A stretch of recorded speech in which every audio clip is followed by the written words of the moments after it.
click through to the system. It's about to be a serious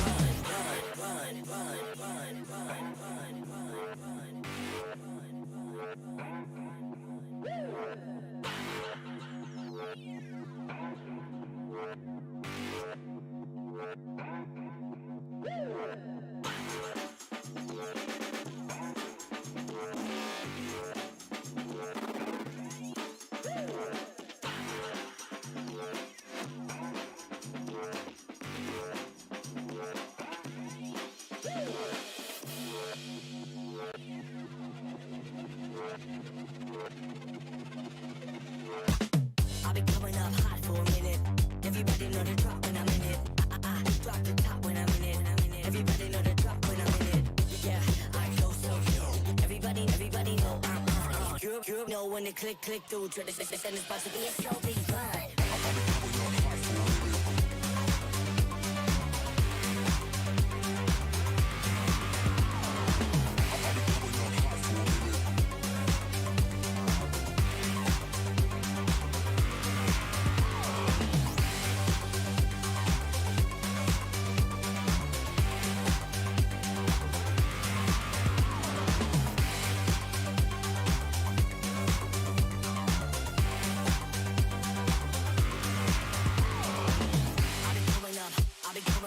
Everybody know the drop when I'm in it. I drop the top when I'm in it. Everybody drop when I'm in it. Yeah, I go so cute. Everybody know I'm on. You know when the click through to the system. It's about to be a serious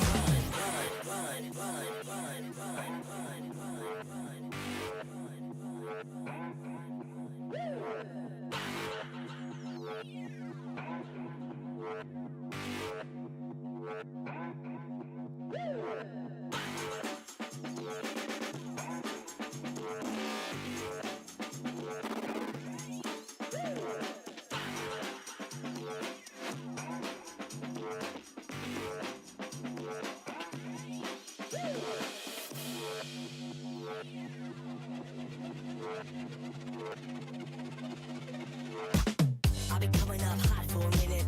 Everybody know the drop when I'm in it. I drop the top when I'm in it. Everybody know the drop when I'm in it. Yeah, I go so cute. Everybody know I'm on. You know when the click through to the system. It's about to be a so big vibe.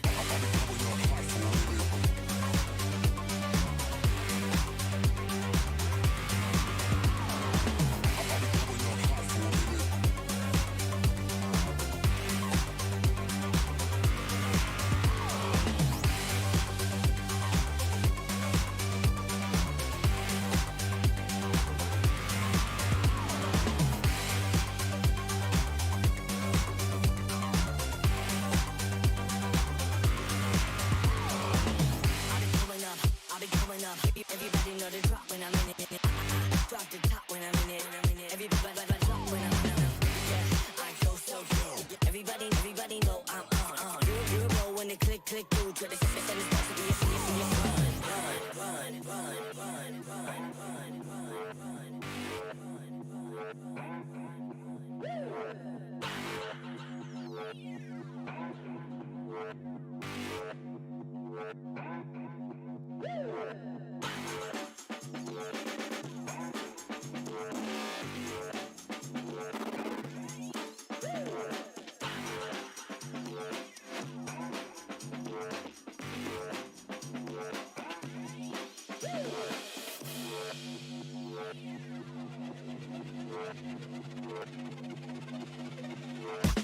I've been coming up hot for a minute. Everybody know the drop when I'm in it. I drop the top when I'm in it. Everybody know the drop when I'm in it. Yeah, I go so cute. Everybody know I'm on. You know when the click through to the system. It's about to be a so big vibe.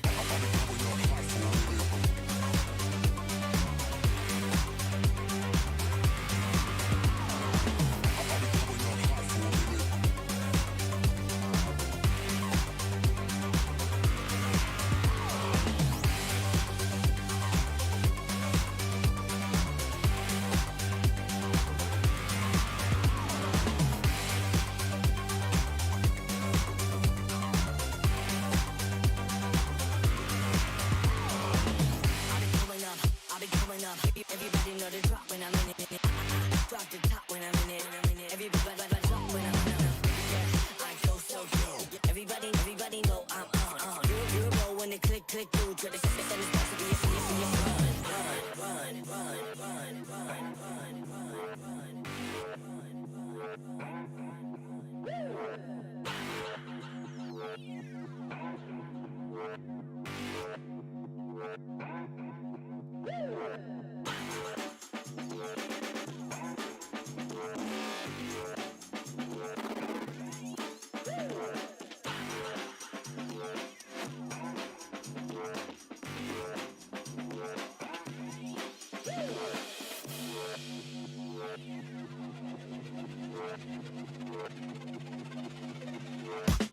I've been coming up hot for a minute. Everybody know the drop when I'm in it. I drop the top when I'm in it. Everybody know the drop when I'm in it. Yeah, I go so yo. Everybody know I'm Europe know when they click through. Try to send this back to be a so big fun.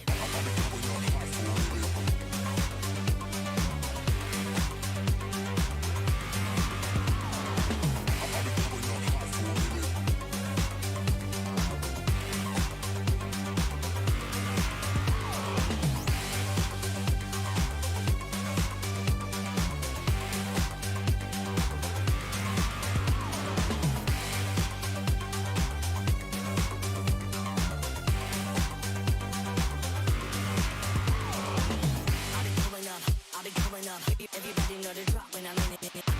Drop the top when I'm in it. Everybody drop when I'm in it. Yeah, I go so yo. Everybody know I'm You know when they click through. Try to send this back to be a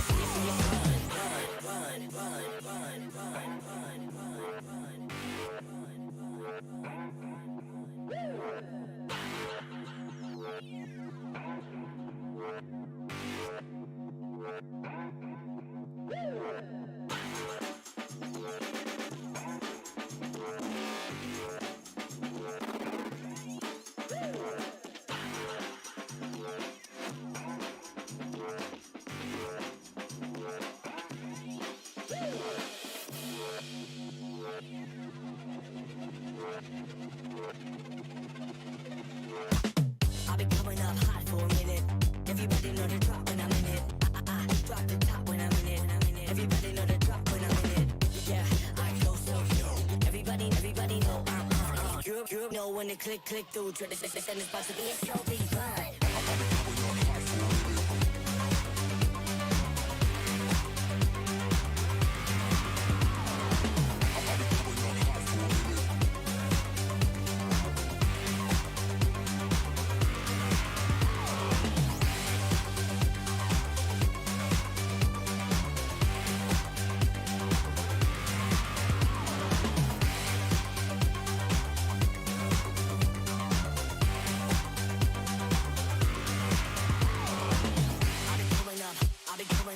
Everybody know the drop when I'm in it.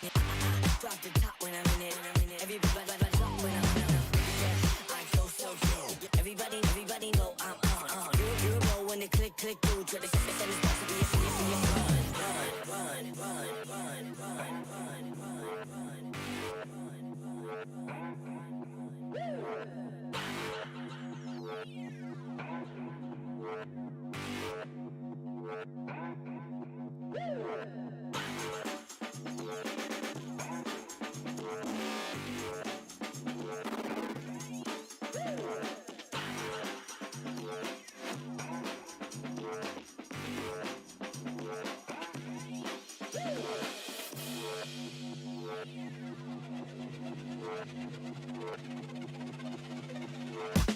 I've been coming up hot for a minute.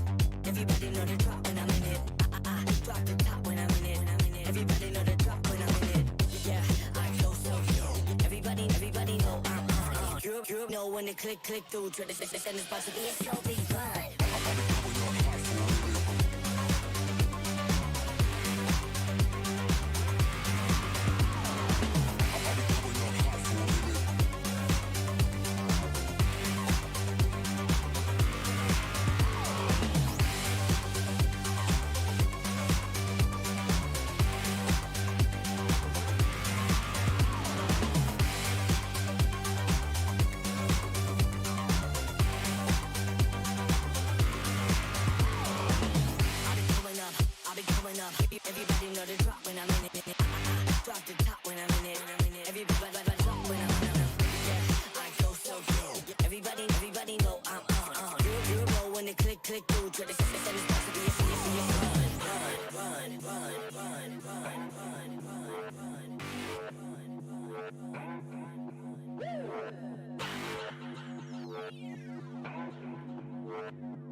I've been coming up hot for a minute. Everybody know the drop when I'm in it. I drop the top when I'm in it. Everybody know the drop when I'm in it. Yeah, I go so good. Everybody know I'm on it. You know when the click through to the and it's about to be a so big fun.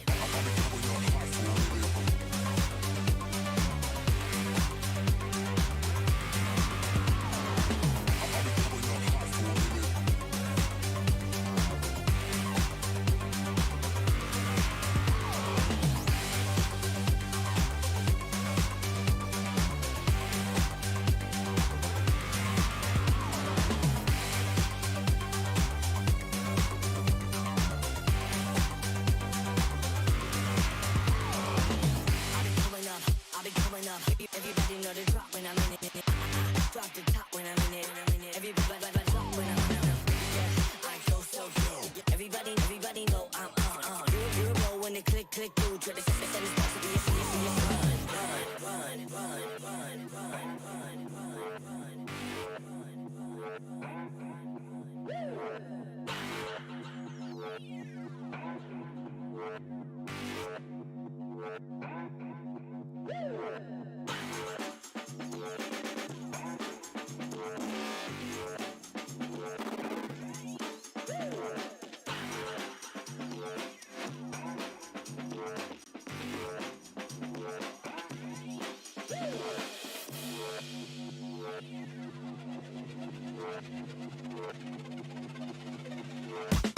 I've been coming up hot for a minute. Everybody know the drop when I'm in it. I drop the top when I'm in it. Everybody know the drop when I'm in it. Yeah, I go so good. Everybody know I'm on it. You know when the click through to the and it's about to be a so big fun.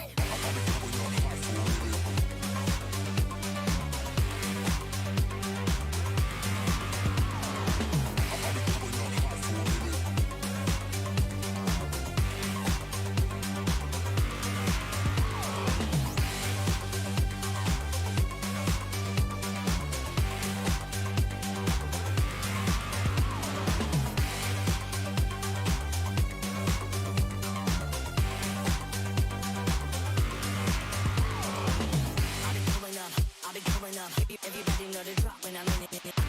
Drop the top when I'm in it. Everybody drop when I'm in it. Yeah, I go so good. Everybody know I'm on. You know when the click through to the and it's about to be a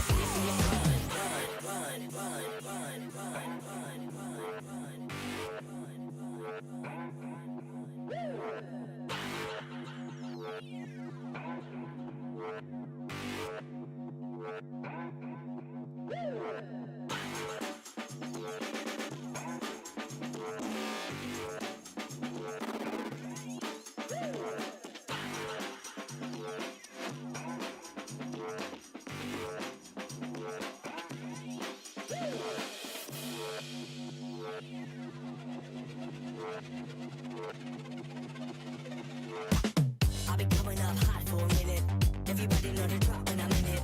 I drop the top when I'm in it. Everybody know the drop when I'm in it. Yeah, I go so good. Everybody know I'm on it. You know when the click through to the and it's about to be a so big fun.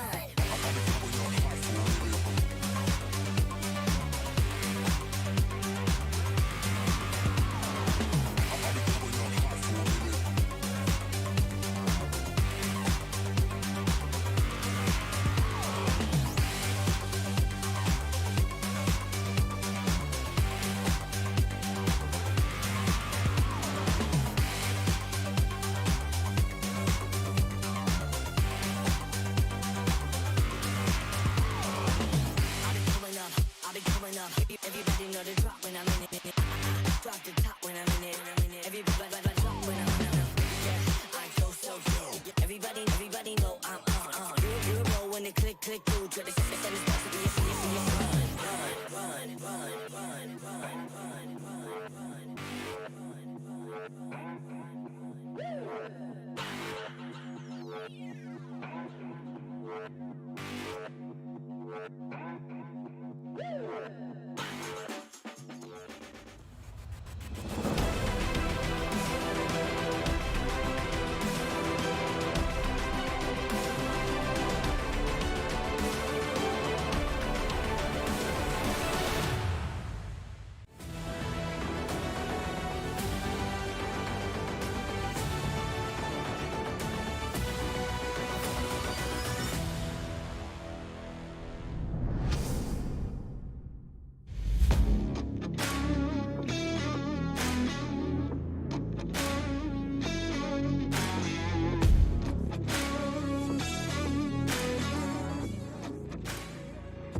of the best Dota 2 actions from our young talents from 6 of the greatest regions in Southeast Asia here. So we have a lot of things coming to us, you guys as well. And yesterday, just want to do a quick update.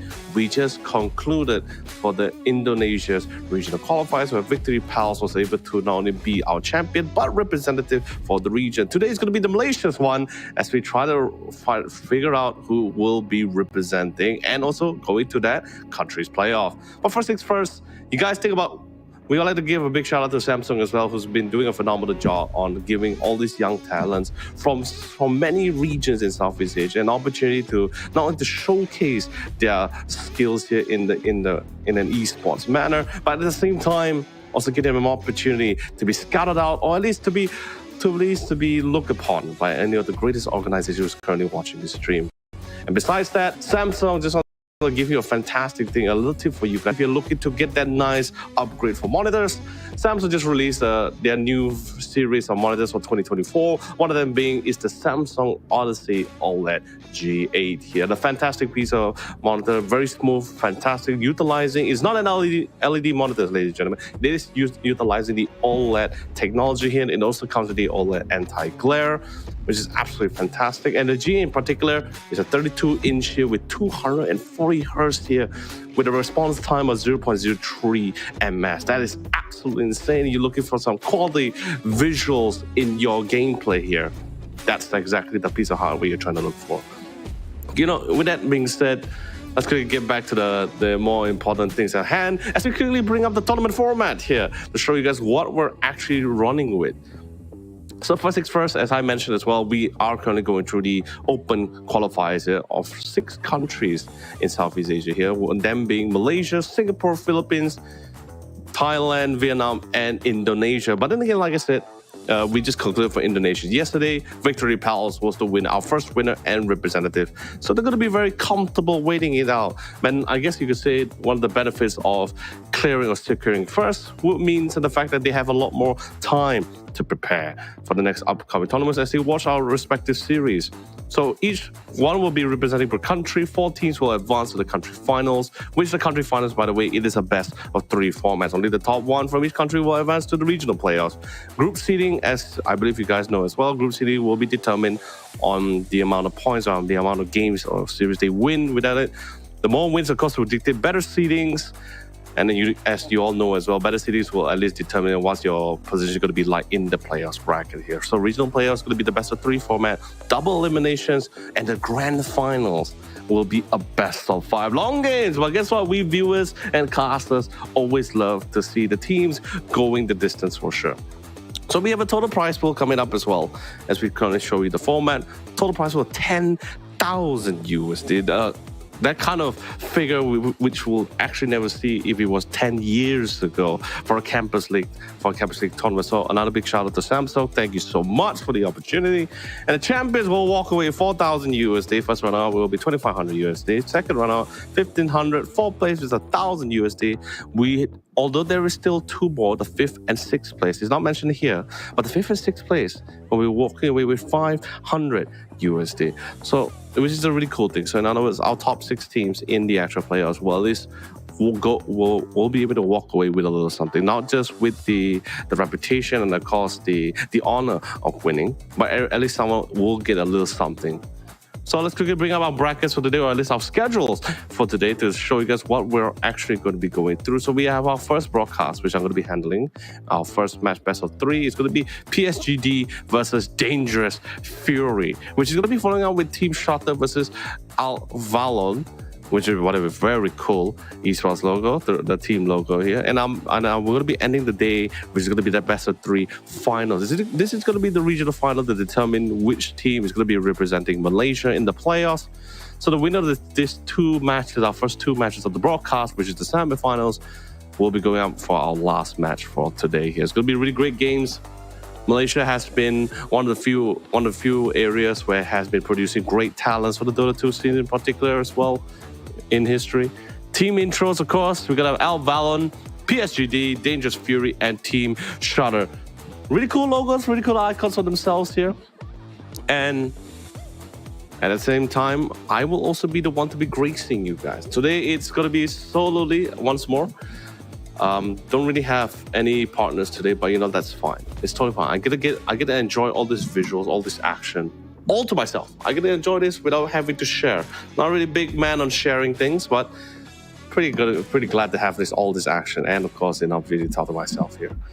Either way, great games. Indonesia, I think Victory Palace had really quite a blast of the game. Drafting was pretty great. I think they really almost had the run of the money when they went up against their opponent's team in the grand finals, but they still were able to close it out despite not having a really good early start. But enough about Indonesia. Malaysia is the name of the game here.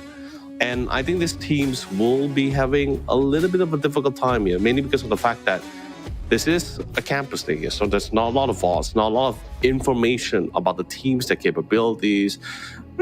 Some people like to see the rank. They still think rank is just a number. I know some people will hate me for commenting about that, but hey, that's still totally just fine here. Still, not a lot for them to really play around with, so pretty much the only intel they can get about their opposing teams will just be from the streams that we're having today alone here.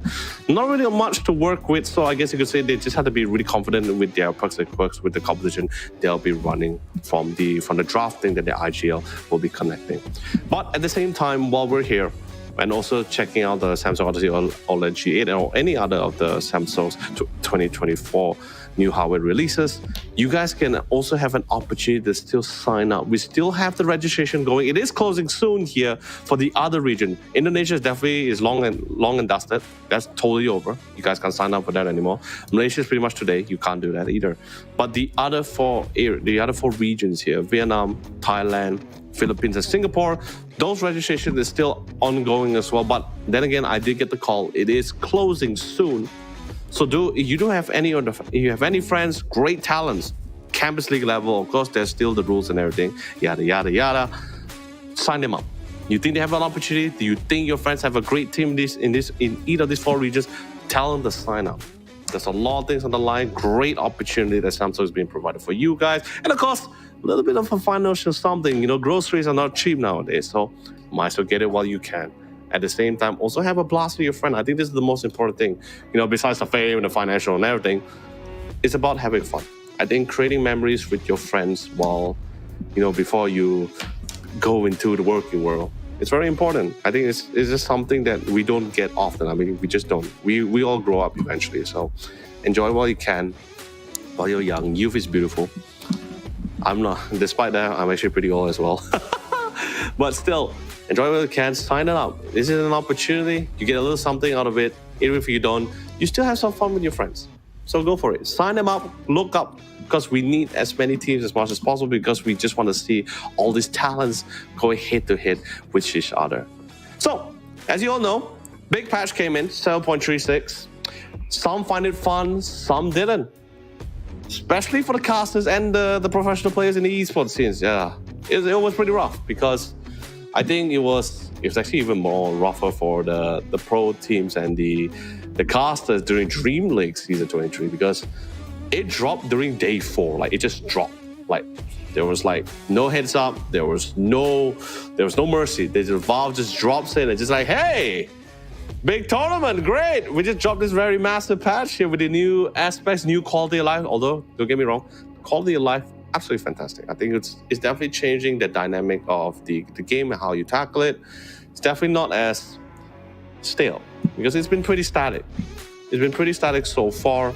So with this new dynamic, with this new patch, it's pretty great. We also got a recent patch for 7.36B that was 2 days ago. Yeah, we had some big losers. A couple of nerds and bossy, and there's some heroes which not really worth mentioning because we just barely see them. But it's great. Valve is very quick to address. Now, and I love that. They're always very fast to check things out. But of course, ladies and gentlemen, we're jumping to the semi-finals, game 1. First game of our first series of today here. It's PSGG and Dangerous Fury as they fight for one of the spots in the grand finals here. So starting off in the drafting, very noticeable band. We're seeing the TA coming out. Ning's pretty interesting.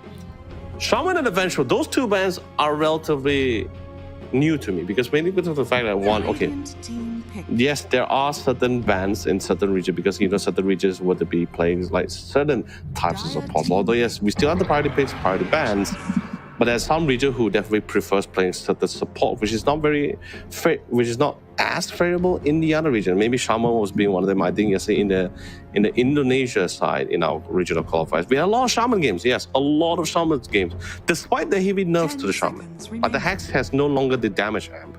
Your shard, you don't get the Serpent Wards if you were to leave it out. It will disappear within a second. Yes, you get the full duration of the Serpent Wards, of course, with your shackle, with the shard, but that's only if you're channeling. But anyway, coming back, great strong opening. One of the best offlaners that we haven't seen, Centaur War Runner. That's a very strong opening. Although yes, it did lock in the lane, but it's a very strong start. There's really nothing wrong about it. It doesn't really give any clear cuts to your opponent's side, like what kind of combination, what's the lane going to be like. Phoenix, also pretty just as good. Heart, a great team fight, by the way. Great team fight. Ultimate ability as well with the egg. This also does force PSG to actually try to get some hero that's really good at hitting the egg. Centaur not really great, not really the greatest at hitting the egg, but you do have the wall. You do have the stampede to actually get out of it if it's, you know, it gets a little bit too tight. There's still other supports in the field. Shadow Demon is pretty much there. Still up for Dangerous Fury if they want to go for it. But it feels like more of a post 5 Phoenix. I have seen mid Phoenix though. Mid Phoenix with the Vessel, also pretty just as dangerous. Fire Spirit's second ability is also like one of the best level 1 harass, like the highest damage dealing. So it's pretty crazy to deal with. More bans, more, of course, priority bans that we also see in the pro scene, like the Dark Willow, fantastic post 5. So much root, so much CC to deal with. And then we also have the Axe, also another go-to offlaner. They don't want to give them any more initiators. And more offlaners bans also coming out from the side of Dangerous Fury. Dragon Knight is totally understandable. Feels like whatever lane that Dragon Knight goes to, even if we were to be counter pick like against SF or something, like he's still pretty good, he's still pretty strong. He did get the nerf for the Poison Dragon for the first set, but you know, no one's gonna give it up because it's like having a budget desolator on you. So still a great facet, but we're not gonna see him in this round, unfortunately. He's banned now. Legion, also another great offlane ban, really limiting the options left for Dangerous Fury. There's still a few decent offlaner picks into the scene here. I'm surprised they're actually starting pretty strong here. I think they might actually try to opt to start banning in some of the mid lane here, because there's no mid lane bans except for the Templar. I mean, Templar's pretty flex. You can go mid with it, you can go safe lane with it. But as I mentioned yesterday in the Indonesia regional qualifiers, Templar Assassin feels like the kind of hero you really want to build up to it in the drafting instead of first picking it here. Oh, Mars, that's pretty great. And I love it, right? You lock in the Mars just so that the fact that you just don't like get any chances, right? It's pretty much similar to like how people pick Mars to counter out the Oracle, right? Because the Oracle, because now with the new Arena of Blood, anyone in the field, if anyone is outside the Arena of Blood, you can't see anyone in it. So like any targeted save like Swap or Oracles, you just can't do it. You just can't see them at all here. So. But at the same time, noticing that the fact that there's not a lot of offlanes left, PSG has been banning out quite a few. Out of fear, Dangerous Fury also is going to be locking in the offlane. Not to say Mars can't go mid, but I think it's very situational depending on the way the drafting goes. PSG, there's still the support options.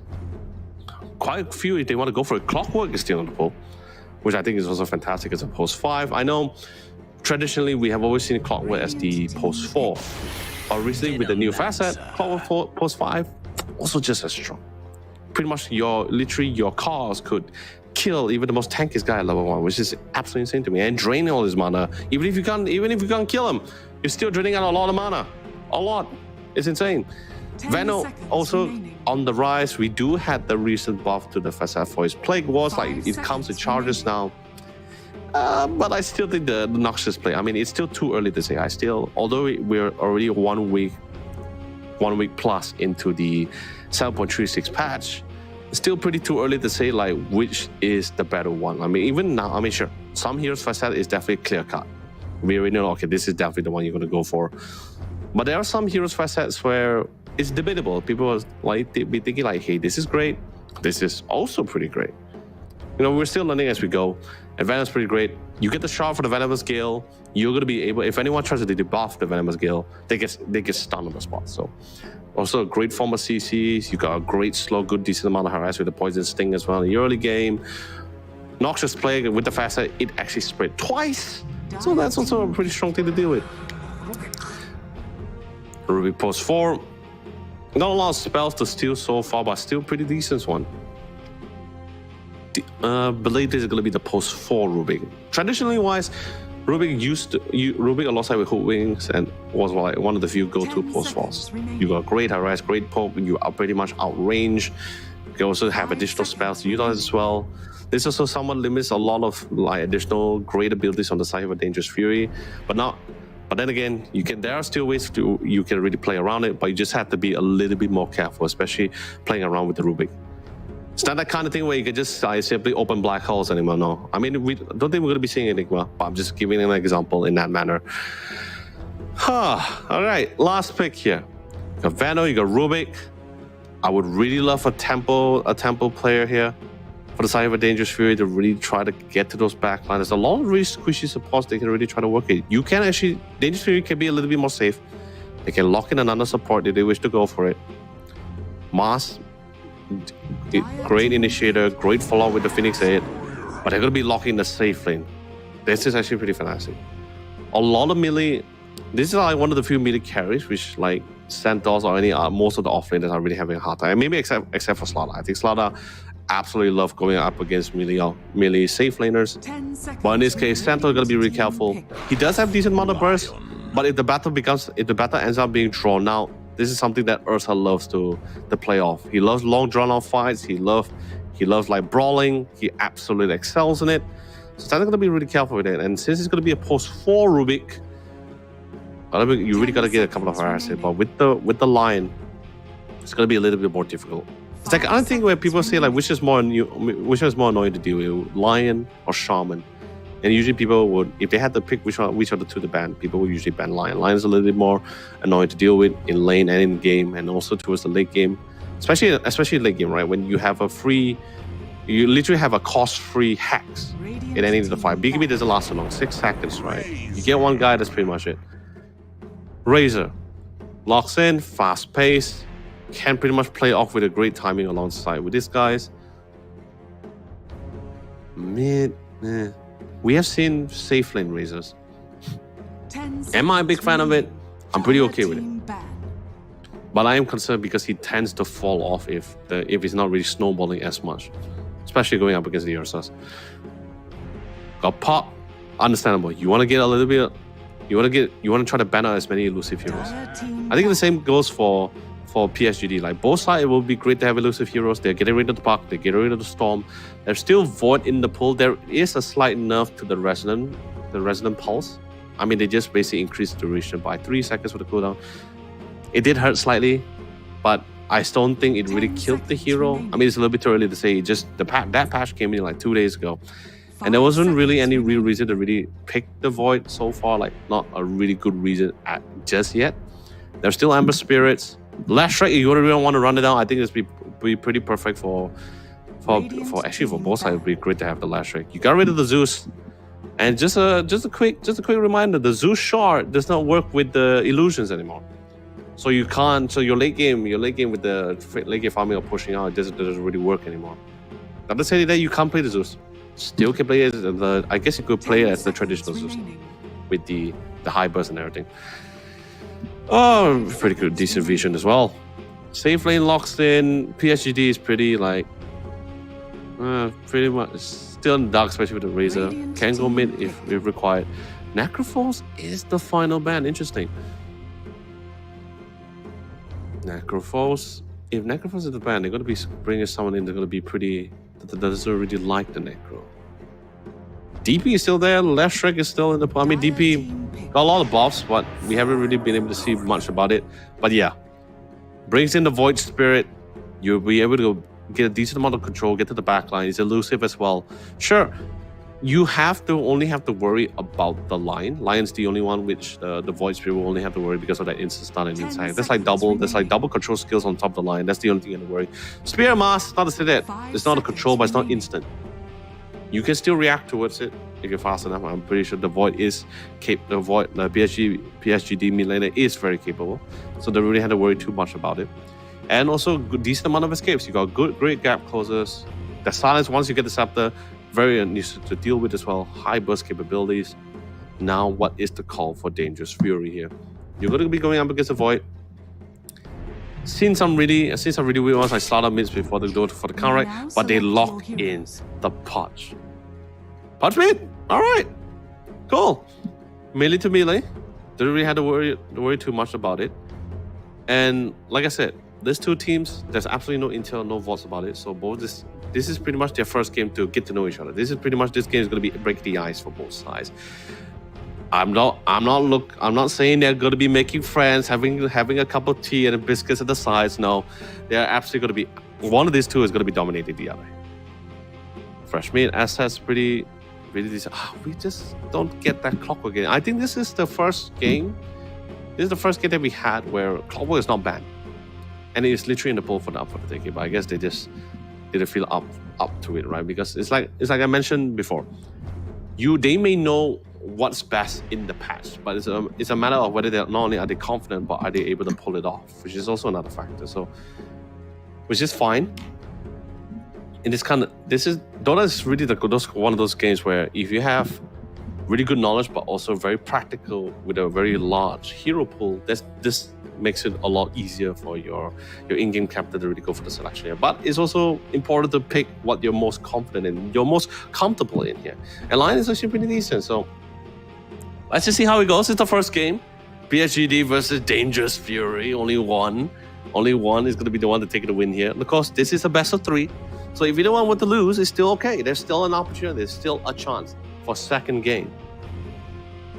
But with that being said, while we're waiting, before we jump to the game, I'm very excited to say to discuss on which composition is better. Ladies and gentlemen, any of the fans here, give them all the love, give them all the energy for both these two teams if you need, because they're going to need all the energy, all the love they can get as they try to secure this win. And speaking of which, ladies and gentlemen, we are finally into it here. And both sides going to be smoking out and have very similar goals here. Smokes breaks, instantly spotted out. They know the punch is here, and they know for the fact the whole team is, of course, not too nearby. They spotted the Ursa, but not really in range to get any form of control here, which I think is also a little bit concerning because, don't get me wrong, there is stuns, there is the hoof stomp, there is the lift. And then maybe if you consider it, there's also the root coming in from the Void Spirit, and I guess the shard from the vendor once he gets it out, if they were to dispel it. But it's nothing like the line with the instant stun, so it's pretty difficult for them to catch. Like, I feel like a lot of responsibility is going to be coming in from the Rubik until the Void comes online, the Santo gets the bling. I think it's going to be taking quite a bit. But, out of respect, they got the walls, they got the vision. Smoke's broken as well, so they're like, it's fine. Got the top half of the map. We're not going to contest with you. We will like to stay alive and stay and be well. Not try to give any other form of advantage. So it starts it off. Both sides, equivalent bounty runes. Love it. Fair and square. The Master Rubik not going to be really poking out at each other. Just going to be casually walking back to their respective lanes. Quick TP. Not going to be wasting any more time for the Centaur. Oh, this is going to be... Honestly, I feel it's going to be a pretty tough lane for the top side. Like your paired Ursa being paired alongside with the Phoenix, that's a lot of damage and there's a lot of drawn out fight which you just do not retain. I mean, you can poke them out, but Double H is also like whittling down the Santos his own HP as well. Mid is pretty cool. Get a couple of hoops starting just to see how much initial damage they can do. I think Rubik has been one of the few pots on mainly because of the fact that he has really great harass. Just right-clicking only. And if necessary, the Fate Bolt also reduces damage on the Ursa, so that will somewhat give some form of help. That one's still pretty okay. Like, Ursa's not really at his strongest just yet, so I think this could be an opportunity. And I think Daze is all gotta make sure just not taking too many stacks. Too many stacks on that Fury Strike. Level 1 is still pretty okay. Not too crazy. But once you get a little bit more points in, then you really gotta respect that one. Where it hits, the pause on the supports here. Fire Speed also activated. Oh, that attack speed is so annoying to do, and the burn, it just hurts. I don't think we will have to worry about the matchup between both the Rubik and the Phoenix. I think that's still gonna be pretty fine. I think Rubik should be able to take the hit on that one.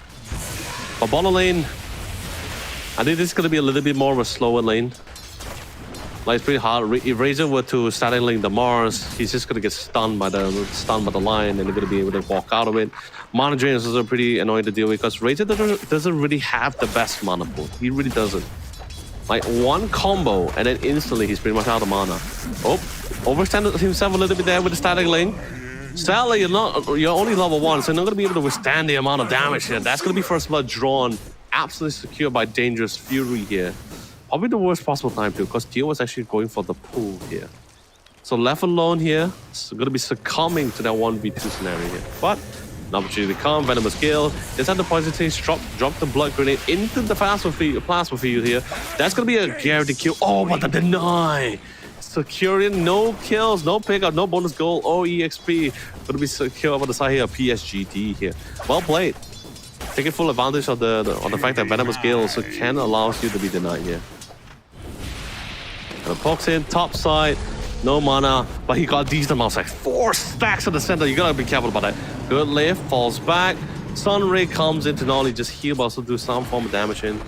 Yeah, this is what I'm saying, right? So in this first phase, could they get the pickup? Oh no, they can't. Fairy Fire, always same with the day. I think a lot of people need to buy a lot more Fairy Fires. I think Fairy Fire is a beautiful item. It gives you bonus damage stats. Not a lot, but it's something.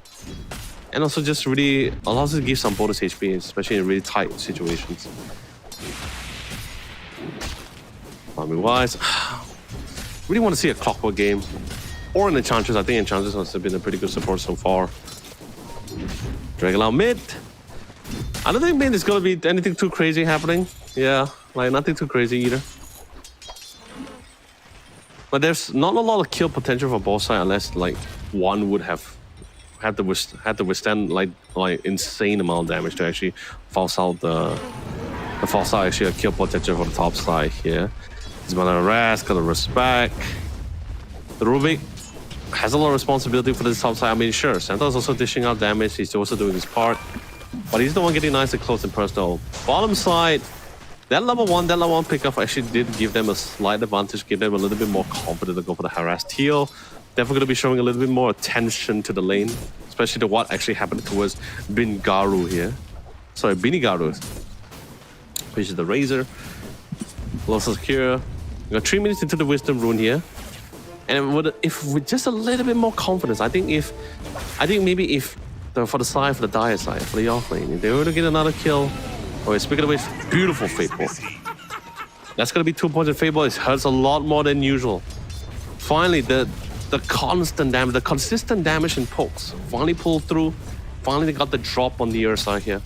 Don't think he had any more region items as well. So, barely withstand any more damage. And speaking of damage here, bottom side, Titan lanes were instantly going to be breaked up from the Spear of Mars, which is great. You can't kill the Mars. Go for the one that's a little bit more high potential, which was the line. That's the one. After the first blood trade, it seems good for a while. And I was just about to mention the fact that if they can get another pickup, if Mars to get another pickup, that should give some confidence for the line to say like, hey, you know what? I think I can leave you a lane. Don't think you're gonna be able to die that easily. Really allows him to give an opportunity to rune to mid to really secure that rune. Because I think right now mid, I mean, it's pretty okay. Last year wise, also pretty even out in terms of deny, not just one hit, one last year, one deny difference. So something needs to really change that mid side to allow some rotation coming in. A faster heal, Venomous Gale, decent amount of harass. Now they have to respect that, especially since they got the pick off twice. Gotta be really careful about it. Venomous Gale is such an insane amount of slow. Now both have the ultimates, and I think Rubik's here to break the ice. Dire could have found a chance. Now really want to see if they can get the opportunity to at least try to secure the rune. Rubik's on the top side. They're gonna be the top rune, the bottom rune. Drops in the totem. Finds no runes. The rune's actually gonna be following to the top side. It's the region room. Can the Posh get the hook though? I think that'd be pretty good. Oh yeah, he got it. Can he get it? Oh, he got it in time and balled it up. Oh, that's so unfortunate. Time wasted, I guess, in a way for the Rubik, because I mean, if he got the deny, at least there was something. But in the end, nothing's changed. Now the Posh has the region, and there's no ball on the side here. The Void Spirit gets dismembered. No high kill priority, especially pretty close to the tower. It's pretty, actually, honestly, it's very dangerous. You're going quite aggressive under the radiator or tower. That's pretty much asking for punishment. Reinforcers also pretty much in range. So a good call for him to cancel it midway. I mean, then again, he also got at least get some life steals back. A couple of poking that first pick off did allow Daze to get that one level advantage here. The Dalva is pretty good. Oh, the two-man storm. Actually, at least try to force him back. Now the Ursa had to respect the 5 stacks though. Radiant's middle tower is under attack. And get as many regions as much as possible. Not a lot of regions left except for the Lotus. And his natural region is actually not that much either as well. So gotta really keep an eye for that. Rubik is back into the lane. Not a lot of comfort left into the hoof stop. Huge nuking damage. Gonna be able to melt away the Ursas. Dire's bottom I mean, that's pretty much why you see like Sentinel's like one of the top offlanes right now. That's sad. Hook's not gonna be able to land for that one. Yeah, it feels bad. I feel bad too, Rubik. I definitely feel bad. You TP in. Try to get that rotation and try to set things up, a reset for your top safe laner. Couldn't find the time. But same goes with the voice spirit as well. Like, just couldn't find anyone. But good rotations. They figured, you know what, it's fine. Let's just like set up this lead. We had 2 kills on Danger King here. And speaking of Danger King, danger. Team's coming in, gets hit by the plasma into the Venomous Cage, lift into the host. That's a lot of control for the Ursa here. Doesn't really have the ultimate to offset it. And he will fall here. But they can try to get the trade-off. He will attempt for it. They will get it. But it's going to give Vinegaru their safe lane an additional 2 kills. DD is here. Tio doesn't have a lot of mana. Same with the play. A good hook into the dismember. No way for them to really counteract it or try to stop it. Liv is currently in range. I think they can try, but they just figured out he's pretty much going to die. That's 4 points to the rod. That's a lot of damage for them to deal with. And Wazo waiting it out for the punch to come in. I think they can actually get some really good combination off. A stun into the hook. It's been pretty much how it has been trying to go for. But no, feel something's amiss. Decides to back up to safety here. I love the fact that he's also like just multitasking the voice spirit. He's stacking, he's roaming around. Still, you're gonna get this mid rotation off. He couldn't get it the first time. Let's see whether the voice spirit or Rajan in this case get his chance again. He sees the Phoenix. Gets the D ward off first. That's fine. They spotted him out. They're going to be going to save. And once again, great warning for the supports. Going to be able to save lives here. But the voice spirit this time is not going to fall back to the mid. He's leaving it to the Rubik. So you know it's fine. Santa's been pretty great. Let him get additional solo XP and give his some to the Rubik as well. He's just on the jungle. He's just almost able to secure at least one of the camps before heading back. Radiant's bottom tower Top sides, another support rotation. I love it. PSGD with the rotation has been pretty great so far. This amount of CCs. Danger King. Sensing imminent danger. Does he sense it? No, I don't think so. But he's doing his best to try to bring it back. He's spotted out. He's poked upon. Slow by the Venice Gaze. Max range, instant TP out. Had to cancel it. Now he doesn't really have a TP. That's great. That's when anything crazy to happen, no TP is going to be coming out for him. Great engagement to the mid side here, forcing out the Astral to blink away. Not really any pick out. He does have the haste from here. He's slowly running down mid. I'm going to be able to find anyone though. Just go straight to the farm here. Finally, we're seeing a little bit of rotation coming for some of the supports here. Mars doesn't have to worry about it. Don't think the Razor can kill the Mars, nor can the Mars really pick up the Razor easily as well. But there's going to be a lot of their supports to really roaming around. Can't wait to see this really nice classic fight in this 3v3. We're seeing the potential to the top side, but there's good warding though. There is good warding coming in from the Razor side from the top. So they're going to be able to see the impending gang coming in before they know it.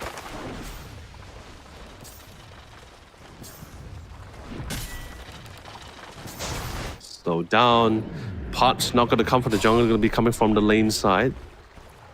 Already just making the assumption of the fact that there is definitely going to be a ward. So he took the long path. He took the long way.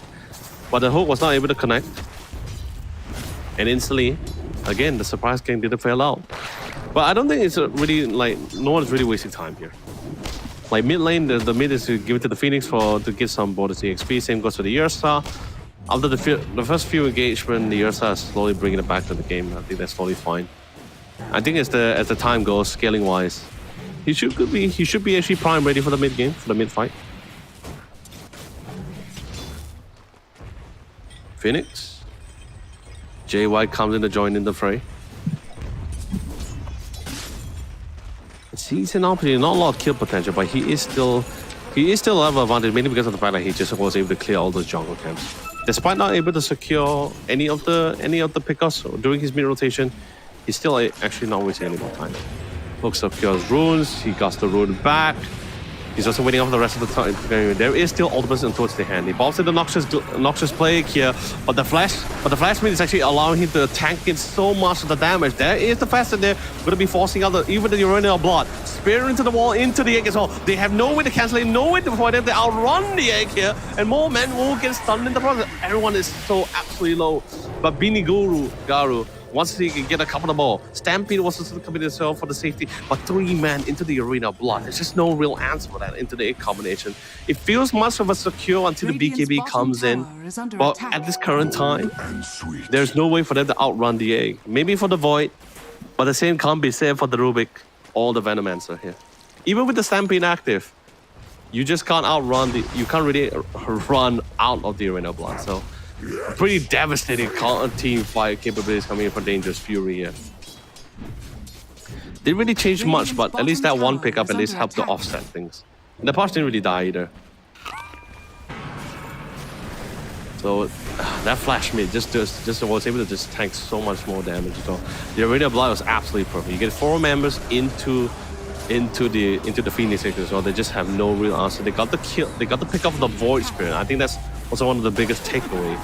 Nice pick up on the Mars. I think that's pretty great. We did miss it slightly, but I guess it's mainly because of the fact that he was just trying to deny some wards, and they were successful with it. But ward for life. Good rotation, and finally we got the Finger of Death.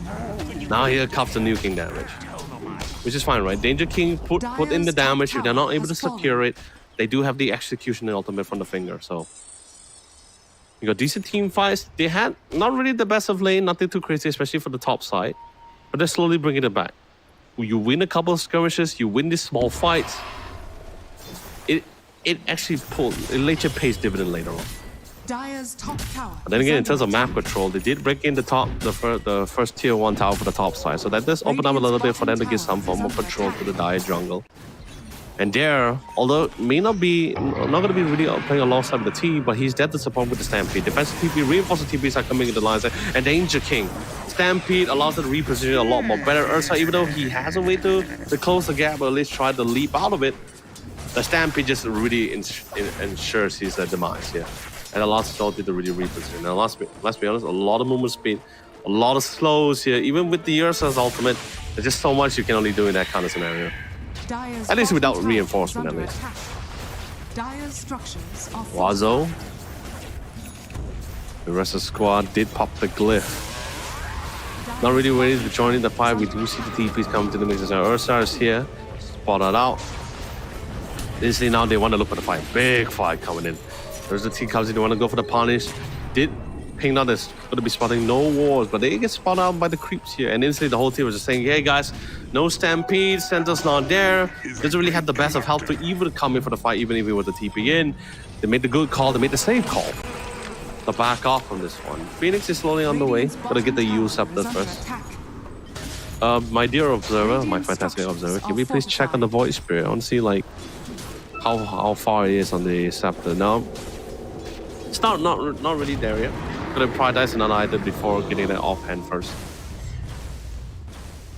Radiant's bottom tower is under attack. Yeah, I don't think this tower's gonna last. Razor's not nowhere nearby. Centaur is just gonna go back to the farm. I think this is fine. They can't really win out the fight. They're not wasting time. Bottom tower is under attack. Get it for just get all those farm back. I'll get those necessary amount of items. Definitely much needed items. A lot more damage also required. However, for the Dire Dangerous Fury, something needs to be done here. You're gonna have the whole team stack here. I think even the Ursa made the call. It's like, yeah, we're not doing anything here. Let's just TP out. But I think that's also an opportunity for the gang. They want to see. They see a lonely Ursa here. We see some teams coming for the engagement, but defensive came in for the Lion for the minimap, and looks like Danger is gonna be absolutely just fine. Woo! Very quick with the reaction. I love it. PSGD. They took the intel. They say, hey, you know, the whole team's at the bottom side. Ursa's low. Let's try to make the attempt, but also very quick with the quick decisioning. Oh, love it. spear to the Arena of Blood. There's absolutely no escape for that kind of combination. It's absolutely fantastic here.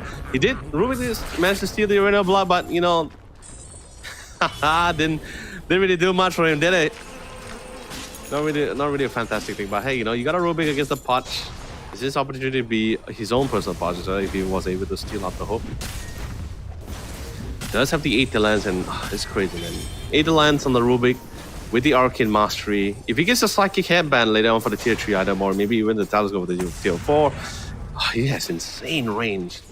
And that in really insane range. If you can, and there's a lot of decent good spells for the Rubik to steal here from Dangerous Fury side. Like Hacks, Earth Spy, that's pretty great. Egg, of course, fantastic. Hook is, of course, it's always a fun thing, you know? It's always a fun thing to have. Can be quite devastating at times, especially like when you have an ability like a hook to disposition or displace your opponent's heroes, or isolate them, and I guess not just displacing but also isolating them as well. It's always great to really set things up. Oh, Vampire Fangs on the Potch, that's always great. Finally a smoke gang. They need to start to make things happen. Things has been pretty static so far. Time to make things a little bit practical. Time to be dynamic. They're pretty confident with their game. No. The Mars not only gets spotted up, but they also know that the fact that they doesn't have the Blink Dagger. But they don't care about the Mars. They don't want the offlaner. They want to go for the mid. They want to go for the beefiest guys. You do have the eggs into the massive team fight here. They managed to get the Hex off here. Spear, Sally, brother. That is not a wall. It is a cliff here. So you pretty much save him as you push him out of the egg there for sure. That's a fact. Fortunately, you lose the Potch, but he was able to tank down a lot of damage thanks to the Flash Sheep here. But still, they managed to get something out of it. Massive ultimate was expended here. And out of that pickoff, they're going to be able to secure the mid-tier 1 tower. This definitely opens up the map for them. Allows them to be a lot more aggressive now.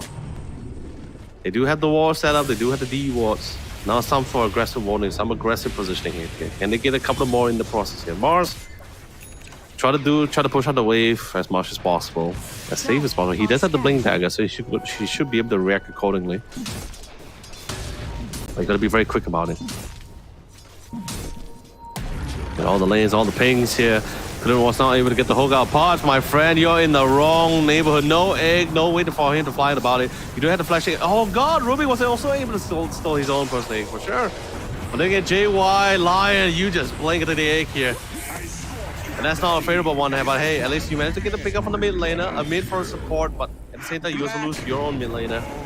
Not the best of trades here. But I guess the Potch didn't really know either. Like he just went into the fight. He had assumed that it was just a one lone support. Didn't expect that the whole team was still nearby. Got punished for it, but hey, you know, if it's a consolation, they did manage to kill JY in the process. They are in the lead too, so you get rid of your mid laner, the opponent mid laner. There's still gold. There's still the XP. Yeah, that's crazy. You see what I mean? Like you did lose a Potch of the Lion, right? But you did pick up someone from an opponent's side who is still like better, so that XP change is insane.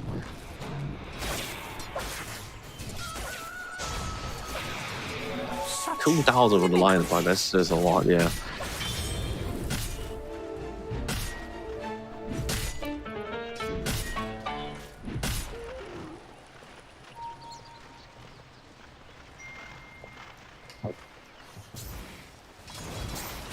Now, where were we? All right. So finally, things need to now magic needs to happen. 4-man smoke. They have the egg. They're pretty confident. They have great team fight abilities. It's time for them to make the hammer, but it's also going to be counter smoke here at the Radiant decide that, yeah, we're not just fine with the first engagement. We want to see if we can try to secure a couple more. They still have vision on the triangle here, so they're not too sure about the smoke coming in from the top, from the north side, but they do have eyes on the earth side. But an engagement ensues here. March founds one of the prime targets here.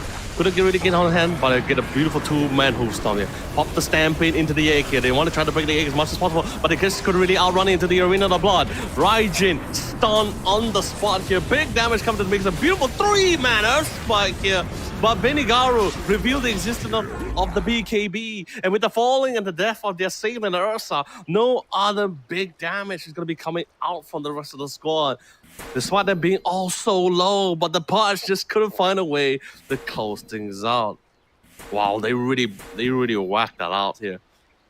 And Benigaru, finally with the reveal of the BKB, I think that's like one of the biggest reveal. They just couldn't really touch the Razor. They just really couldn't. The Ursa tried, but that's just pretty much all she wrote. Static Link on the Ursa, and that's just pretty much all the damage just gone. Dear Punch, having the one last stand, the final stand, the battle of Thermopylae here. And just like history and the men of the Spartan of the 300, our dear friend Punch is gonna fall here. But of course, quick pause here for our dear Venomancer be loading out. That's totally fine, ladies and gentlemen. Thanks for waiting the time. But of course, at the same time, fans of Dangerous Furies, friends of Dangerous Furies, give them all the love, give them all the energy. They need it. But same goes to PSGD. They're on absolutely top form here. Great lanes, especially for the top side. I think that was pretty pivotal. But they need to try to close out the game here. I think that's exactly what they're planning to do. They got really great rotation timings. The Blink Dagger, so Rubik was able to secure the Blink Dagger, have enough gold for it. Who else do we need to take our eye on? Can we check out Tio here? Like, I'm very curious what kind of Veno we're looking at here. Okay, so we got the jumps. We're going to upgrade the boots later on. I'm assuming we're going to upgrade the boots. Yeah, Noxus Play is still such a news to deal with. You get the Vessel on top of that. If you can choose to go for the Vessel, I think it's going to be helpful, especially going up against the Punch. It's going to be reducing his health regen as much as possible. I mean, they didn't nerf it. Still pretty good, still pretty solid. It wasn't as crazy as before, but Vessel does help. Honestly, they're going to bring back the tanky Venom build here. Last time, previous Venom, we even had offlane Venoms at one point previously, because he was just really that good with the Poison Sting. You build like Vessels, you get the Guardian Greaves into the Pipe, Halberd, man, Dragon Scale for the Neutrider. You were a Venom that pretty much wasn't able to die that easily. So, interested to see whether we could bring that back. But that's a lot of expensive items to farm up for sure. Yeah, man, but that's a lot for you to do it. Could be an opportunity if he had to dismember here. But Razor has a lot of bonus damage. He had 80 bonus damage from sapping for the Ursa. So, and well, yes, this is a really great game for Eternal Shot. There's a lot of magic damage. I think Patch really is a big fan of it. But tanking it, and of course, ensuring that his team was able to finish up the fight is also another thing. So finally, we got a call out. The fantastic Venomancer player is finally back into the mid. Tio is back. So let's get the game underhand here. And triple kill for Binigaru here. A very grand reveal. Like, they had no intel. Like, for the Dangerous Free had no intel the fact that Binigaru had the BKB here. So a really good reveal. Could be just, a coincident timing. Because the same time Dangerous Fury decided to try to make the play with the smoke gangs, PSGD also counter it with their own personal smoke. And they had no vision as well. So they didn't know that the smoke gang was coming in. It was an unexpected coincidence. They came for it. They got a very beautiful egg, by the way. A beautiful egg into the arena of blood. The Ursa was just instantly focused upon. They didn't care about the mask. They didn't care about JY the Punch. They said, nope, the main damage dealer is just the Ursa. It's just him. He's the threat. He's the one we need to get rid of, and that's what they did. They wanted the gang for the Ursa. They ran into the whole team instead, but they still got the Ursa first. That was the priority. Which is also something to be concerned about, I guess, when you have like we have seen a composition which has multiple core lineups. And when I mean multiple core lineup, I mean multiple core damage dealing lineups here. It's because like one of those compositions that even if you were to lose like your safe laner or your mid laner, you still have like other damage dealers here. But in this case with that Dangerous Fury, the Punch would have been really scary if he was snowballing. But the problem is, when you're not a snowballing Punch, you pretty much just slowly fall back into a role where you're just going to be that guy who's going to be like just locking down someone else, doing some decent damage over time. Because PSG is currently at a stage or at a phase where they just pretty much could just take fights head on. And with the Silence, I should also pick up from Binigaru as well. Just remember, any stun abilities are also not going to be able to last for too long with the status resistance. So, good itemization coming from Binigaru. But very interesting as well, because usually when we see safe lane racers, we see them picking up the Maelstrom. We just help them like really clear out jungles pretty easily. Also the scales up in terms of farm. And we see people like build up the Maelstrom into the Glyph, which is also a pretty good item. So seeing this Razor makes me feel like, oh, this looks like an offlane Razor. Like if we weren't seeing from the very beginning one wouldn't usually, and especially if you didn't see the center, you would usually assume like, okay, this kind of items with this kind of setting, you usually think like, okay, might just be the off-lane Razor here. But pretty good game so far. And PSG, they're not letting Dangerous Fury breathe at all. No room, no space at all. They plan to secure it. With the lead that they have, they plan to try to get as much objective as much as possible. Get the control, get the visioning, get the aggressive warning as well. It's still pretty standard. Pop the Stampede. Pacific will slow down the airsaw here. Doesn't really have his own BKB just yet. He does have the ultimate though. But the static link damage is slowly coming. He pops the BKB and literally the whole team can't do anything about it. Sure, JY, this member is BKB piercing, but he knows for the fact that if they see BDGaru in the front, the whole rest of the team is definitely not too far behind. Arena Blood does come to the line side, then it comes in with the dismember. Egg on top of the high cliff, there's no way for them to really get on top of it here, but Danger King needs to do some damage here. The stun pops some into the Sun Ray here, but he dies a little bit too early, not able to withstand the damage as well here. And literally PSG will not only out-tank the damage here, but also deliver equivalent damage to secure the team fight once again. Many team fights they're losing on their own, and we're not talking about small skirmishes anymore. I believe this is the third major team fight that Dangerous Fury has lost consecutively here.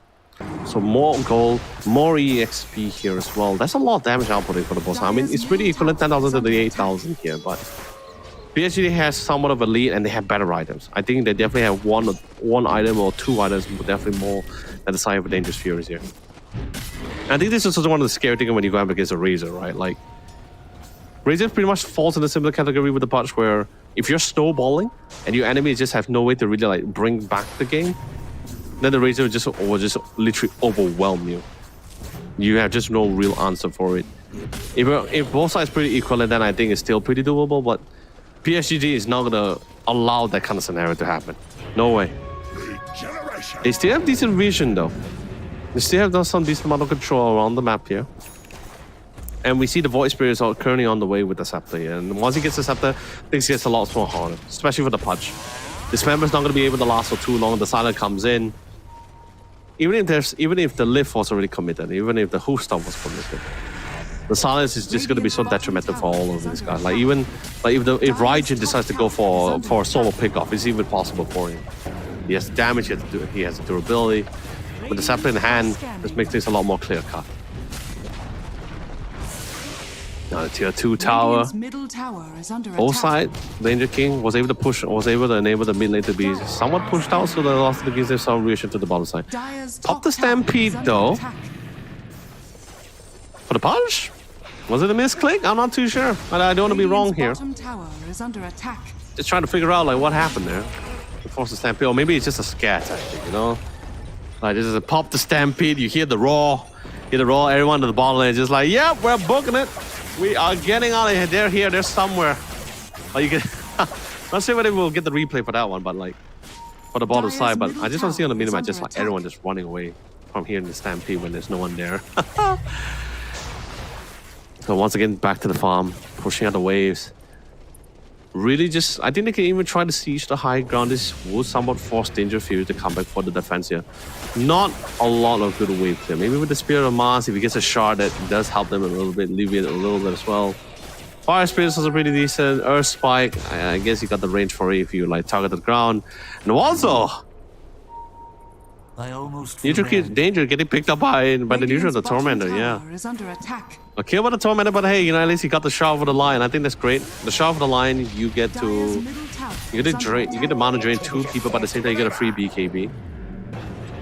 Got to slow off on the mana drain too, so I guess in a way you could try to use it to juke certain abilities, especially certain stuns, but who would have a better shard here? You could give it to the Potch for the save. I think that would be pretty cool. You could save the Ursa in a tight spot.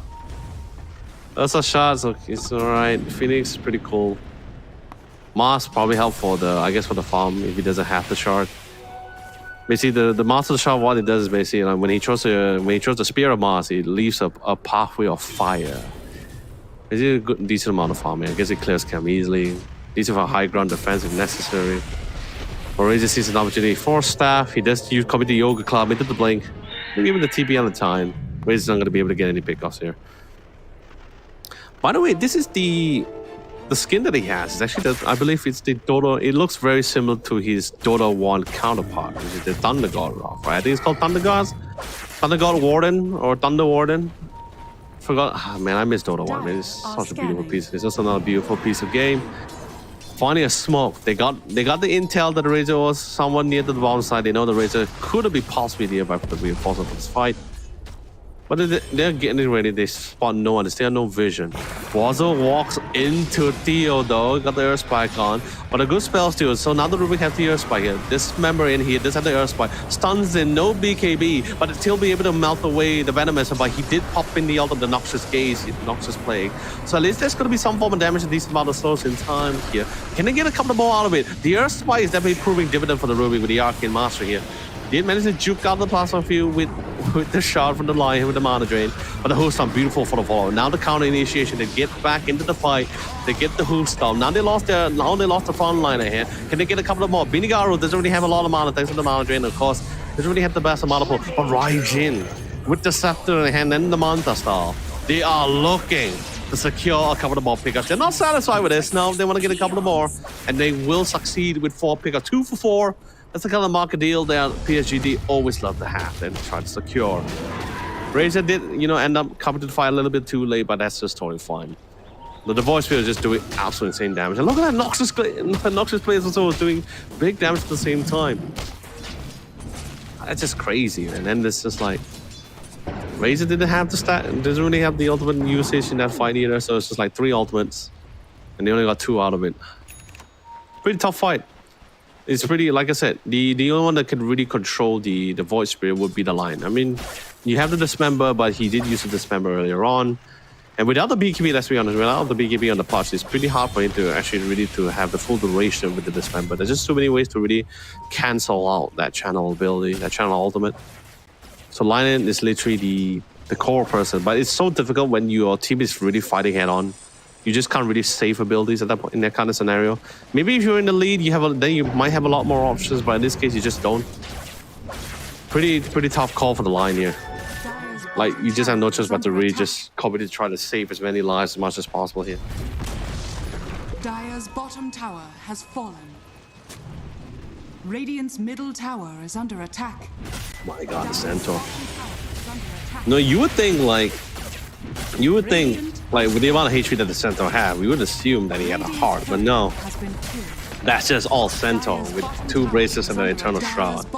That's just all him, man. The Centaur with 4k HP, that's insane. That's so much HP. And Binigaru, going to be fishing for barrel, and he found himself a bear. He does finally, Danger King does reveal the fact he has the BKB. He'll be able to TP out the safety here. Radiant's top tower is under Not really attack. range, but now it's time for them to do the Roshan. I think they got all the tier 2 objectives. They figured, it's fine, guys. All the lanes are slowly being pushed out. We got all the tier 2 tower. Now it's time to go the high ground. Roshan does at least give some form of reassurance as well for them if they wish to seize the high ground.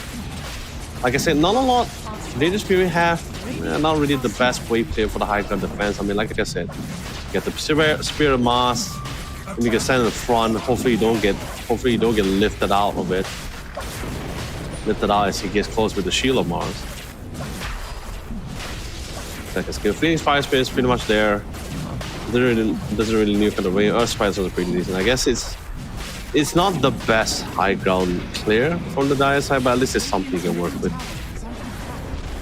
My God, I've taken it off for a long time with Norse, but I guess it's just a Razor. Can't really do much about it. 5 minutes on the Aegis. Bonnie also picked up the Hurricane Pike. Waiting on the Skadi on the side with the Benigaru. Interestingly, I guess he doesn't really have the need for the Satanic for this one. I think so far, not a lot of big damage has been happening, but he found an opportunity on top of the boss. They just cleared the Roshan as well here, so we're gonna find the boss, pop the BKB, and unfortunately he actually fell as well before you even get the TP out here. Set against the void. No Mars, he does have the buyback. No Lion, what's happening in the chat? Yeah, that's... It's just admitting it, yeah, I guess so. They just did Roche. They just did Roche the bottom side. I guess he figured that the Roche might have been the top side, but it's daytime. But it's a missed opportunity. Gonna allow it to get a nice pickup. Another pause. Gonna be on the side of a PSGD. The first time was from the Vandal, now it's for the Razor. Gonna be setting up the mouse. I guess, you know, a lot of right clicking. Eventually, you know, I had that situation as well. I think we all encounter a situation where we just right click. Our usage for the mouse, especially when we're playing games like Dota, eventually, like, the right click just stops functioning. We pressed it too many times. I mean, I know certain mouse brand, they also did highlight, like, you know, they'll tell you, like, oh, like, we stress test the mouse. It can go on like 9,000 clicks. 9,000 clicks before it starts functioning, you know. I mean, it's an interesting fact for certain brands, but hey, you know, pretty sure everyone has their own favorite brand. But I think in terms of monitors, Samsung is definitely one of the few best ones to go. Definitely the top ones. I mean, they do have the ultra wide, but I think everyone definitely prefers the flat screen, which is exactly what the Samsung Odyssey OLED G8 and G6 also provide. It's 2024 release monitors as well, so it's not its predecessors. It's pretty much its successors in this case here. I think it's pretty great. Odyssey, I think Samsung Odyssey also comes like from the history from its Odyssey line, family line. It also has ergonomic design, so you can pivot it. You can twist the monitor in however manner you like.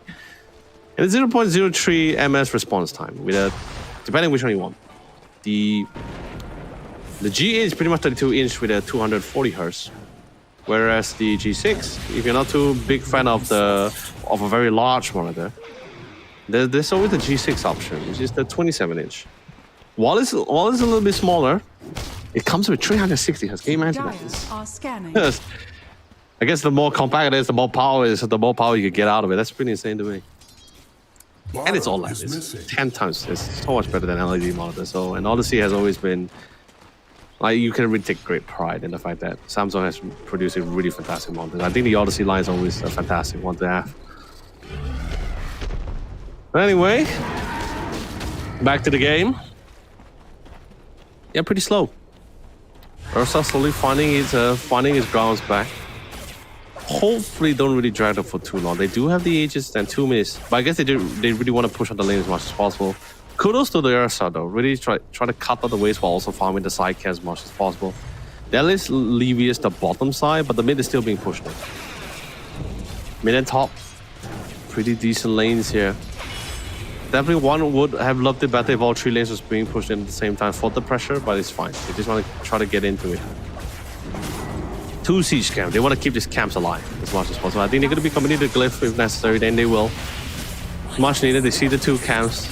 They would have definitely loved to use the glyph to clear out an entire creep wave instead, but gonna work with what you get. Beautiful. Oh, wow.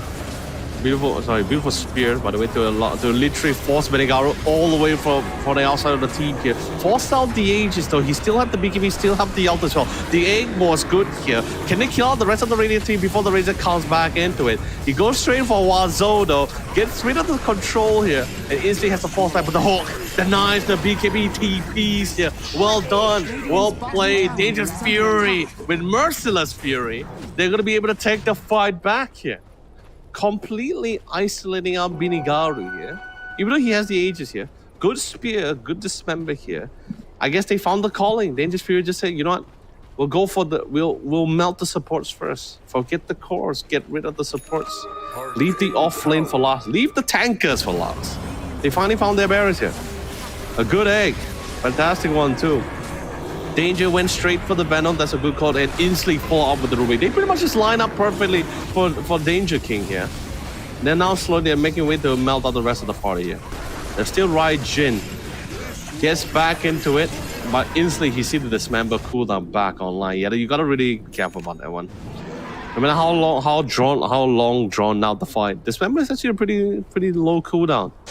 Pretty much get it pretty quick, pretty fast. If you get a shot, he gets back even faster. But hey. Yeah, it's totally honest, bro. He's gonna you need the damage, right? That kind of thing. He has Chrysalis. Eventually, like if the game continued to progress, even the Ursa will start outrunning even the Razor is gonna get outrun by the Ursa. So can't really drag out the fight for too long, and that was a very massive win. The thing is this, right? When you lose many skirmishes in the beginning, it's great. but it's not so detrimental. But in the late game, you lose out a lot of this before. Wow, 3 XP runes. Come on, guys. Oh yeah, okay, fine. They're gonna give it all to Benigaru. Try to allow him to get that 25 talent. All right, you got the shard, got the rod, and this is gonna be great, right? So, cast range. No, this is really good. The Dismember the reason why I really wanted the patch to actually try to get the shard as quick as possible, not just to reduce the cooldown and bonus healing, but mainly because of the fact that he actually can try to save the Ursa in particular. Because there's gonna be a lot of focus on the Ursas. But in that last fight, Danger King really, especially now, Danger King had the Blink Dagger, so he can really choose his fights. It was able to be quite successful with it as well. With the BKB, there's no real answer for them. There's a lot of magic damage on PSG side. Even their control abilities is a lot on magic skills focus. Nullify is a very clear cut. It's just say like, hey, you wanna go Scepters? Totally fine by me. I can nullify you. Decent amount of silence. Interesting fact, you can't nullify the OD. If we have an OD outward devour, you can't nullify the OD. No, you can't. You need to break him. Seal Weight is the only way to go. I think he's the only few. Actually, I think he's the only one that nullify doesn't really work too well on. Yeah. What's a clear cut? The damage coming off from the stats from the nullify is also fantastic. It's great. Able to control the supports. None of them is going to be able to outrun him. 4 staff also doesn't work in nullifier with the nullifier. Now everyone's just trying to find their bearings. Razor trying to slowly get out. The Scardy comes out. This is definitely going to be helping. There's a lot of regen sustain going to be happening on the side of Dangerous Fury here. But finally, smoke gangs. This is the first smoke gangs after a long time. They had 3 smoke gangs. Dangerous Fury had 3 smoke gangs before this. And it was not really as successful as they hoped for. But this time, now they got a little bit more confident. The Ursa reveals himself to try to bait out the big fish. Finds the centaur instead. That's totally fine. They go for the sword. Instantly, the Rubik gets melted away. Arena of Blood. They do have the BKB, so they're going to be able to walk out of it. But the egg is still coming in here. They got the Dismember. They got the Spirit of Mars here. But instantly, the defensive TPR. They got to get out of this. It's not the best thing, and he will be able to live to see the day. But there's a lot of damage being sapped away from Benigaru here. He gets the blink. Can they get a couple of more hits here to try to equalize the odds here? But no, don't think so. But the more important thing is the Ursa survives. I think that's totally fine. JY, he did commit the Dismember for the Centaur. Not exactly what I would have liked for, but hey, you know, it's these guys are the one that's playing. We have full vision upon it. And speaking of the Centaur, they engage upon the Centaur again as well. They got the Nullifier. Can they melt it down just fast enough before the rest of the team is here? No BKB, just force it out as well. Got standing off. They instantly melt away the Ursa. Can they equalize it? And they will be successful for it. They get the Centaur. They get the Razor. Raijin. 3 seconds here. You can definitely feel it now. The cooldown increase here. This definitely hurts it out here. 2 calls, a massive win, a massive swing here, and a Satanic being picked up for the Mars. All right, this is pretty cool. Now finally, I believe he had the chain vest. I'm assuming this is the Lotus. Dispel the silence. Great against the static. There's a few targeted abilities that you could use the Lotus for. Or maybe I could be wrong. Could be the Shivas. Huh. Radiant's middle tower is under wow, attack. that's how long the fight drawn out, right? You could pull off 2 Dismember. I mean, like I said, it's not a long cooldown, but 2 Dismember in the same fight. That's pretty crazy to me. 2 major team fights won. 2 is at this stage of the game. This is gonna allow Dangerous Fury to really bounce back here. Now it's a matter of can they close out with this small lead that they have. Top tower has Roshan's available. You have another sub, but he's going to be out in 30 seconds. Gotta wait for him. It is also an opportunity because in the early mid game, couldn't find a chance. I mean, Ursa's really great against the Roshan, but when you were quite far behind and you don't really have much control, you just have to really surrender the Roshan to the opponent. But now it's different. They got back some form of lead. It's a 9k gold lead. They turtled it out, ladies and gentlemen. They really brought it out. They were patient. They withstand all the initial suffering and all the initial torment, and now they're going to be paying back to PSGD in full dividends.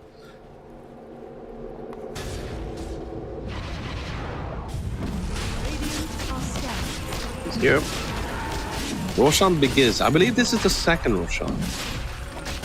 The one with the banner? Yeah, this is the one with the Roshan banner. And Ninja King, JY, 25. 25 talents, absolutely insane. I think the patch went for the dismember duration. Desolator. Not utility mask.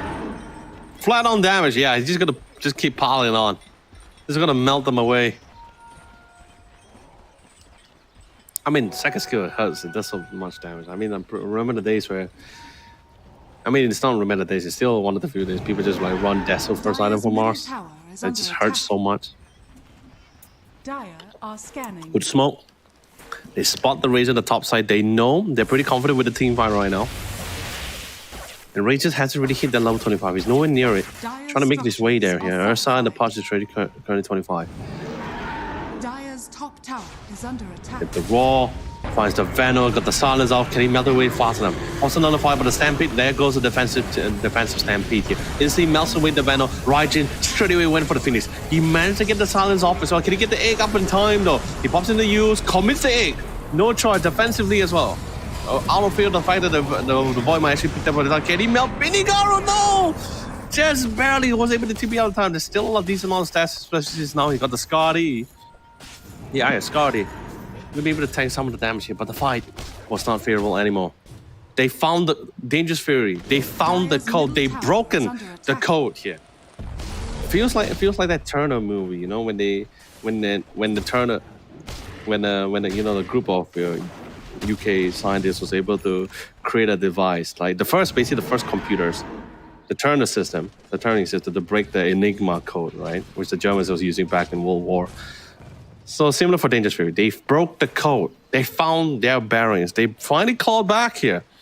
They got the items, they got the levels, and the last two team fights, or I guess you could say the 3 team fights that they won. The third one was probably not as massive, but you know, hey, it's great. We push out the lane. The bot is slowly being pushed to that top. Is massively pushing in. Last in the break, the mid tier 2 towers. Top tier 2 is probably not going to last for too long. That's a lot of creep waves. Now it's their turn to siege the high ground. They still have DHs though. They're still pretty confident. Now it's high time for the Razor to get a Satanic. It's about time as well. Much needed Satanic. But I guess he didn't want to get it earlier because, I mean, they were at the lead. And you're reducing a lot of regen and decent stats from the IS Scotty too.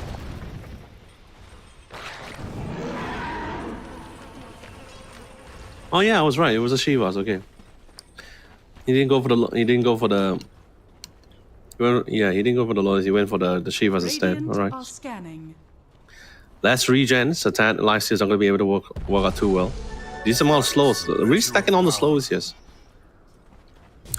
Can we observe? Can we do a quick check on the Rubik on the Venom here? I want to see if they got any defensive items because it feels they don't really have a lot there. All right, you got an Eternal Blade for the Ursa, where you can also be able to save, give some space on the Razor. Oh no! Oh no! It happened again! It happened again! No BKB. The allies are pinging. They're like saying like, "Hey man, what's happening?" The Mars says, don't care, don't worry about it. We're still gonna go in regardless. Oscom. Also got the shard here to be able to purge himself. And now we've got the double rings. Vinigaru 25. You got the double rings here. That's gonna be pretty helpful. Can you get the hook off? Beautiful spear, but that's gonna be on top of the tank here. Force out the BKB. They're committing a lot on the tank here into the egg here. They're committing for the egg and they're eventually gonna break it. And instantly there's no Phoenix. And Raijin, BKB force out here. Maybe aiming the tanker may not have been the best call here, ladies and gentlemen. And now Dangerous Fury is currently on having a setback here. Dismember, JY, no more BKB. Instantly have to dismember, cancel out. Binigaru, they see an opportunity and they're gonna take it. They got the win, got the pick off here. Not the tank is not really the one you want to prioritize for here. And they're gonna get punished for it. PSGD.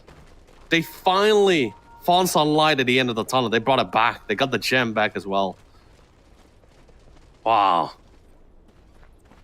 Did it hurt if the Mars... Would it be better if the Mars had the BKB? I don't think so. I think it got too much commitment. I think he committed the Dismember, committed the Abyssal on the Centaur. He's such a durable person as well.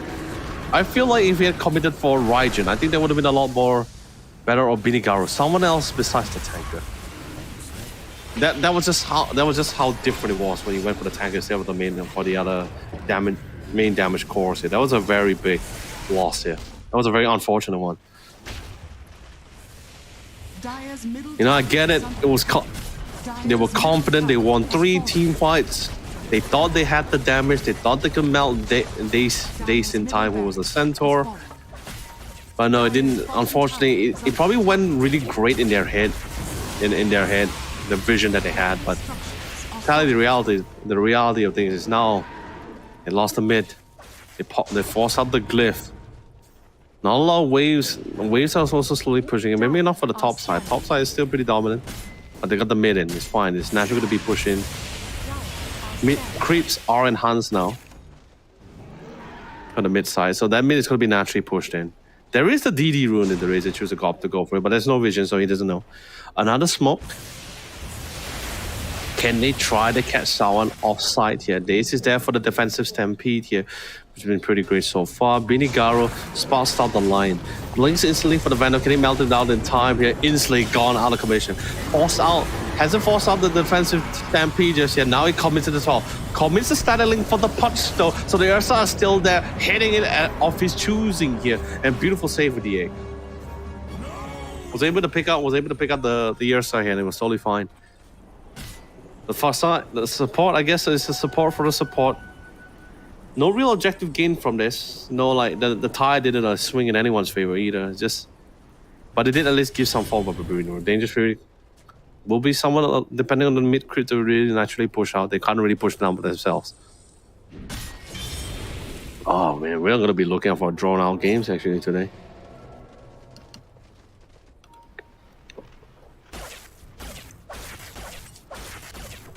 Yeah, Razor's literally maxed out in items, all 6 slots.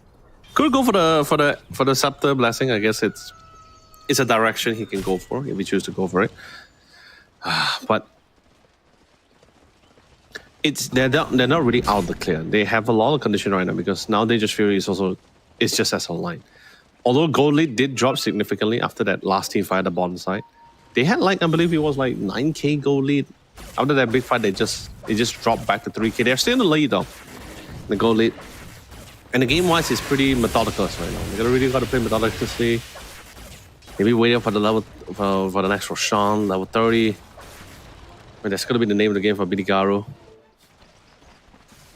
Ursa's also is on the race there.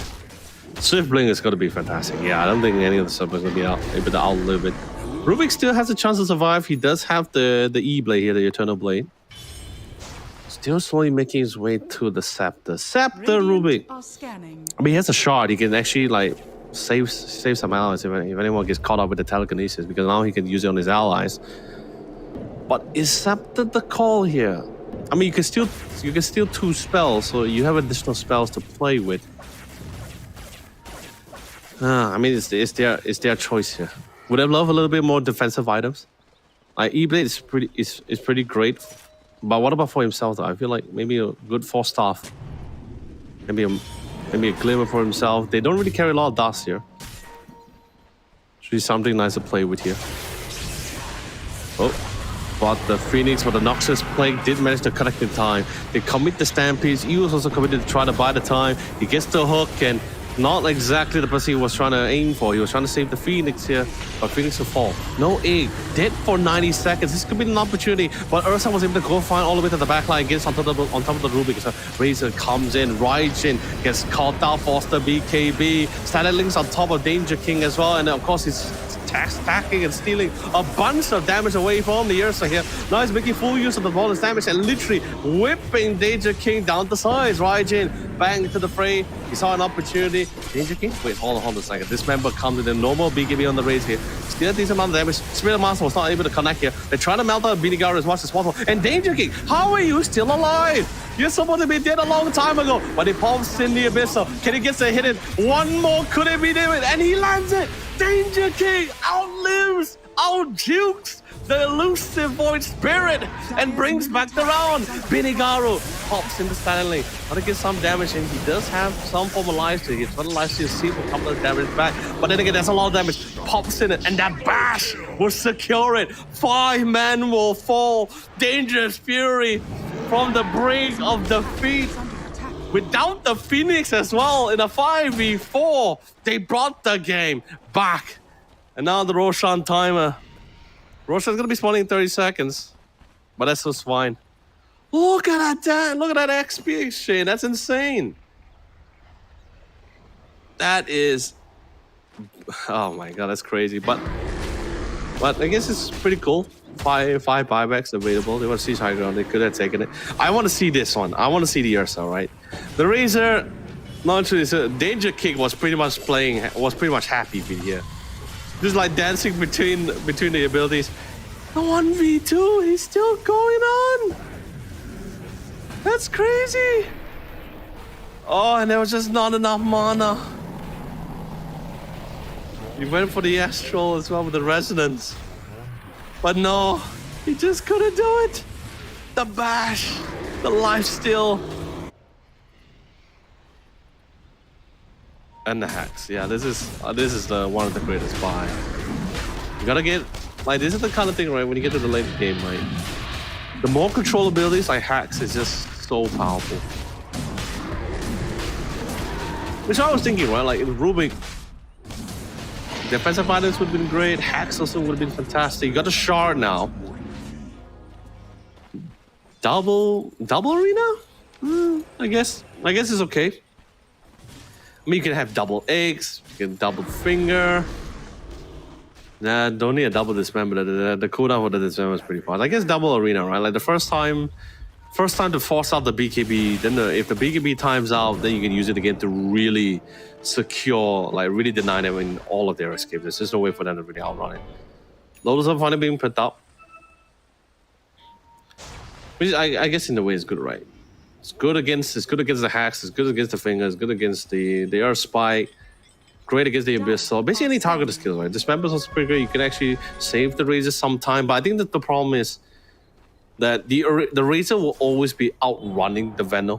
The Venom doesn't really have the greatest of movement speed as well, so you're a little bit too far. You can't really go for the saves, and also at the same time, the Danger King is also going to be prioritizing supports as well. So maybe for the counterplay, they could try to play Ultimate the support, since usually you will see Dangerous Fury going to be the one initiating. Especially after that fourth team fight fourth team fight loss. I think the PSG is definitely going to be on the defensive side here for now. If only, I'm pretty sure, like, Ray's is just thinking at the back of his head, if only he had killed the Ursa off, but I love the prioritization and the communication coming from Dangerous Fury from the last team fight. It was like he committed so much for the Earth side, and then instantly the rest of the team they're like, screw the Void Spirits, screw everything else, go straight and save our teammate. And speaking of which, beautiful bling into the dismember. They got a good save, was able to lift them out to safety here for sure, able to help it reset here. Another pass gets silenced out. They really have the BKB. Can he come in time? But Izzy gets pulled back, force out the BKB. A beautiful 2-man Earth Spine into the Arena of Blood, into the egg as well. He's gonna be trying to reset some of this fight. Big Ultimate was expended here. There's still the shard on the Mars here. But the fight didn't really seem as good here. Both sides committed ultimates here. But I think in the hands of PSG, I think it's a little bit more of a win for their side. They were able to defend the tower here. And without the egg as well, they just really doesn't seem to want to try to seize this high ground unless they find another jump opportunity here. Go for the tornado. Oh man, that's scary. That graph. Constantly back and forth. Win probability is still in the favor of PSG. Okay. All right.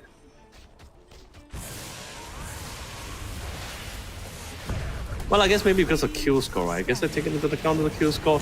But good cash into the pot is a static link. Phoenix come to the line, managed to park out the Shiv. Got the 2-man Earth Spy. BKB, defensive BKB also committed as well. Double rings, JY gets caught.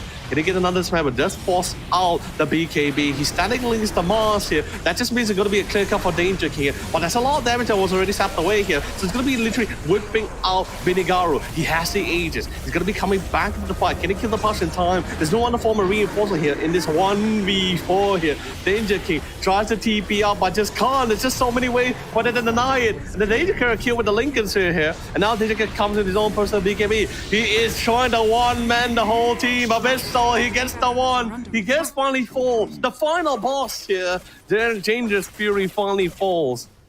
And with that, finally, they found the light at the end of the tunnel. They found the jump. They isolated the part. They drawn up the fight. But they were still able to bring back the round. That's fantastic. What's even better, what's even more beneficial for BSGD is the fact that they already broke the racks initially. So that lane is just going to be naturally pushed out. The Phoenix is going to be there for the defense. But he's only going to be able to defend for so much, right? Like, especially once the Razor reconnects with the mid lane after pushing at the top side.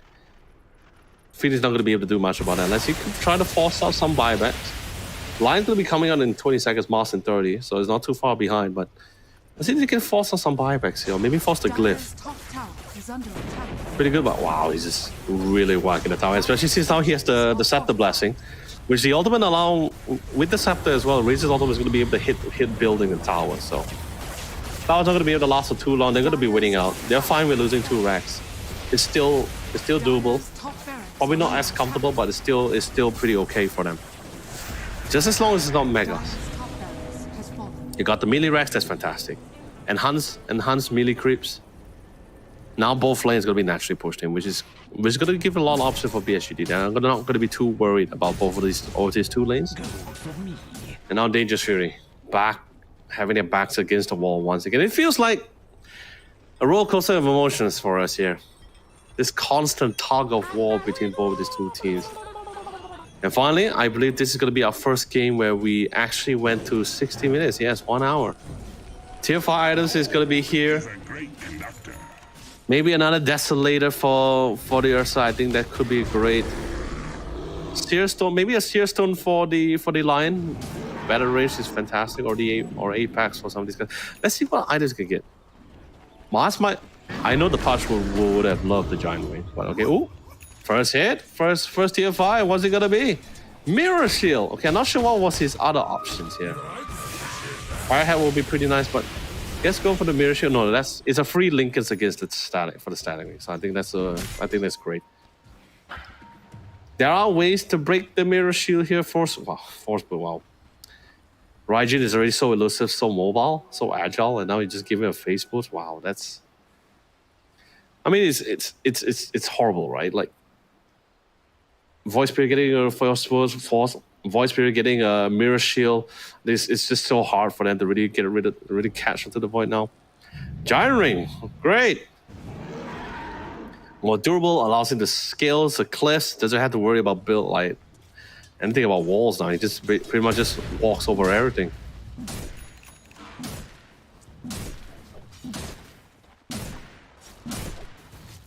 Let's see what other tier 5s we have. Like buyback. Oh, there's a lot of buybacks on the Radiant side. Yeah, they're really saving it up. Giant Ring on the Razor. Okay. Actually, this does help the Razor, especially depending on where the fight actually ensues, right? Like, it allows him to just scales on cliffs. In the fight, especially against the Razor, if it doesn't look that great, he can just always go up the cliffs where he just has no ability to really get across from. What other tier 5s? Mars still has the banner. Giant Rings on the Razor. Let's see. What about the... Yeah, Facebook, we knew about this one. What about Rubik, though? Rubik with a Seer Stone? Ah, yeah, man, that's insane. Oh, Pirate Hand on the Phoenix. Okay, cool. Okay, no, he went for the Book of Shadows. Go for the saves. All right. Pirate Hand. All right, cool. Giant Ring, yeah, we've seen the Razor one. What about the Punch, though? Did the Punch have his tier 5 here? What would be a good tier 5 for the Punch? We have quite a few, right? Yeah.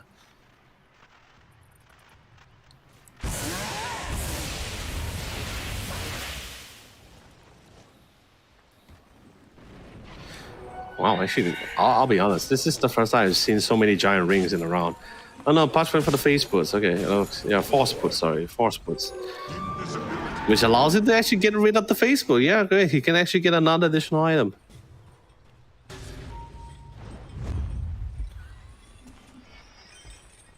Finally, the impending gang has come.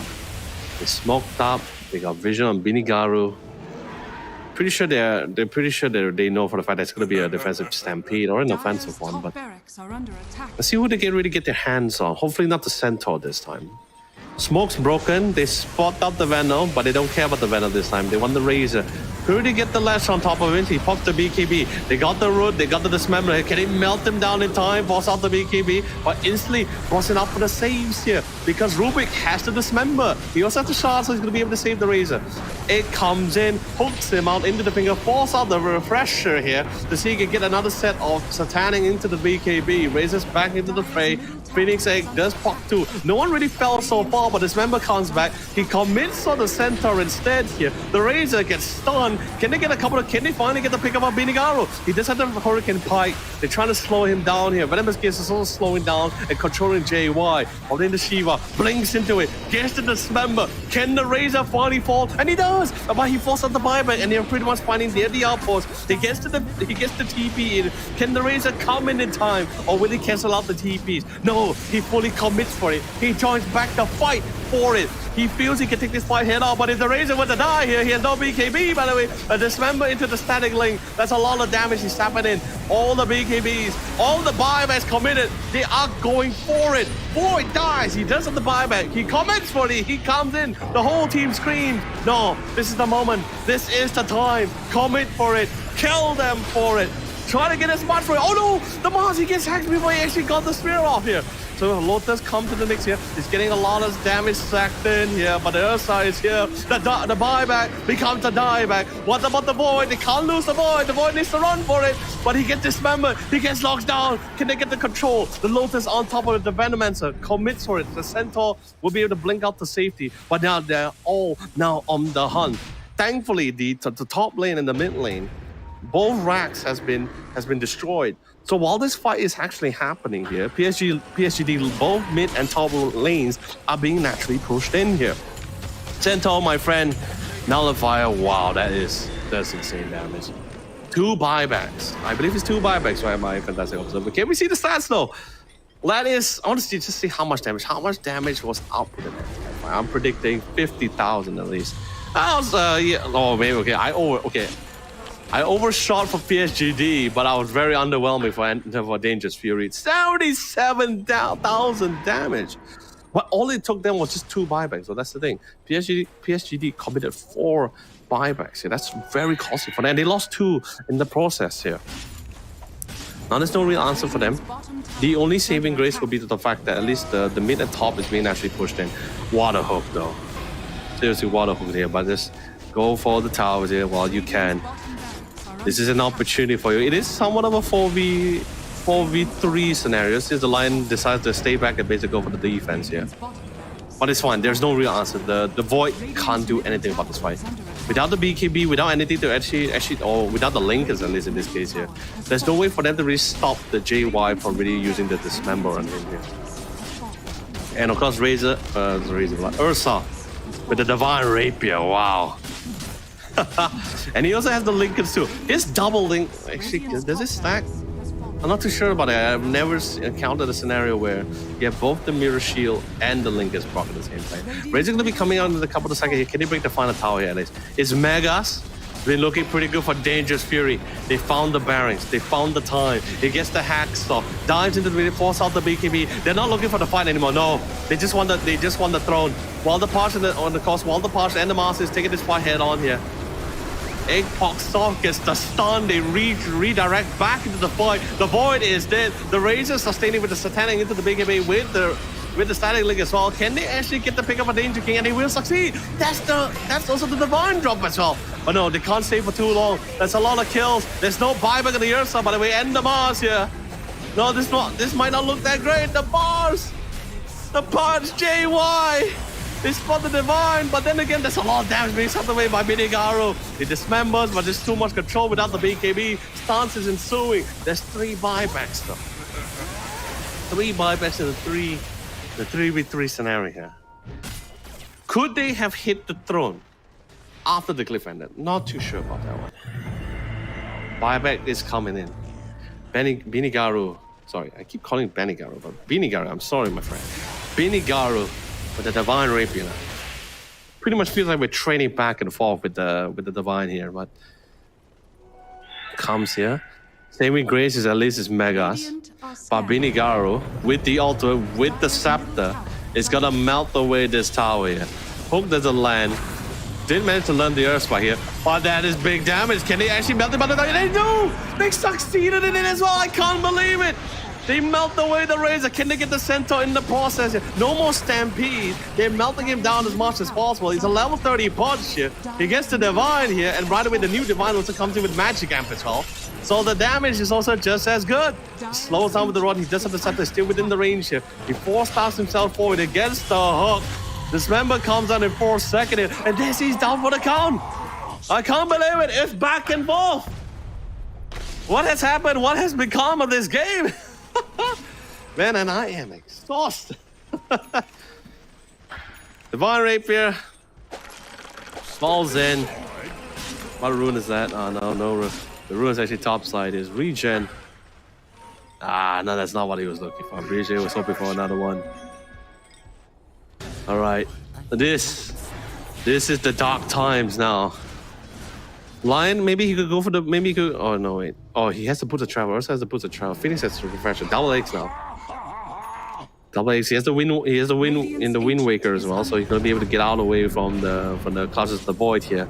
But it's okay, they're just gonna go for the throne. They have no answer for it. They got the 8 Arena of Blood off the BKB. They had to focus the 8, but guess what? The damage is here. Ladies and gentlemen, Dangerous Fury. After 69 minutes of gameplay, of back and forth as well, of control, a battle of wits, Dangerous Fury comes to the top from after a long, drawn fight, a fight that seems like forever here.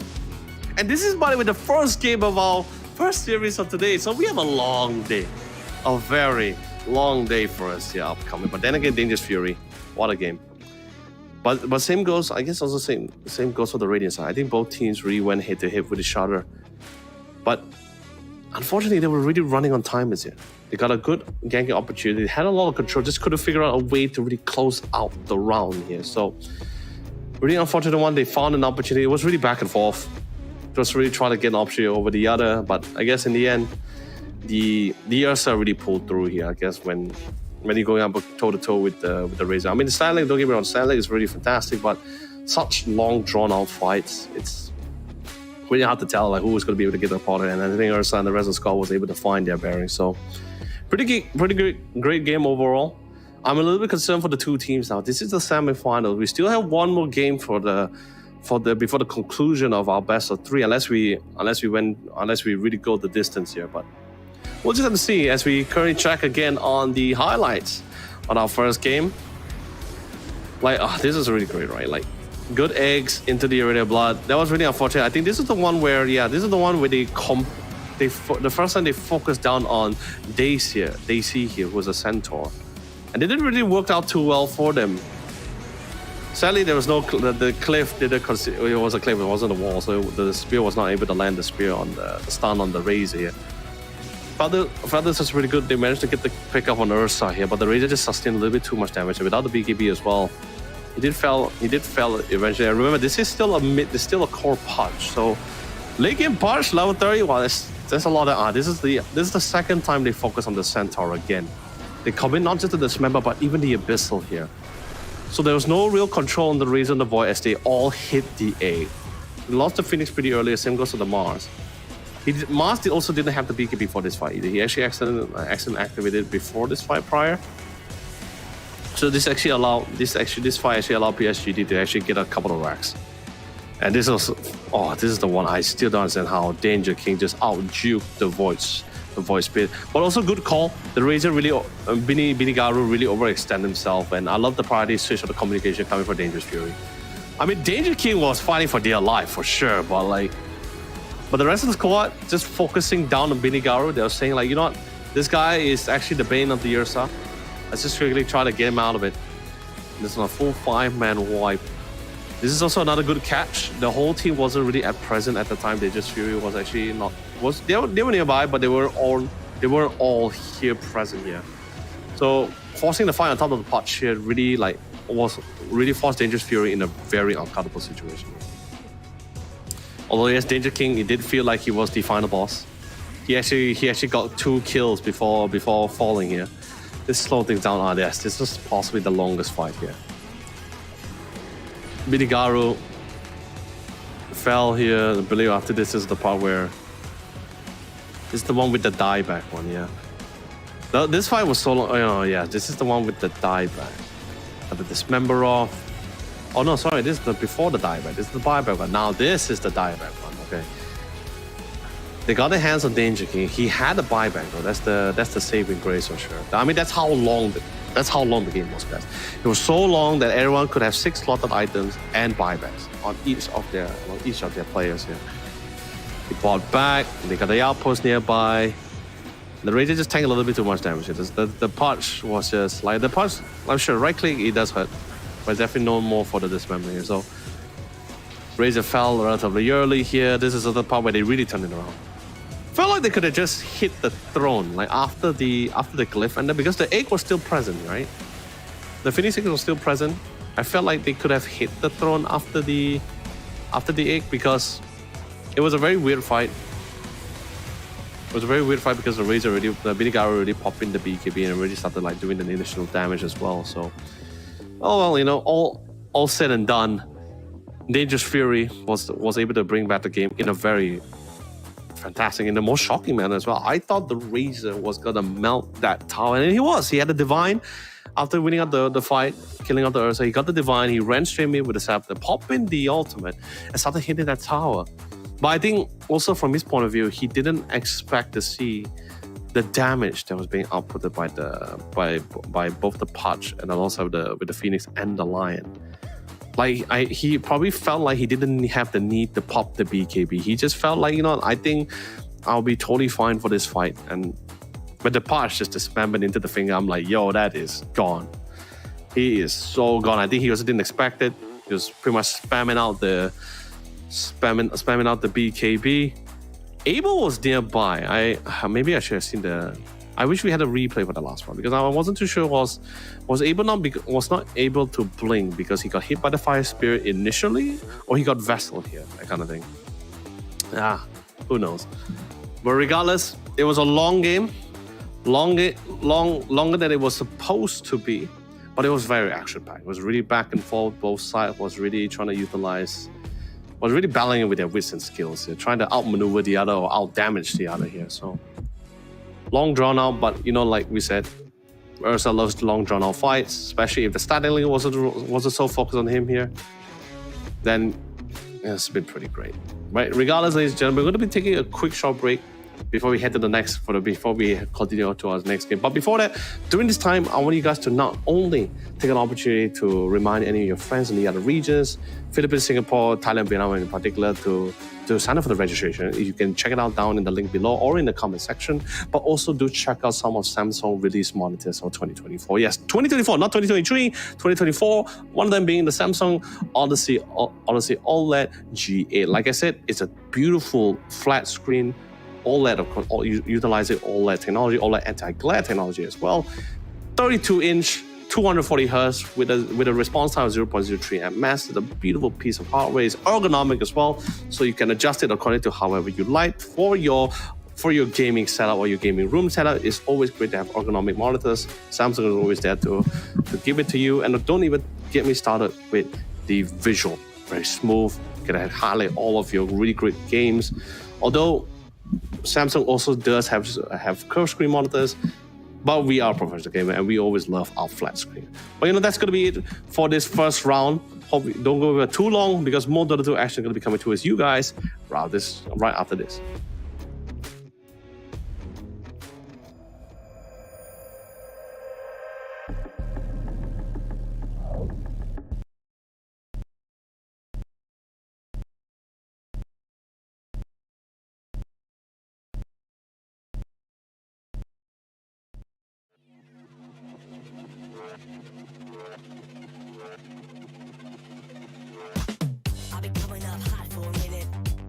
know the drop when I'm in it. I drop the top when I'm in it. Everybody know the drop when I'm in it. Yeah, I go so good. Everybody know I'm on. You know when the click through to the send it's about to be a so big run.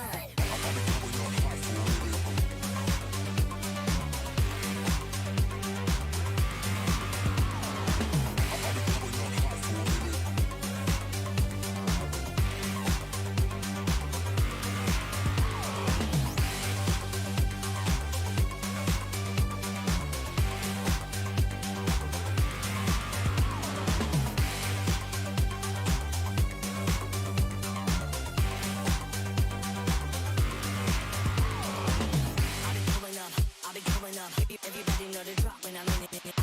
Drop the top when I'm in it. Everybody drop when I'm in it. Yeah, I go so good. Everybody know I'm on. You know when the click through to the send it's about to be a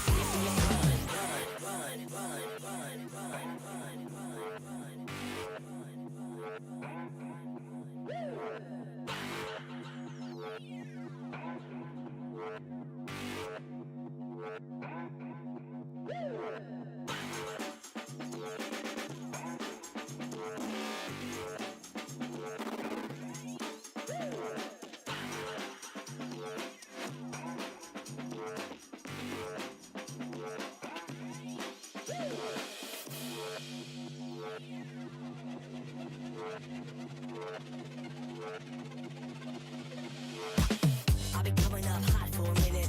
Everybody know the drop when I'm in it. I drop the top when I'm in it. Everybody know the drop when I'm in it. Yeah, I go so good. Everybody know I'm on. You know when the click through to the send it's about to be a so big run.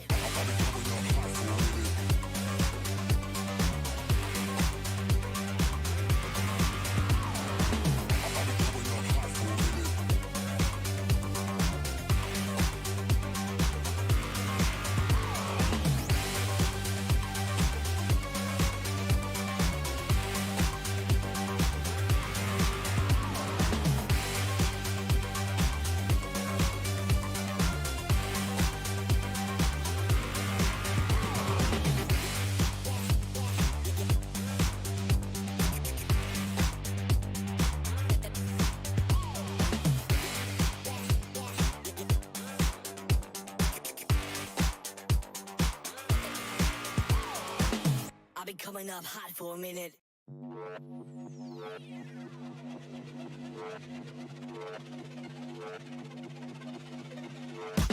I'll be coming up hot for a minute. Everybody know the drop when I'm in it.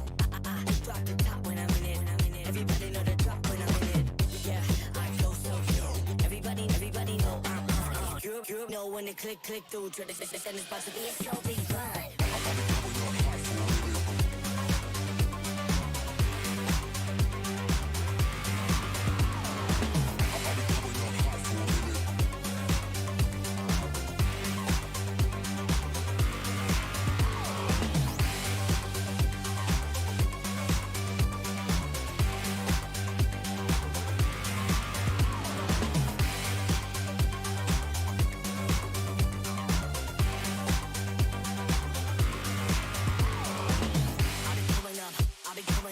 Everybody know the drop when I'm in it. Drop the top when I'm in it. Everybody drop when I'm in it. Yeah, I go so good. Everybody know I'm on. You know when the click through to the send it's about to be a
know when to click through. Try to send this about to be a show, be fine.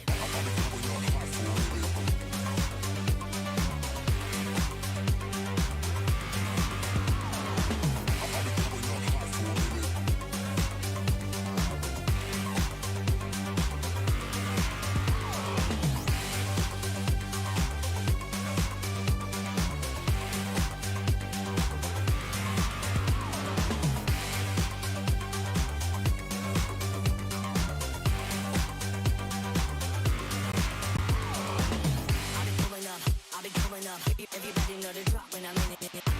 Drop the top when I'm in it. Everybody drop when I'm in it. Yeah, I go so good. Everybody know I'm on. You know when to click through. Try to send this about to be a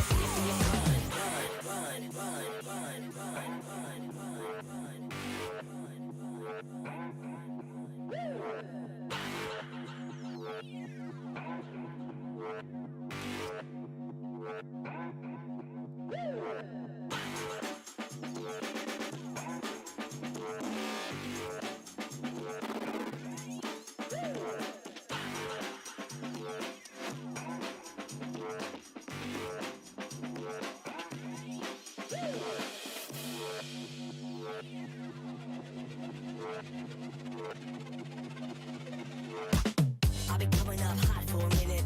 Everybody know the drop when I'm in it. I drop the top when I'm in it. Everybody know the drop when I'm in it.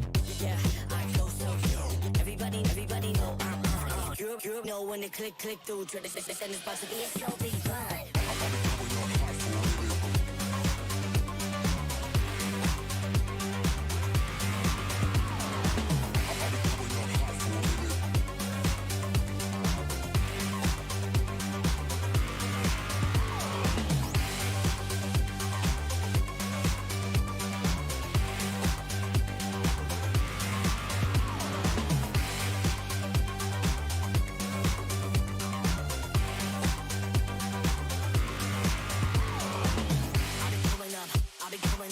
Everybody know the drop when I'm in it. Drop the top when I'm in it. Everybody drop when I'm in it.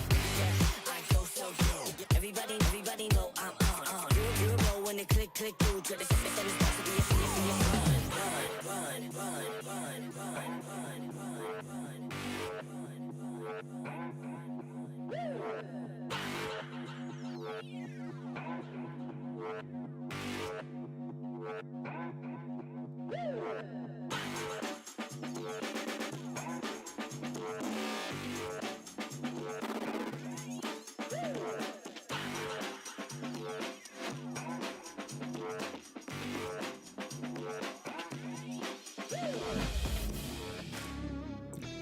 Fellow Dota 2 enthusiasts, welcome back again to the Samsung Odyssey Cup Campus League. My name is Landon, also known as YOLO Lee here, or maybe I guess you could say Solo Lee today, because I don't really, as you notice, I have no co-pilot in this fantastic spaceship as I scale through space, courtesy of Samsung here, who's not only given me an opportunity to explore space with two of the finest Dota 2 heroes by my side, but also at the same time giving an opportunity to all of these young talents here in this league itself here. But of course, first things first, let's quickly bring up the brackets here just to show you guys like what's been really happening. I mean, showing you the brackets will also be showing you what's going to be our schedule for today. So we're still in our first best of 3 semifinals. We're still in the first one. Yes, I know it feels very long. It's 12. It's like on Malaysia's time. It's 12:55. It's almost 1.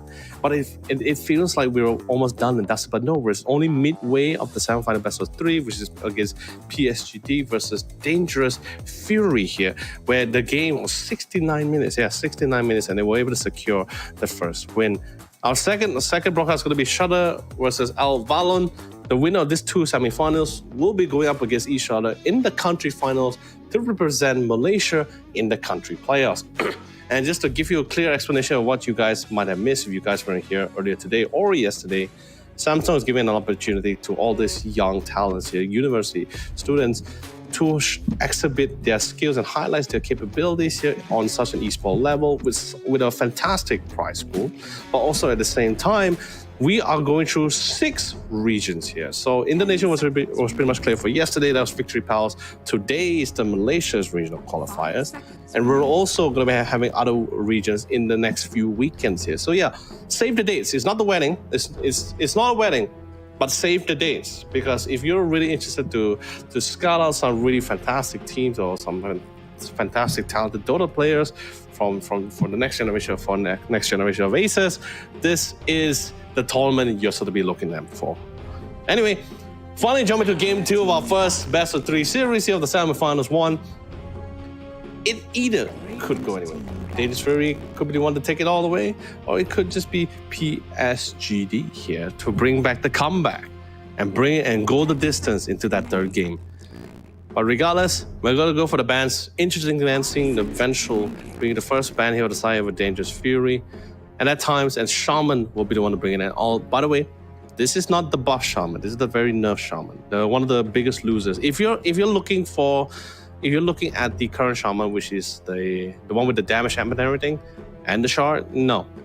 That Shaman was the biggest loser in the patch. However, the way people have been playing the Shaman right now comfortably, because I believe this is a comfort pick for their supporter, it's just mostly the traditional Shaman, where you're shackling, you have a decent amount of CC. It's pretty much similar to the Lion, but the only difference is that you have you may not have the nuking capabilities like the Lion, but you do have tower pushing capabilities, which will actually excels and pressure out your opponent team because they will be forced to actually interact because they're just like, okay, we just can't let this Serpent Walls take our tower. So first pick, and usually first pick supports doesn't really pivot to anything, but it doesn't really give a lot of intel to your opposing side, especially when, like I said, these 2 teams are fresh out of the woods here. So there's not a lot of intels of VODs for them to research about. So their first game was all they got. And it's not really a lot. It's really not a lot to play off with. So PSGD, locking in the Night Stalker. I've seen a safe lane Night Stalker. I have seen the off lane, which is the typical one. And I think it's a good pick. Usually Night Stalkers are usually the go-tos, especially when you go up against like channel supports like this one, like Shamans as well. Really good in melting them down, pretty good in lane. I know the Night Stalker has very interesting facets as well. One of them being, which is the one for the Void, where if you were the person you targeted with the Void, he will have absolutely no vision, completely deny of vision. But everyone opted to go for the second facet, which was changing up the daytime, the day cycles here. Because usually the game starts in the morning, right? But now with the Night Stalker's facet, you're actually prolonging the night time. You're actually starting off with the night time first. So in other words, it actually allows Night Stalker for early aggression, helps him to secure his early phase, especially the pre-5 minutes here. The pre-3 or the pre-level 4 makes it a lot more easier for Night Stalker. At least he's not going to be poked out as much or harassed as much as he used to. More bans coming in the mix. Prime Beast, the Venom one, I understand Prime Beast is pretty interesting. Weaver is, of course, fantastic. One of the best safe laners for all the bans. Nuisance of a post-4 traditionally was also the Hoodwing. And coming from the other side, PSGD, a lot of the priority bets you normally commonly see in the pro scene, the TA, the Dark Wheeler, Dragon Knight.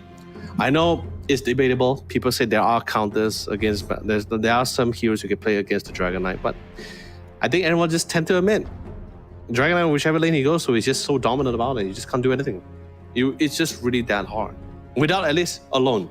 With a system that might be a little bit different, but most of the time you usually see like Dragon Knight in the mid. He goes off lane is also pretty strong as well, pretty durable. There was the nerf to his regen as well. It's no longer 4 health regen, it's actually 2 now, but it's still fine. Got rid of Slaughter, another powerful offlaner, great initiator. But this also opens things up for them. At least now they don't have to worry about, when they're picking their melee or safe lanes, they don't have to worry about the Slaughter now. Slaughter loves to go up against melee safe laners. They really do. And it just hurts. Like, I know it's very subjective, but like, without the Slaughter, at least you can think about like, oh, okay, I can bring in the Wraith King, I can bring in the Earthstars, you know. Now it doesn't feel as bad. Crystal Maiden comes to the limelight. We've been seeing Crystal Maidens back and forth once in a while.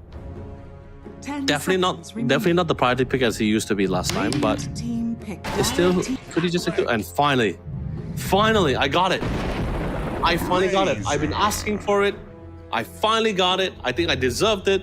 We went through a 69 minutes game. I think I deserved it and I got it. Clockwork, finally. Clockwork has been a beautiful support. 10 seconds. Very strong with the remaining. new, especially with the new facet as well, the enhanced armament. You could literally 5 seconds take remaining. down the tankiest hero here.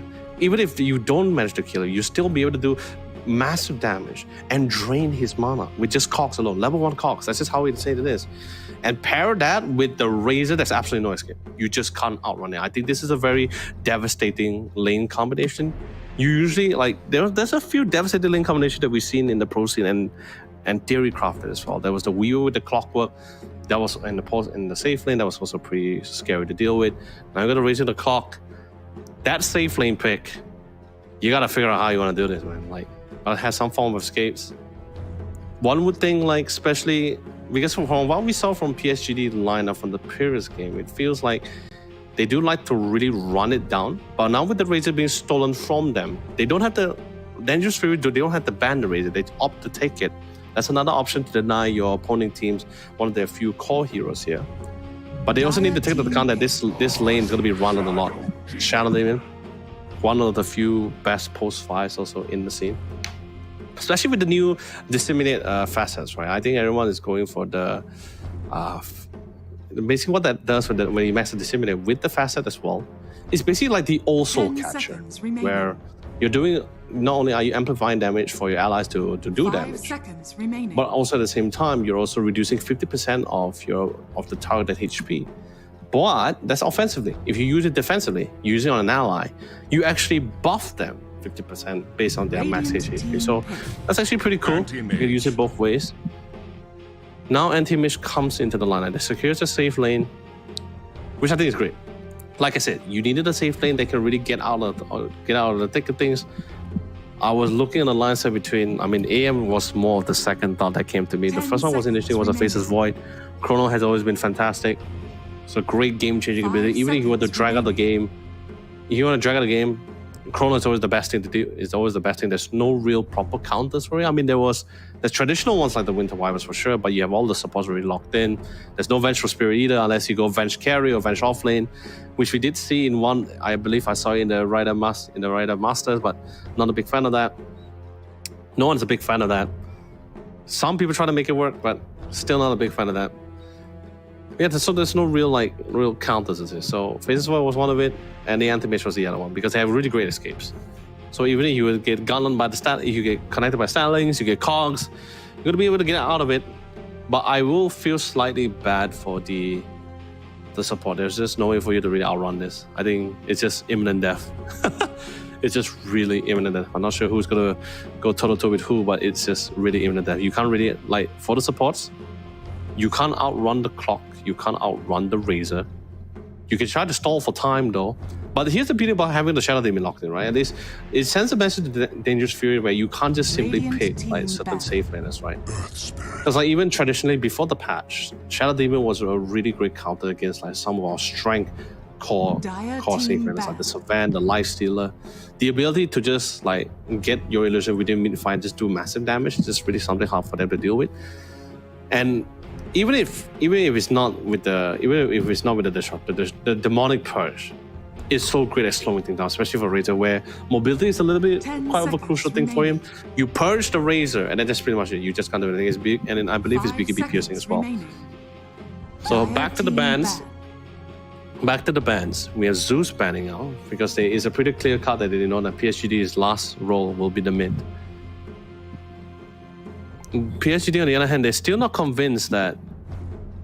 They're still pretty convinced that this is not an Earth Pyramid. I mean, it's pretty flex. 10 Both seconds can remaining. intertwine between the two, but I'm thinking Razor in the offlane is pretty 5 great against seconds remaining. the AM. At least that puts some form of pressure. You can also somewhat outrun. You can somewhat run down the Radiant AM team depending on where back. his blink direction. Meeple's also a good ban. He's been up and running. But you want elusive heroes. I think PSGD really need a tempo play because the AM is going to be farming. The anti-mage is definitely going to be farming. So they would love to have someone to get a tempo player, especially with the mid side here, to play alongside with them. 10 While, seconds remaining. because you have a lot of kill potentials, you just need someone to run down alongside with you. 5 Night seconds Stalker, remaining. it's okay to initiate first.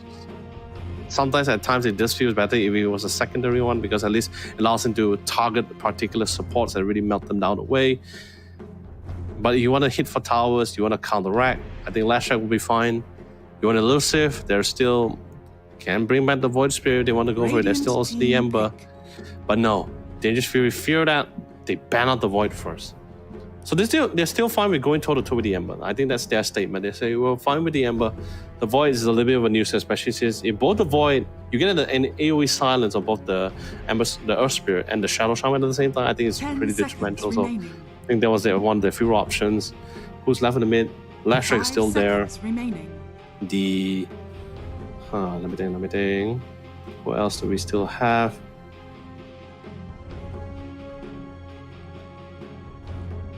Who is the better call? 20 seconds left. If they want to, like, seriously, I think Lash could be good. Since you're really running them down, you might as well just, like, add on top of that.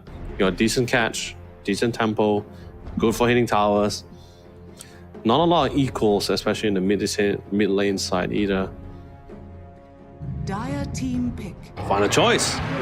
Centaur Warren. Okay, so in the end, they decided, all right, fine. Razor or the Earth Spirit is going to debate. I think we'll know once we see the role selection. Either one of these two. Probably the Earth Spirit. Yeah, it's going to be the safe lane Razor. Earth Spirit is going to go mid. And that's exactly what we're looking for. Like I said, tempo player. This is the one you got. And it's someone, and also for their side, they couldn't really opt to go for the Storm Spirit because of the AM as well. And it was not banned, it was still in the pool. So finally, we're seeing some of the heroes that was initially banned being brought into this game. I think that's great. Dangers are going to be the safe lane Razor. That's fine, totally fine with me. Now it's just whether they can withstand the damage from the Storm Spirit. It's very fast paced. It's like one of the few best mid laners right now, and it's also a great tempo player. It's very fast paced, able to really get to that back line as well. He also is also a great initiator or secondary initiator, depending on how the game is going online as well. No real proper catch except for the Shaman. Yeah, there's really no proper catch except for the Shaman. Hook shot, if you can land it, that's great. Cogs, maybe if you time it right.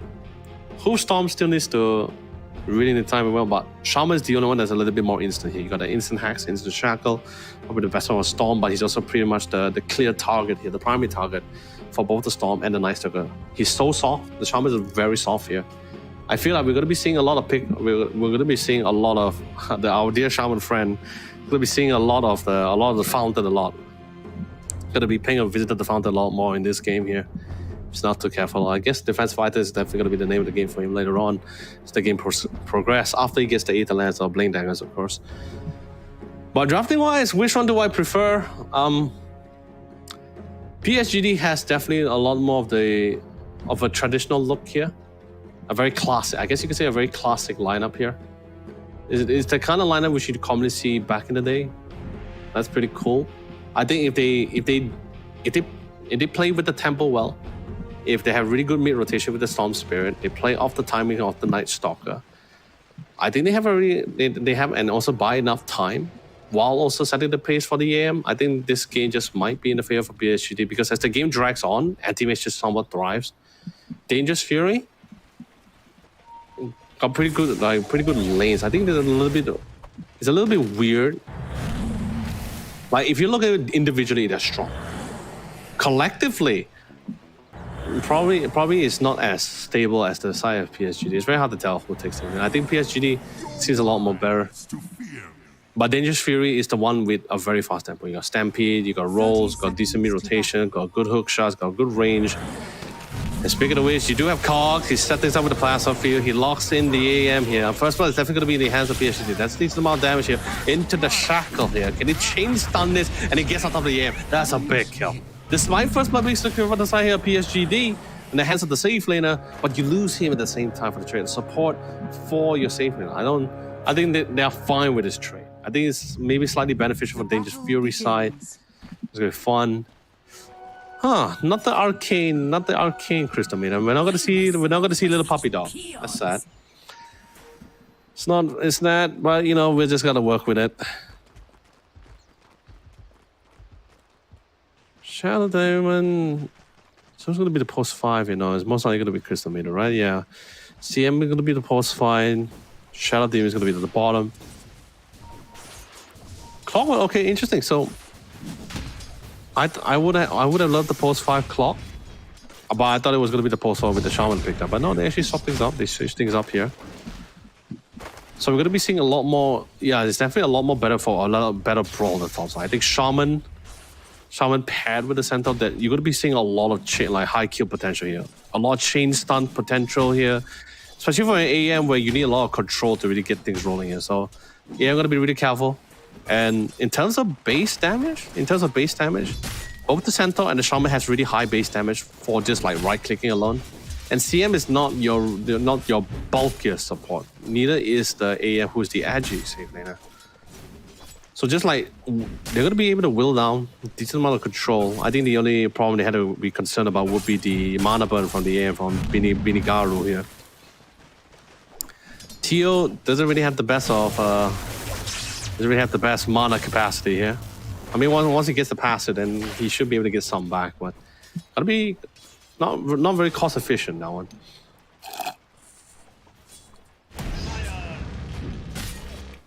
Good shackle, couple of harassings. There's just no mana on our dear friend center. I mean, this is what to be expected. You're up against an AM, and also with the frostbite coming in from the CM, so you're gonna be able to get a couple of mana burn in.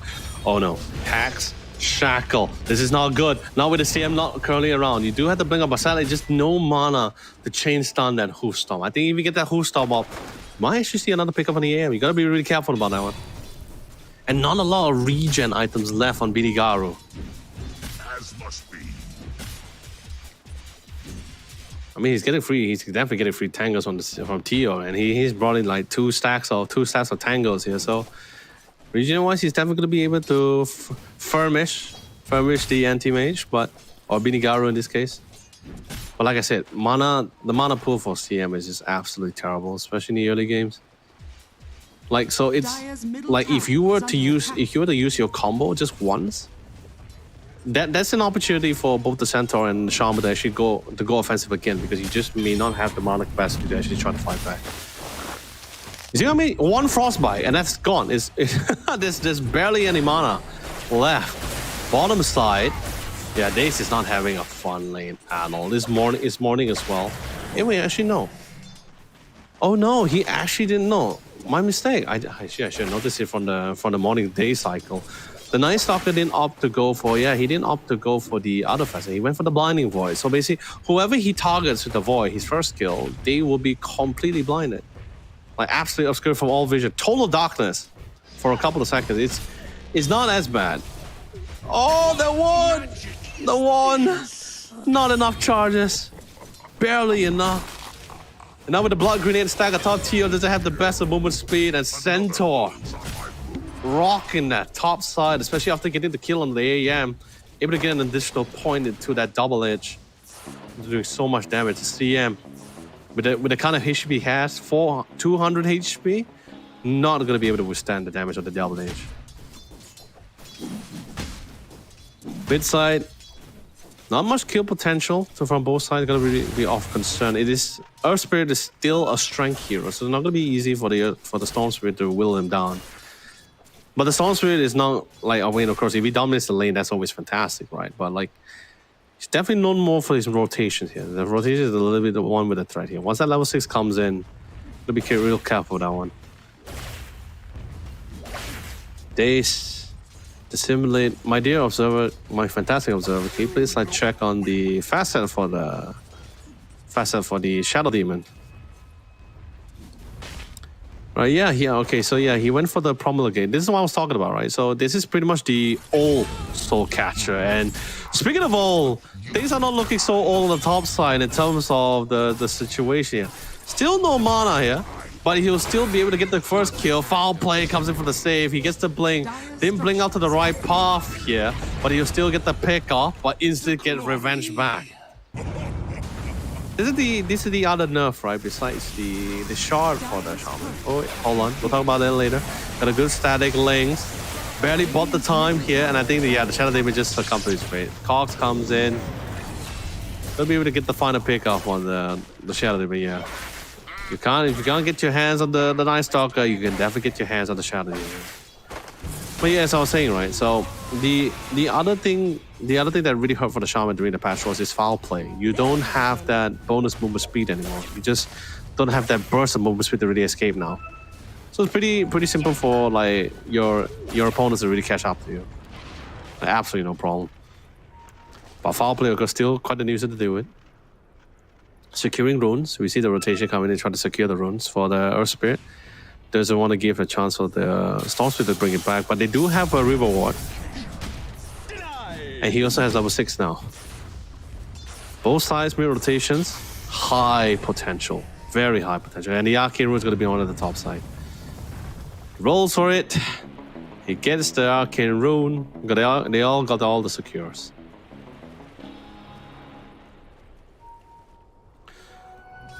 Yeah, foul play cooldown is just so short, man, if you think about it too. Nice Stalker is here. Back into the lane. Nighttime is prime time, which is good. I think this is gonna help it at least secure, at least outmaneuver the cogs. Got the static links off. Not gonna be able to get the full duration. The move speed a little bit too fast, and so the cog wasn't really in range to actually try to cog him in here. Big damage. Got the simulate off. Resets back into the disruption to try to slow things down. Yeah, Night Stalker is going to take a while and really does require positioning. He does get the cogs off. Does fall for it. But yeah, no. Got a hit in a beautiful rotation. Both minion actually was going to be committed to the top side, but it seems like they're going to get the better part of their hand. Raijin doesn't have the mana into the vessel. That's going to be more charges for JY. This looks pretty good for him.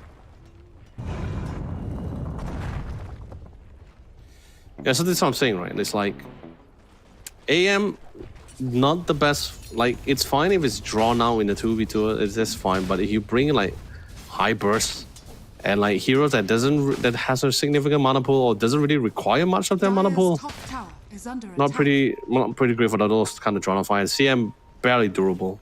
Earth Spirit has a strength hero, it's pretty great.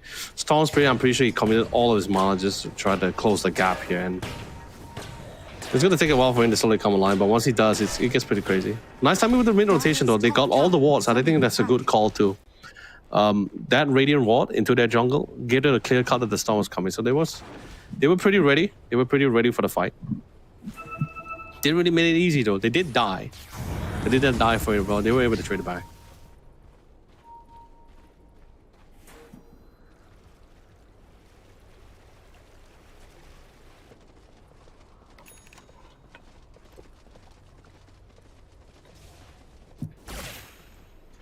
Stampede is available. Not a lot of ults happening on the support here. It's slowly but surely it's coming. CM goes to rotations, and then this time the anti-base just goes straight to the jungle. He said, you know, I figured I have enough stats, I have enough levels. Time for me to stick to the shadows, where AM is going to slowly thrive, and then magically he's going to come out with like 3 items. Hopefully, I mean that's the hope that PSG is currently having right now for the anti-mage. Bottom side, high mobility, good decent chase as well. JY is coming with the rolling boulder. Not even nice timing with the Nightmare's grip here. We're not going to be able to silence it for too long. We're going to have concentrated focus fire on top of JY. Gets cogs in. Raijin is losing mana in the process here. Barely any mana currently at the moment here. But Danger King here, currently out of range, got the Styling link, but we're going to get the bonus level up from picking up the Night Stalker here. But I'm going to continue into the fight. Wazu is here alongside with the center. Yeah, they're bringing in the full party. They say, you know what? Nothing's happening to the top side. We really broke the top tier 1 tower. They want the action. They got it. They come into the fight here. They made up basically, yeah, you know, a corner support for another core for support. But it is an off laner for the mid laner here, though. Sadly, they weren't within the vicinity for the Earth Spirit to really try to follow up with the damage. He was pretty much isolated. An isolated pickup. Now there's another opportunity. Danger King. Definitely not sensing the great danger here. Binigaro joins into the fight. Void is definitely blinded from the line side, and a quick TP here. I think same comes here for the Clockwork. Gets Cogs back, but it is night time, and there's also the blink on top of the anti-mage. They're going to be very quick to catch up to him here. Now with the Void with the additional snow and constantly blind as well. 3 hits here. It took a while, but they will be able to secure the pickup on the Clockwork here. But what about the top? What about the mid lane though? We see quite the engagement. They will get their hands on this. If one would usually assume, okay, hey, wait, great, they traded the support for their opposing mid, that would be great. But then again, if you think about it, they actually picked up the Razor initially first before the clock. So A lot of combat, a lot of brawl. Not very common. I guess this time this anti-mage is not going to be not going to be a traditional anti-mage. It's going to be the anti-mage that counts, that really joins in the fight relatively early. Not the Battle Fury one. But you do want to get it though. It does help really to help enable that flash farming. Joins the fray. CM is still level 4. Haven't already got a level 6 yet. It's really 10 minutes into the round. This is a slightly a problem.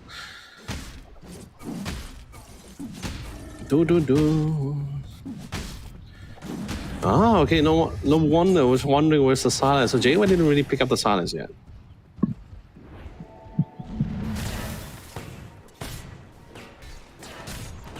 I'm just trying to push up 4 levels. We want to get those team fight ultimates out here. Demonic Purge is finally here. There's a fantastic ability to slow things down, especially for Razor and Earthspear when you're trying to run them down. But then again, if you think about it, it's also the last pick center is pretty much also a decent counter pick to the Shadow Demon, because like even though you purge someone with the Demonic Purge, you pop Stampede and the purge just doesn't exist anymore. It doesn't feel like it's there anymore. So I wouldn't say it's like, okay, I wouldn't say it's a direct counter. It's just it's just a very nice additional thing to have, you know, with the Stampede to play off with it. It was the last pick center as well. Oh, they spot the storm. The smoke does break though. They do have the vision. But if they got a rolling boulder, this managed to connect. They don't have the silence, so they have to chase down. Beautiful save with the disruption here. It's gonna buy some time for the AM to run for it, but he just couldn't get the time. It's too soft. Double H, 4 points into the double H will be instantly be able to melt away. A quick pause, mouse against danger. This man's probably like tossing. This guy's flicking the mouse in Dota. I didn't know you could like flick the mouse in Dota. Nowhere near the nice talker. After despairing, got the G back. Foul play also currently active, but let's be honest, it's nighttime.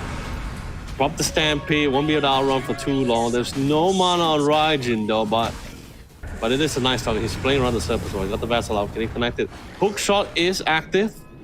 Not gonna connect on anyone, no. But it is okay. We're having these very small skirmishes, right, between the two. But the lead is still in the hands of Danger Fury. They got the objective. They're also slowly making strides. And Anti-Mage still needs to get a decent amount of fight, unlike the Razor here, where pretty much can just join the fights any time if you wish to go for it. You can just basically farm on heroes if he wants to go for it. Anti-Mage, the Battle Fury is halfway there. Could take it a while. We also had a lot of like nerfs in some of the items recently in the part of the patch. Eternal Shroud being one of them. Is this a nice Eternal Shroud game? I think it could be. There's a lot of magic damage being outputted from the Crystal Main Ultimate and from the Storm Spirit as well. Something nice to pick up for the center if he goes for it. But Eternal Shroud has been getting nerfs like every patch. I don't know how many times it's been getting nerfs. It's still such a good item regardless. You just can't really get rid of it. Rolling Boulder and instantly blink down. You gotta be cautious about it. You have no idea who's here. Hook shot into the CM. Don't think you're gonna be able to get away out of this, buddy. Pretty much a dead man here. That's gonna be a nice pickup. Not really the anti-mage you're looking for, but hey, you know, it's like I said, slowly but surely, all these small pickups are eventually gonna be stacking up to pay dividends.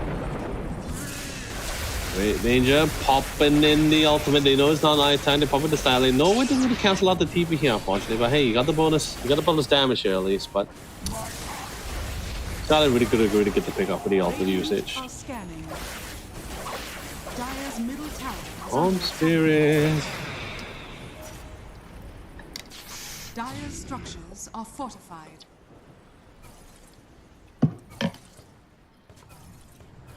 I wish Ottoman was here. Then I could ask him, what can we do? What can he do? Especially in this kind of game. They missed the window. I believe the Storm Spirit unfortunately missed the window of opportunity to really set the tempo. That window is now closed. So close.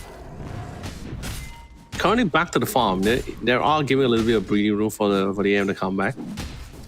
I wish I get it right now. Everyone at least want to try to get out that second item or that initial item as well. Trying to get the Montas.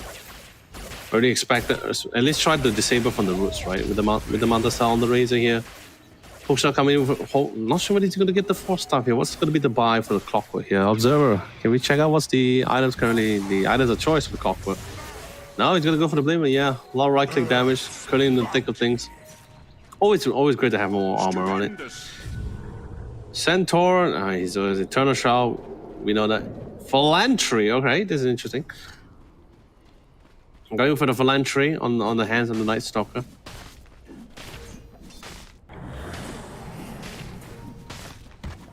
How are they going to play it out? They went for the smoke. Not going to be able to find anyone in the process here. The farming was everyone's actually farming from another area. Now they also have their own personal smoke, and they're not finding anyone. Both sides had the same idea, and because of that, they are literally mirroring each other from across the other side of the map.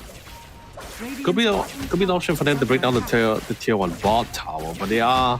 I think smoke is definitely going to be timing out shortly.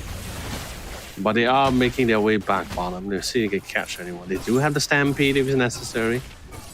Good to really catch. It's really simple to catch them on top of Bidigaru. They do manage to secure bot tier 1. They saw it.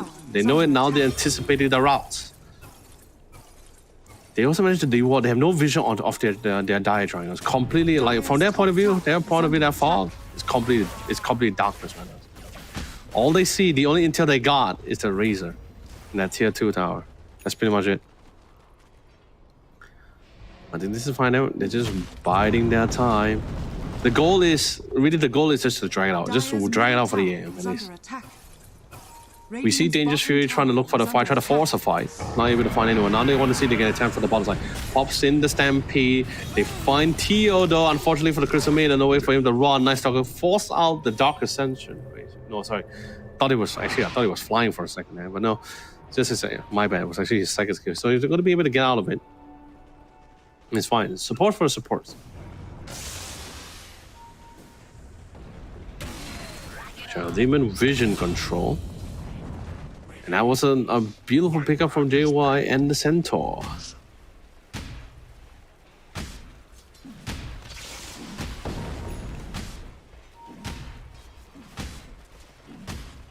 I don't know, like... It's the kind of thing where you don't want to drag out the game against the AM. But at the same time, also, you're just not finding that gank opportunity either. Plus, it's nighttime. I think they also just want to play around the nighttime around Night Stalker. But I think they're pretty strong to not worry about the Night Stalker too much. Oh, there's the reveal of the existence of the Orchid as well. They try to go for the Hoostar, but instinct is silenced out by the Night Stalker. Pops the Dark Ascension. He goes straight for the Shaman, and that's going to be the name of the game. Power play also committed to the AM, and so Benigaru also decides to join in the fray. Shaman falls out. The fight didn't look as favorable anymore, but instantly the double H melts away on the Stone Spray. Disruption comes in. No way to stop the CM ultimate, not for too long, because here comes the rolling blow from the JY.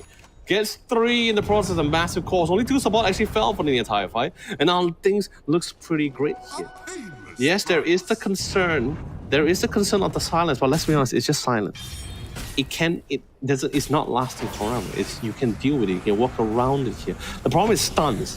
They don't really have good stuns at the problem here right now. For the side, for the die here, in terms of control. Going in, Raijin. I just want to see how big of a damage from the hooks are. You just watch the storm, hook storm, double H, gone. That's pretty much it. That's all she wrote. Yeah, like I said, the problem right now is there's just no stuns at their side. Roots, sure. I guess the storm's second skill is somewhat of a control, yeah. But it's still a problem. I think the same can be said for Dangerous Fury, right? The only control that they have to really like instantly lock down the Storm Spirit would just be the Shaman. Like, whole Storm, yes, it's there, but there's still like the animation channeling, the animation for the stun. So there is like a brief moment for the Storm to actually get out of it unless he has no mana or just no way for him to get the follow up with it. And that's fine. Barrier Assault, he has to be on top of him. Hook Shot needs to land. Hacks. I think the Hex and the Shotgun one is the only more comfortable one. It's the more instantaneous one. So I'm going to need to be aware for that. But like I said, Shaman's going to be dying a lot in this game. He's going to be gone on by both the Storm AM and even the Night Stalker. He needs some form of defensive. He does have the Blink, so at least that way, he's not easily targeted first initially. He'll be definitely targeted later. But we're going to be looking for a couple of defensive items later. Maybe, or if he's confident enough, I think he might just be confident enough He just might be going with the offensive items here, like the Aether Lens, probably could try to get the shard out. The shard time is here. They smoked down one small. Don't necessarily need the Razor, but he is within the vicinity. Smokes breaks, spots the Centaur. Now this is only for... Actually, wait, did see him actually spot the Centaur though? That's the thing. He still casually went back to the farm. That's why I was trying to figure out whether he actually spotted or not. I think he did, but... Did he really commit further for the gank? Smoke break, no vision. I think they decided to call it off just for safety. Lanes, on the other hand... Ball's going to be pretty hard to push in. Probably don't want to be stuck around with both the mid and the top side. It's daytime as well, so PSG is definitely going to be looking for fight. They do have the Dark Ascension though. It is an option if the fight were to be ensued. Reinforcement is definitely necessary for the punish. But Midigaru he's an anti-mage. As long as there's no shaman. As long as there's no shaman and the rolling ball doesn't really connect on him properly, then he's pretty much all free real estate. He can go wherever the hell he wants. But I think this time JY and Wazoo, they're definitely planning. Nope, we have to steal the EXP rune. But they did manage to get the silo. Good timing with the defensive. The shops to buy the name amount of time. They're gonna get the AM, but they're gonna sell them for the Shadow Demon instead. Good man dies, support dies every time for their course. It's, well, it's a worthy sacrifice, you know? A worthy death. You gave it up for your course and for a brother. Any time of the week. Stop here, back to the farm. I think this is good. Not able to find the big fights. Sure, you're losing like one support at a time. You're losing on the small skirmishes, but that's fine. You're not losing the big fights. The goal for PSGD is just to drag out the game. Stupendous. Drag it out for the anti-mage. Don't lose too many objectives, nor give too many objectives, or themselves. Or don't give too many kills to really allow them to scale even further.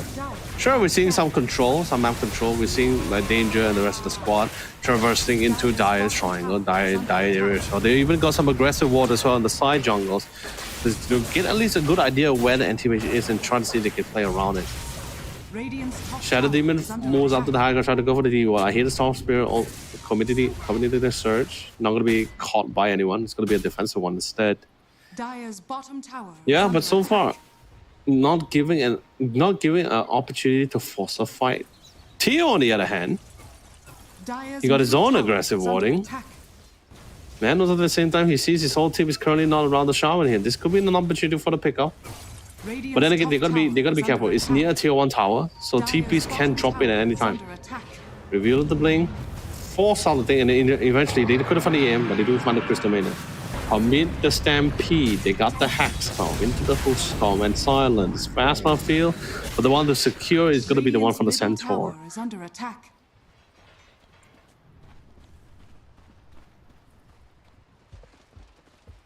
Small wins, definitely small wins, but they need to go for the bigger fish. AM is definitely climbing up the ladder in terms of net worth. I won't say he was at the bottom of the list, but he is definitely climbing back here. It's not too far behind from the range, especially now since he got the Battle Fury, so his flash farm his net worth just further like enhances right now. How many times did the mouse, man? Like, what are you doing with the mouse? Brother! I'm trying to picture, like, what could you do with the mouse? Okay, like, normal, okay, like, we're, like, normally looking at this, right? Would be that the fact that you click too much and the clicking for the mouse D-pad is just not registering. That's the common one, which is understandable. We have seen many in the past. And that was pretty much the main reason why people end up switching a mouse, right? But seeing this like 3 times back to back in our first game and this game as well, it's just like, hey, something's wrong, man. Are you flicking the mouse? You're throwing the mouse? Like, what's happening, man? Storm Spirit. I mean, this is the masquerade. I think it's called not masquerade. It's a Maserati. No, that's a car. Right? It's one of those. Not luchadors. Was it luchadors? It's like one of those Mexican outfits on. For Mexico, so it's a very cool skin. Forgot what it was. If Tom was here, he would know. He would correct me. He would tell me. We will see him later.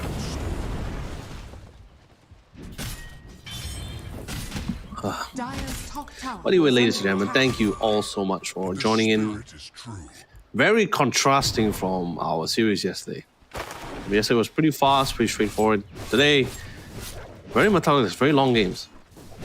Could be something that we see commonly in Malaysia. I feel Malaysia, Singapore teams Dire's top really love to tower play long is games. They under really love their attack. long games. I mean, there are times where we see games close out in. I rarely see 20 minutes, pretty rare. But usually on Dire's average 30 to middle 4 tower minutes, is under 30 to attack. 40 minutes, sometimes 50. Malaysia, Singapore teams just really love to drag it out the game. Dire's top But of course, in terms of map tower control, they're is still under getting the control here.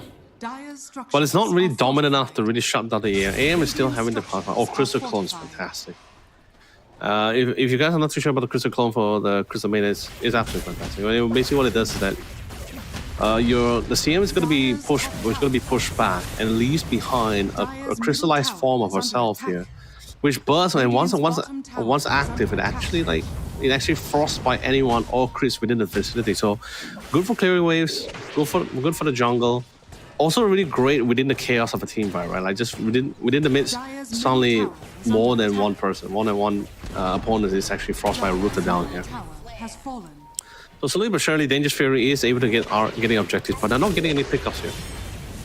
In terms of network wise, sure they're in the lead, but if you look, sure they're in terms of network, yeah, they're 7k gold in the lead, but now AM is slowly closing in the gaps. It's very close to overwhelming for JY the Earth Spirit here. But they got the Eternal Shrouds, got the Battle Fury, got the Manta Styles now. Just gonna wait up for the defusal here.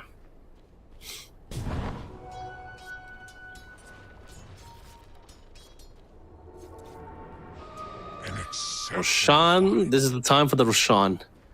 Seeing a little bit of bravery coming in from the post 5 TO, but I think it's necessary, right? Trying to get all these wards in, so at least to give some form of comfort for the AM. I think he just somewhat like agreed to the fact that okay, I'm just gonna play around the lanes with the warding. Got a ward at the top side, you got a ward at the bottom jungle on the radius side. So at least the AM at least have a brief idea where the attacks might be coming, and plus, let's be honest, it's pretty difficult to catch the AM without the shaman. I mean, sure, JY can do it now, but that's of course if it connects to the silence and the boulder as well. Yeah, the game is slow. Clearly, Roshan is slow. Everything's slow, man. Now she prepare. Right, Jin. Going to make a ways. He got the glyph near this time. Very contrasting to what our Razor. Like I said, the Razor that we saw in the previous game looks like his initial item where he started with Sanjay Yasha and the BKB. You would normally assume like, oh, that looks like look a lot like an off laner, but this might be the safe laner. This time our Razor here, our Razor for the radius side, going with exactly what most of the safe lane Razor are usually running. They go for the Maelstrom, helps them to clear ways a lot better, allows them to jungle better. And it also has a really good build up as well. Very cheap. Okay, not very cheap, but it's not as expensive of a build up as you build into the glyph here as well. It's good root, especially when you have such a high mobile elusive heroes like Storm Spirits and Night Stalkers and AMs. Good to catch onto the supports if much necessary. Now, let's be honest, they also have one of the best vision heroes on their team for PSGD with the Night Stalker as well. It gives fantastic vision. Usually one of the top 3. If you wonder who's the top 3 best vision, it's usually Zeus, Night Stalker, and even Slog. Slog is good at detecting wards. Always great for deny. Got the Crystal Clone out. They tried to change something. No, Crystal Clone didn't pop it down. He finally does. But he did get the Hoof Stomp first though. So bought enough time for the Blink Shaman to come in to go for the track here. A quick TP to the bottom side as another fight ensues. You got the Glyph here. You got the Silence, but instantly the grand reveal of the BKB on the side of the Storm. A much needed one. But that BKB is slowly going to be whittled down here to 6 seconds. So they will find another catch opportunity for themselves here.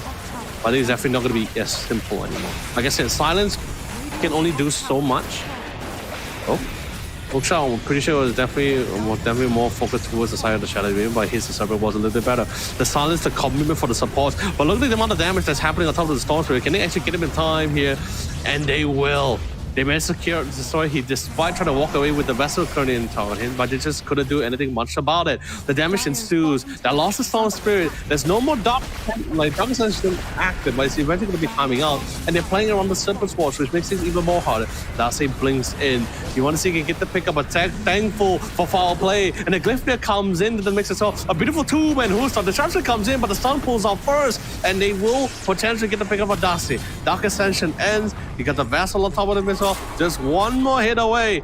Although here comes the ball coming from Binigaru, not connecting. Gets the Hoostar, chain stun, fast mob field, pops in the spell shield, and now another Glyphnia to really try to seal his fate. He blinks out, JY bolts in again, and Tio pops in the Stampede, but the Crystal Clone saves her, but the skin of her teeth here, but eventually will fall from the Moon Suit Busters coming in from Danger King here.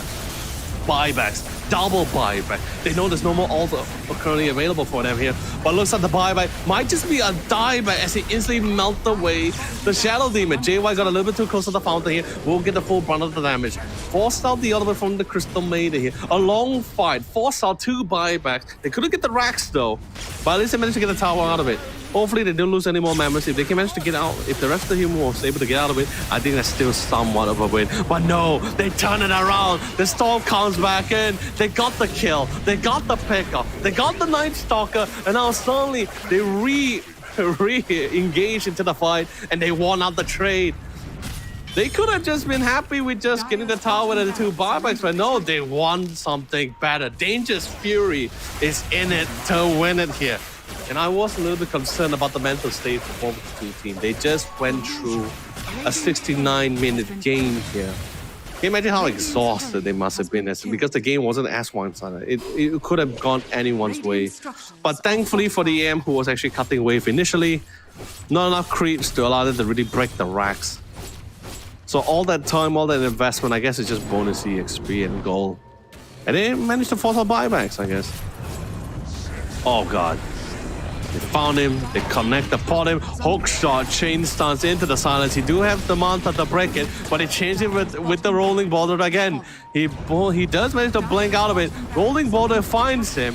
He gets the hit, he gets the bash, he gets the TP out in time. Can they connect? No!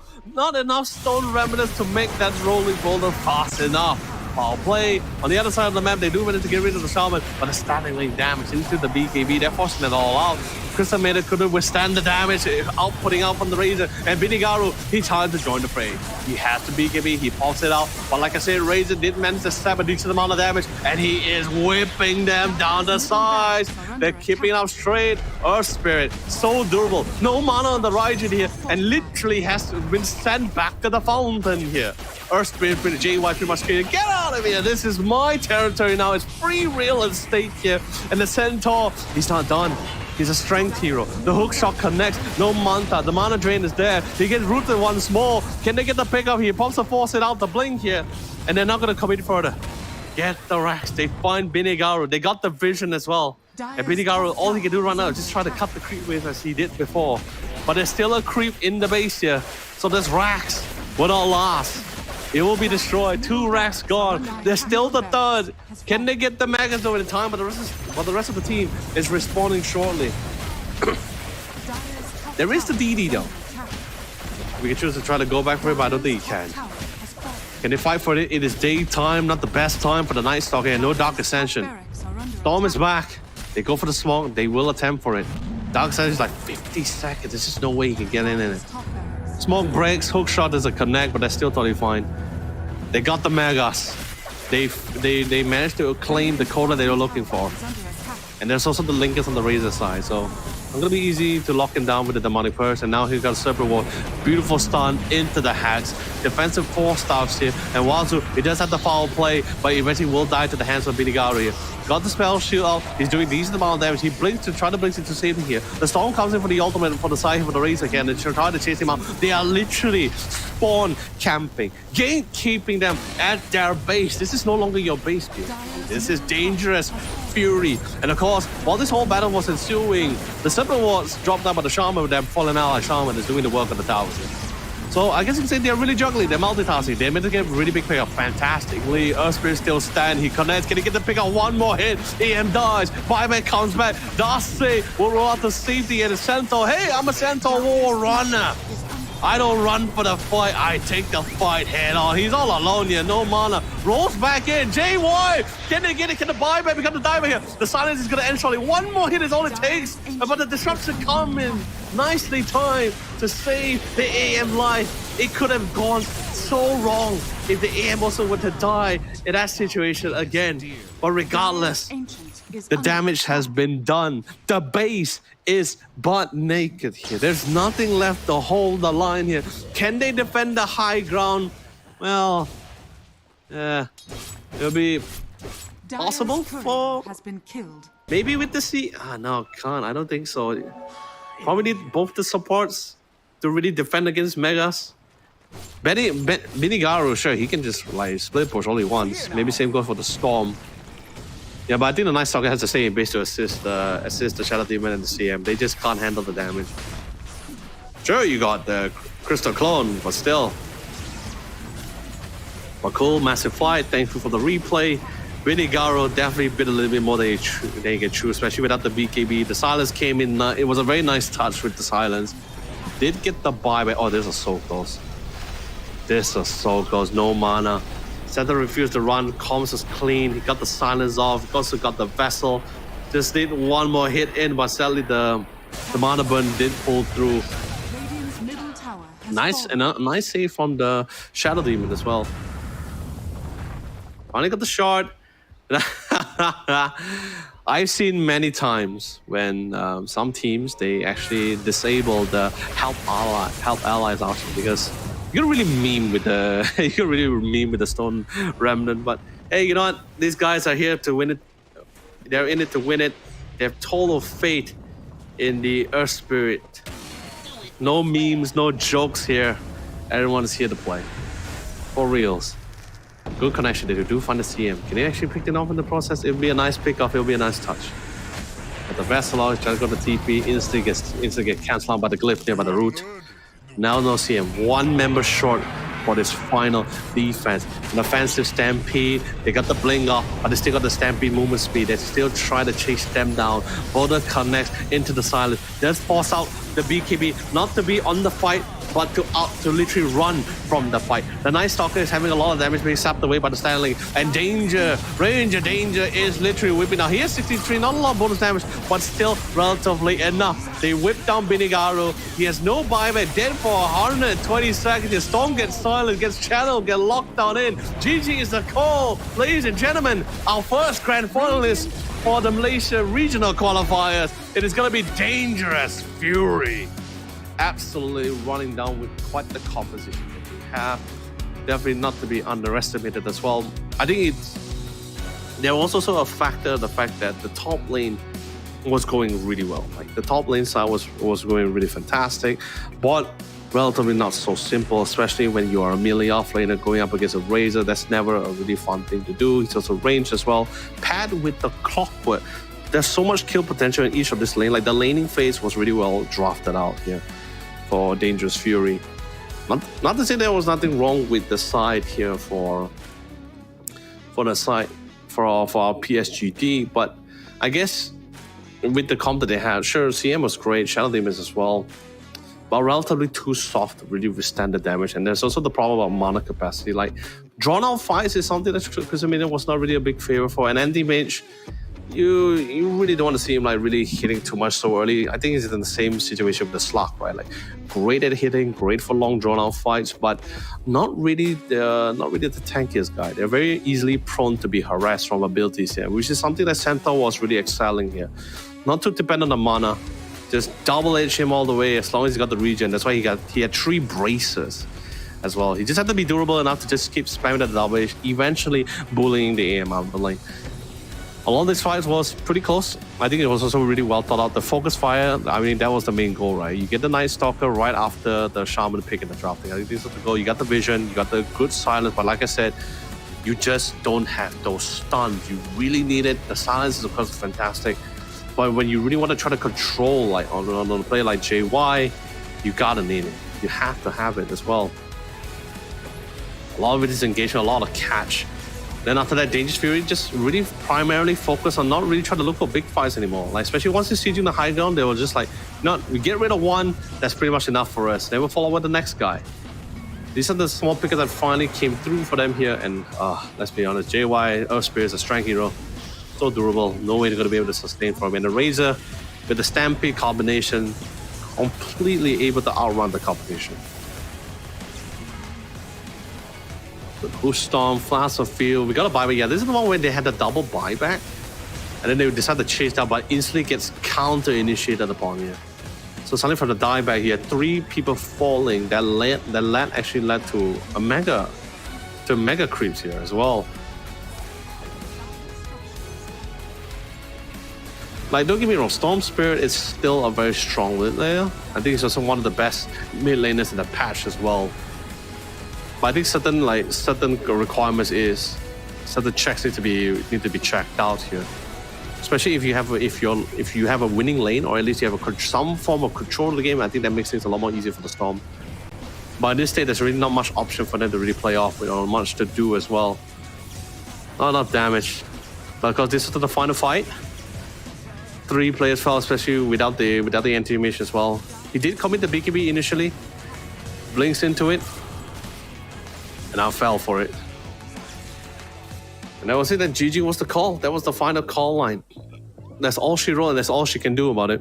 So it's going to be post-match. We're going to be able to see like what was the itemization like for some of these few teams here. And of course, if you guys like to join the lobby, we're about to see the lobby password here right now. And actually, no, we can't. The option that was toggle here. But anyway, itemization-wise, it was interesting with the Philanthropy. I actually didn't expect that for the Night Stalker. I mean, it could be something.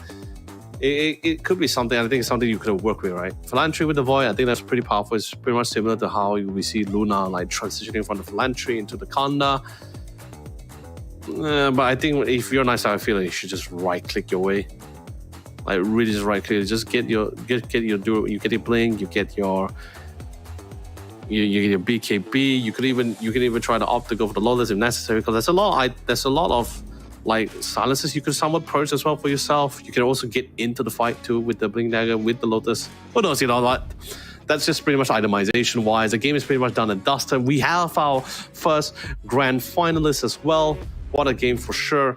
But that is not the end of our day on this championship Sunday. Much more series, 2 more series to go before we actually determine our Malaysia representative. But of course, speaking of which, before we sign off here, I wanted to remind everyone again that if you're not a big fan of the G8, we have, like I said, Samsung released a lot of 2024 models. We have the G8, there's a Samsung Odyssey OLED G8. But if you're not a big guy, you don't like big screens, totally understandable. Samsung got you covered. They have actually the G6 model here. It's 27 inch. It's definitely right up my alley. I love 27 inch. It's pretty much the same model that I'm having, 27 inch. Great size. Has more power than the G8 though, which is 240 Hz was the G8. G6 is 360 Hz. Still the same response time, 0.003 ms. So you get the same thing with just more power, with a smaller screen. The other difference would be the fact that G8 comes with a smart TV and G6 doesn't. So I think that's the only drawback between the two. But hey, you know, I'm not too worried. You want a smart TV, you go for the G8. You don't want it, you want a smaller size, and G6 might just be the one for you. Similar design, slick, flat screen, smooth highlighting. Of course, it's OLED integrated technology. It's always something great to have, especially for long duration of gameplay as well. But either way, ladies and gentlemen, that's going to be it for our first series here, but don't go for too long. We're going to be having our second series after this for our semi-finals 2, which is of course going to be handled by 2 amazing dynamic duo. It's going to be Harry Freak and the Atomo here. You guys will be seeing them right after this.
up hot for a minute. Everybody know the drop when I'm in it. I drop the top when I'm in it. Everybody know the drop when I'm in it. Yeah, I go so good. Everybody know I'm on. You know when the click through. Try to send this box to be a slow beat ride.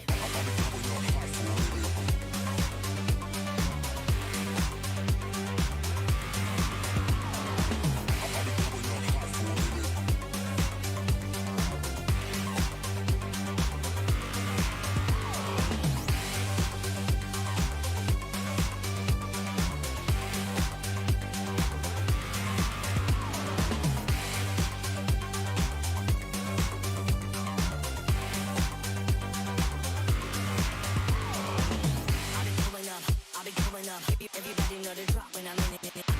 Drop the top when I'm in it. Everybody drop when I'm in it.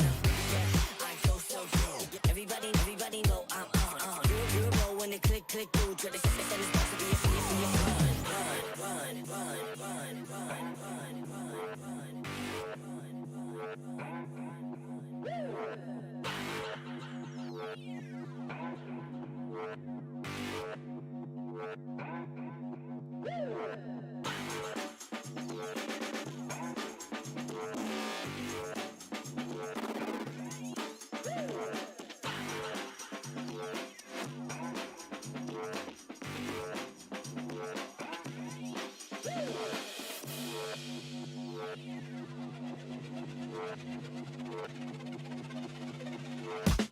I've been coming up hot for a minute.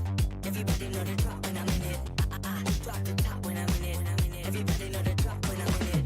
Yeah, I go so good. Everybody know I'm on. You know when the click through. Try to send this box to be a slow beat ride.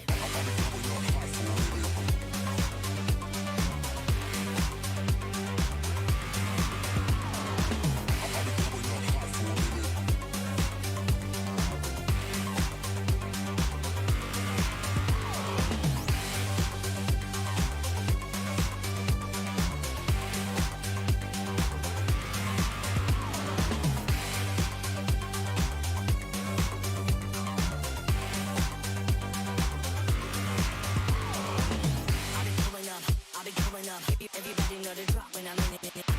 Drop the top when I'm in it. Everybody drop when I'm in it.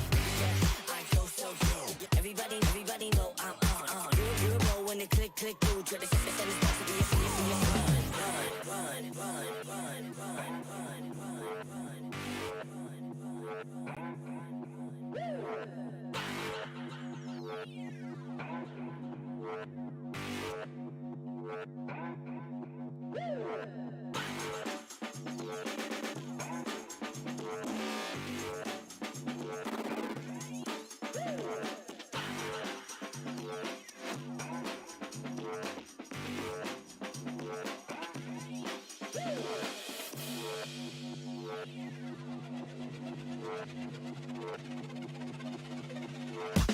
I've been coming up hot for a minute. Everybody know the drop when I'm in it. I drop the top when I'm in it. Everybody know the drop when I'm in it. Yeah, I go so good. Everybody know I'm on. You know when the click through. Try to send this box to be a slow beat ride.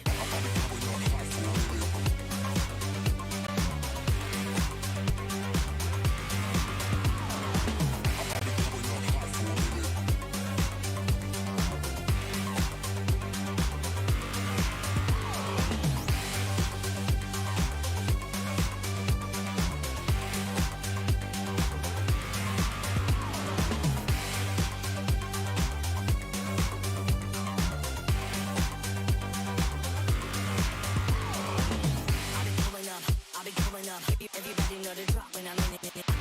Drop the top when I'm in it. Everybody drop when I'm in it. Yeah, I go so good. Everybody know I'm on. You know when the click through. Try to send this box to be a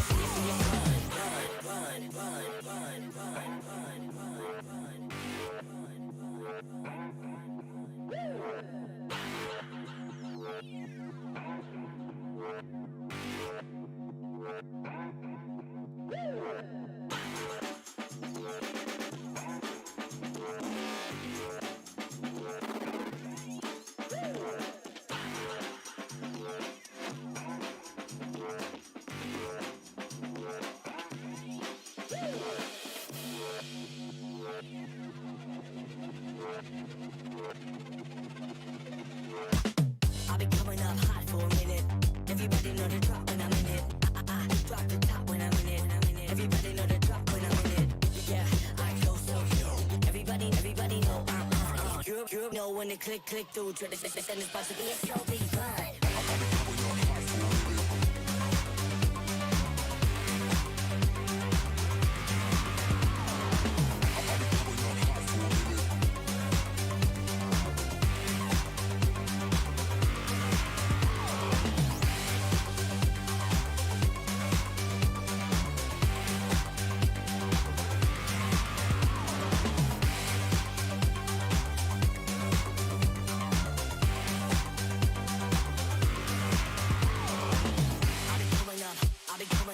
Everybody know the drop when I'm in it. Drop the top when I'm in it. Everybody drop when I'm in it. Yeah, I go so good. Everybody know I'm on.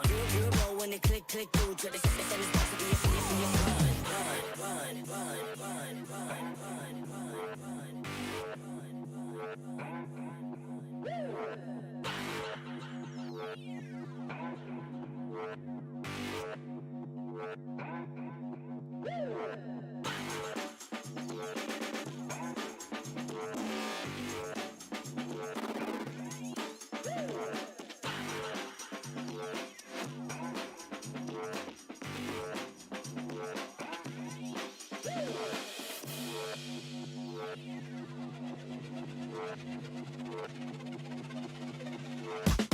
I've been coming up hot for a minute. Everybody know the drop when I'm in it. I drop the top when I'm in it. Everybody know the drop when I'm in it. Yeah, I go so good. Everybody know I'm on. You know when it click through. Try to send this box to be a slow beat run.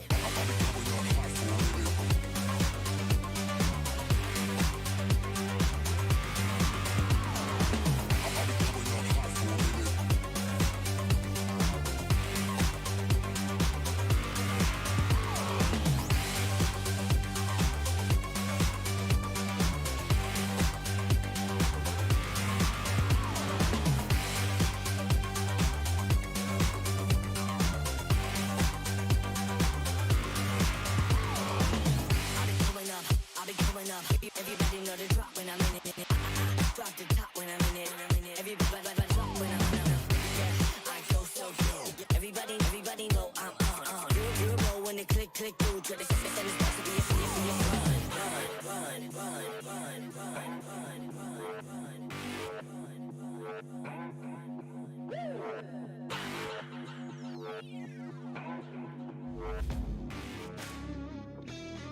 And we are back with the Samsung Odyssey Cup here with Harry and Otomo, and we're going to be taking you through the next series here. Otomo, did you watch the previous series? It was very fun, especially game one. Game one, yes. And I know the caster was on it, Leonard. He was like, oh, it's tiring, it's tough. And I'm like, that's what you want. You want a nice, long slugfest, especially for these players who are like sort of dipping their toes in the competitive scene. This is the games you want to have.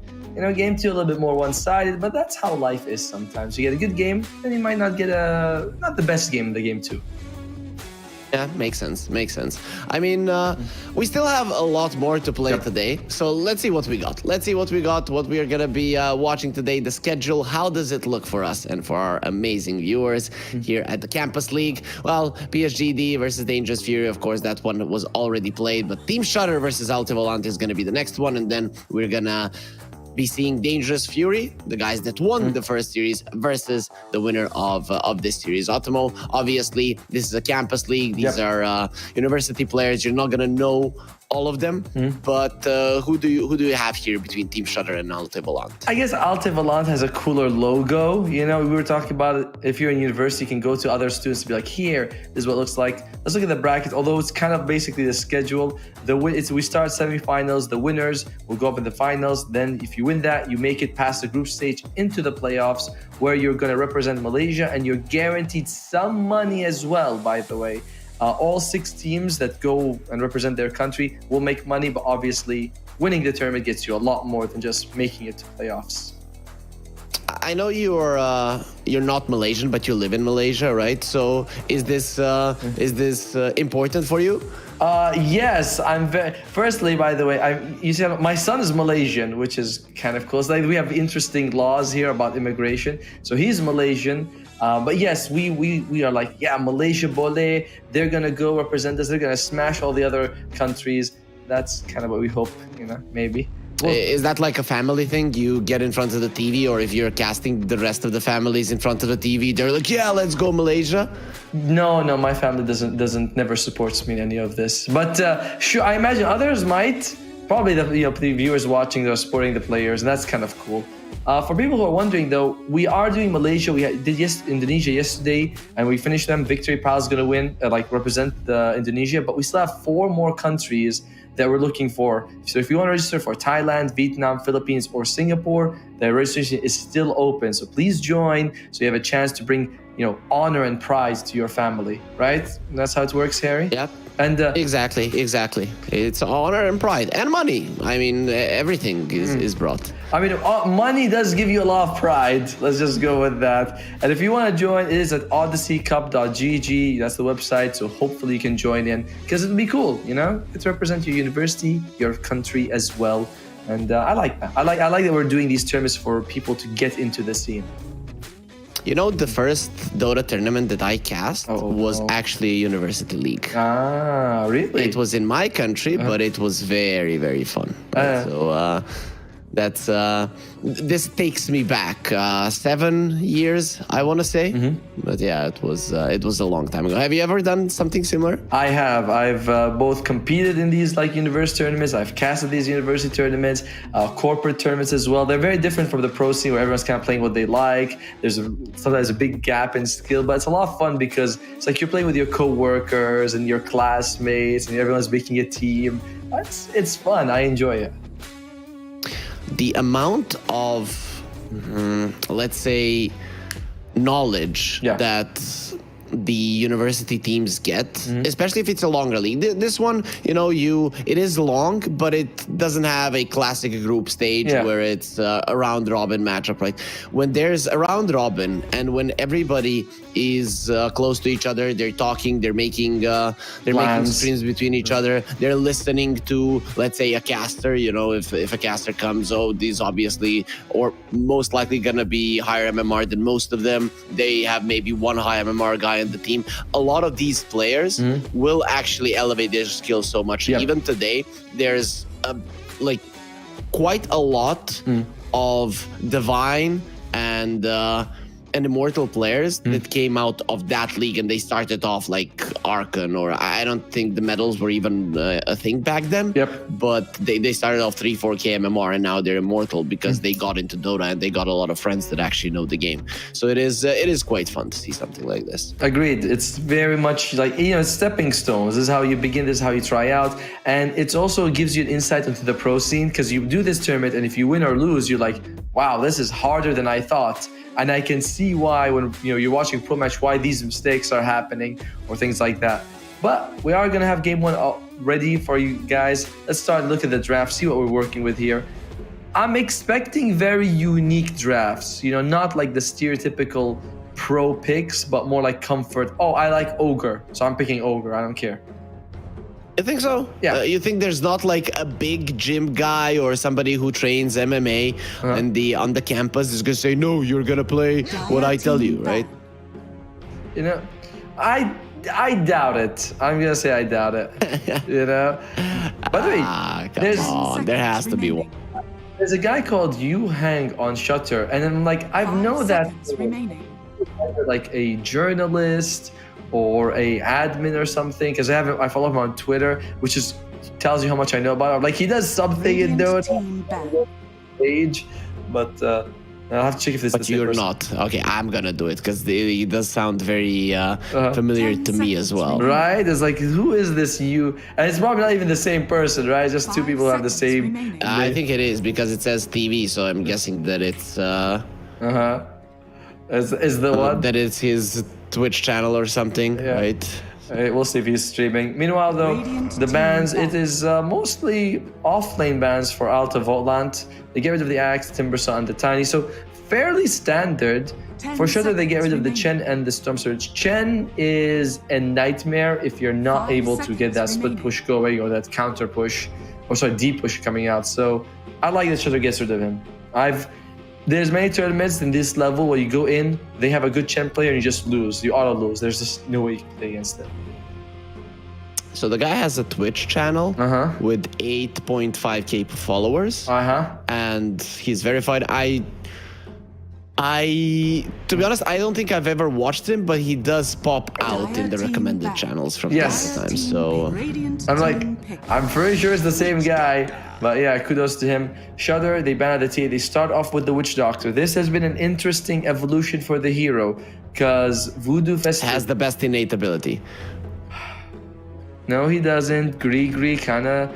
It's like a 4 out of 10. It's very much a... Why is everybody picking him then, right? Not much has changed on the hero. The law has changed because now he has the Voodoo Festration. And if you let me finish for 10 seconds, I'll tell you why. Because it's a great trading ability. You max it out, good damage, you heal yourself. And it's very good for the laning phase and solid after that. And now you can tell us what you want to say. You are aware that Voodoo Restoration used to do damage and heal at the same time as well? Yes, before. Yes. And so I don't get this, Automo, because the only thing that really changed for the hero is the Gree. Gree, not good. Like, you know what? We have our, I think the tournament administrator, he's like, Dawe, if he's here, this guy used to be a coach for like teams that went to majors and minors and stuff like that, and he will agree with me because he's smart and very handsome that Gree. Levi Lama, what do you want to say? Who's that again? You don't know who that is? Okay, no problem. How many TIs has he won? None. Sorry, I don't know that person. It would be so cool if they win TI this year. The Vital is on heroic now, right? Point. Yeah. Kudos to him. True. It was a completely different team back then, just to make it clear. But yeah. And he is going to Real. The best of luck to him. But in the meantime, back to this to the draft. They get rid of more cores. Out of Volan, they just want to get rid of some cores they didn't want to play against. They pick the Mars. We'll see if they decide to pair it up with a Phoenix, because that's usually the combination that we're seeing these days. But in the meantime, it does look like a good Phoenix game, especially versus the Witch Doctor. Another thing you can also do is if you're Vengeful Spirit, you can swap someone into the Mars arena, cut them off from the team. That's pretty cool as well. How about just using the arena onto the enemies? You can, but it's like you're not gonna catch everyone. So there's an idea that you can put them more. Imagine this, right? The Mars uses the arena over the Vengeful Spirit, then she swaps people in, and we're like, oh, that's such a cool play. But rather, it's really not that much. All right, Shudder. They've got their supports, and they got the Sand King. Oh, let's go! Interesting. Sand King. Interesting with the Sand King, because this hero has gotten pretty nerfed. He lost 12% win rate. He went from something like 56, 57 to 45. Butchery is the words I've heard being thrown around. He's just interesting that Shudder wants him. I like it, right? Of course you do. It's something different, and in general, when Sand King was in the meta for a small period of time, ever since Mars was added, he was a good hero versus the Mars, because he has the ability to leave the arena, which is not something that a lot of heroes are capable of doing. I suppose so. I mean, oh, there you go. Mars Phoenix, as expected. Who they're going to add. Now they need a core. It's pretty obvious it's either going to be a carry or a mid, because you already have the other heroes. Well, we have seen Vengeful Spirit carry, so maybe they'll just take a mid and flex the Venge, but I don't like it. I'm not a fan of the Venge core at the moment. Echo Saber or Battle Fury? Which one would you take if you are a Venge that is a carry? Echo Saber. I think the double attack is pretty cool, actually. How about Battle Fury, then Echo Saber? Oh, that's pretty good too, actually. For people who don't know, there's a facet for Vengeful Spirit that makes your attacks melee. So basically when you attack, it's as if you're a melee guy. So you get the benefits of like Basher, Battle Fury, all that stuff. Not this game though, as it is going to be Ursa. And Venge is, when it's a core, is usually a carry Venge. So I've never seen her as a core in any other role in this patch. So what do you get now if you're Shudder? This is a problem, to be honest, right? Because when you look at the draft on the other side, Ursa, very strong laner, good team fight, a little bit of lack in burst until Ursa comes online, but in general, with a strong laning phase, you can deal with that. So now you need a carry that's good versus the Egg, that's good versus the Ursa, that can lane comfortably versus the Mars. There's not many of those in there, if any. And you have no egg hitters. You know, like Dark Willow, Witch Doctor, Sand King, they're garbage egg hitters. They kind of need something like a Juggernaut. But that's not Lifestealer's in the pool. I think you want Lifestealer. Lifestealer Versus Ursa? you have so many problems, you gotta solve some of them. So I think that he gives you the most like solutions. He doesn't care about Mars in the lane, and he takes out the Phoenix Egg. That's two good things. I'd rather go with something like a Gyro. I don't know, or something along those lines. Gyro against I'm not sure. Gyro against Mars. Wow, Primal Beast comes out for Shudder instead. Tanky group to be sure, but this guy actually disables himself from attacking. So the Phoenix Egg looks even better now. I think Shudder just don't care about the Phoenix. They're just picking whatever they want to play. It's just what it looks to me. This is going to be a bit of a problem if they don't care about the Phoenix, especially if he takes the hotspot talent. Yeah, I know that you're a big fan of that talent. And Yeah, versus these tanky cores, yep, the Sunray extra damage would actually be a really big deal. Is Sand King a universal hero? I don't even know. He's Ever universal. since the change, this hero has this hero hasn't been picked even once. So it's kind of sad. I mean, I'm pretty sure he's universal, but you know, someone in chat will be like, no, he's not. I'm like, all right, look, there's like 130 heroes. We may not know that every facet, innate and attribute, talent, shard. It's like so much to learn. Casting Dota, you have to really do your He is homework. universal. I'm glad. We're doing our homework every single day. Just that Sand King just hasn't been a hero for so long. I'm happy to see him. I'm a big fan of his. All right, if you're Shutter, you need a carry because either Sand King or Primal will go mid, the other will go off. On Alt Volant, you need a mid.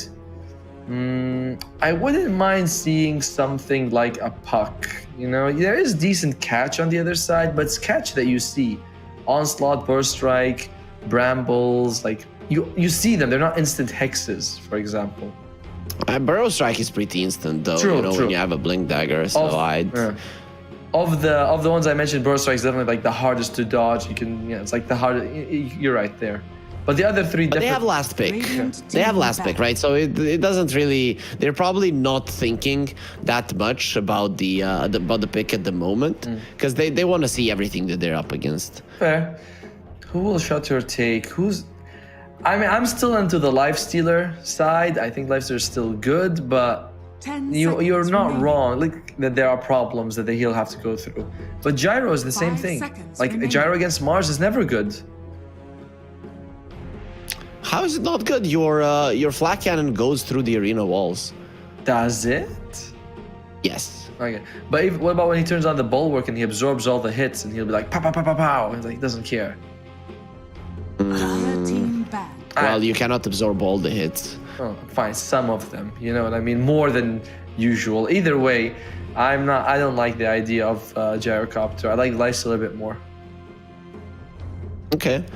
Anything else? I mean, we are here talking about two heroes when you mentioned there's like 130 of them. So there's definitely something else that they could be going Medusa. for Shutter. I wouldn't mind Medusa actually for Shutter. I like the idea. I like her a bit more because Ursa can't really like stay front. All this percentage damage from the Phoenix doesn't matter because you have low health. You're only mana dependent anyway.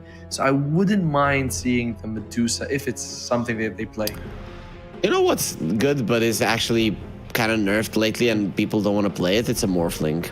This would be a good Morphling game. Yeah, but Morphling is like sitting at like 42% win rate or something. And I know you consider pub and pro stats different, and I agree in some, like for heroes like Meepo, Chen. No, it matters. I think it matters, to be honest. It's not that it's completely that you can completely disregard it. The thing is though that the patch is still young, and there might be a player or two that have figured out how to play the Morphling so that he works, right? And it doesn't show in the stats. All right, they banned the Shadow Fiend. They don't want that's a good ban. I like that ban because we've seen the Shadow Fiend Mars combo kind of destroy in other tournaments. It's good that they take it out. Who do they pick? They take Marcy. Okay. And okay, that's different. I'll tell you something. I don't like when the only person on the team who's an egg hitter is a core. I like when my supports can also 10 do seconds damage to the egg, and like Dark Widow's kind of okay, but we're not Witch Doctor, 5 definitely not Sand seconds King, definitely not remaining. Primal Beast. Marcy is the best, but I don't want my carry hitting the egg. I want my carry smashing other people, other carries. You know which would be a good hero here for Artivolant? I don't know if they play it, the Keeper of the Light. It would be like the pick. Oh yeah, Coddle, Zeus, Puck, they take OD instead. Why not? Okay. Still solid, good pure damage.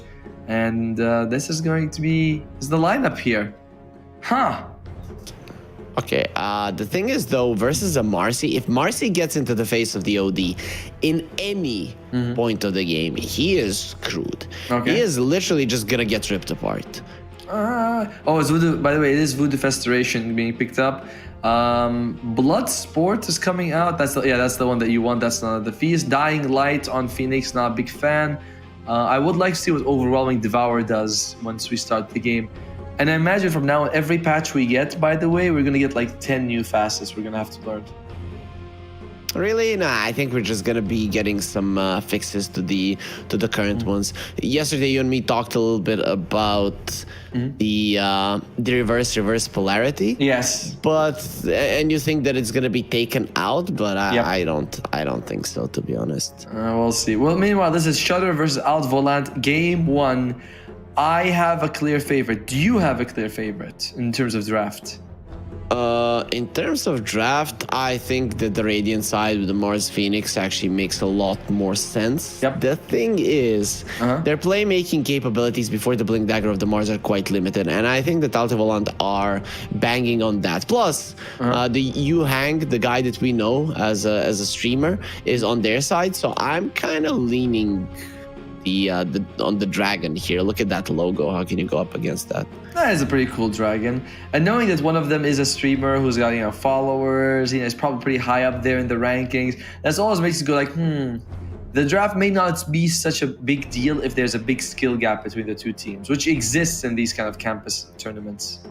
I also prefer the Radiant draft way more. That doesn't mean I think they'll win, just because we don't know how the strength of the two teams compares. I went through the OD's facets, and the Overwhelming Devourer is the mana allergy debuff. You get 5 seconds if you use the Astral Imprisonment on somebody, and you get 7 if you use the Sanity Eclipse. But we do have a game ready, so let's focus on that. Did he go with the Overwhelming Devourer in the end, or is it the Obsidian Decimator? And I love those are how- some really good names. Oh, everything about OD, it has an OD name to it, by the way. It starts with an O and has there's like 2 words, and each one starts with Arcane O. Orb. No, I mean like Astral Imprisonment. the facets. And the innate ability, yeah. Yeah, so it's cool. All right, so Avenging Missile is going to be picked up for Vengeful Spirit. This is an interesting ability. 75 damage for every 100 last hit that you have. It's not... 0.75. Imagine if it's 75, right? And then a hero has 100. I said 100 CS, bam, 7.5k. 75 for every 100 creep. Which is We're easier. gonna see a fight, Automodes. They will go for the Dark Willow. Nice catch on the spear there by the Marcy, but Nice stun. what a Good burst strike. onslaught. And actually, with the onslaught through all of them, they already did get the first blood on the other side, quite low on all of their heroes. And you have this AoE damage on Shutter, but they just didn't have that little bit of extra targeted damage to get a kill. Nope. Who got the kill actually in the who was it? Who's starting off pretty nicely? It is going to be not bad. Not bad. Mars likes it, That does speed up his game, his gameplay a little bit. So mid lane is going to be OD versus Primal. Primal's got a lot of health, so he shouldn't be taking it too bad. Oh wow, they killed Chomp. I know Mango Rose as well, man. This is a pro player. Oh, in that case, we're all in on Shutter. We're all in on Shutter. I'm sorry, you called your favorite. So sorry, there's no switch ups right now. So I did. I said draft wise. I like the Radiant more. I disagree. Winning wise, Dire, 100%. They got Yu Hang, Yeah. they got Mango Rose. Come on. This is actually Swift gets both bounty runs, the river and the one their base. Kind of interesting that no one else was able to take them. Like you had the OD as well as the Primal who could have taken it, but he moves all the way there, gets it for his team.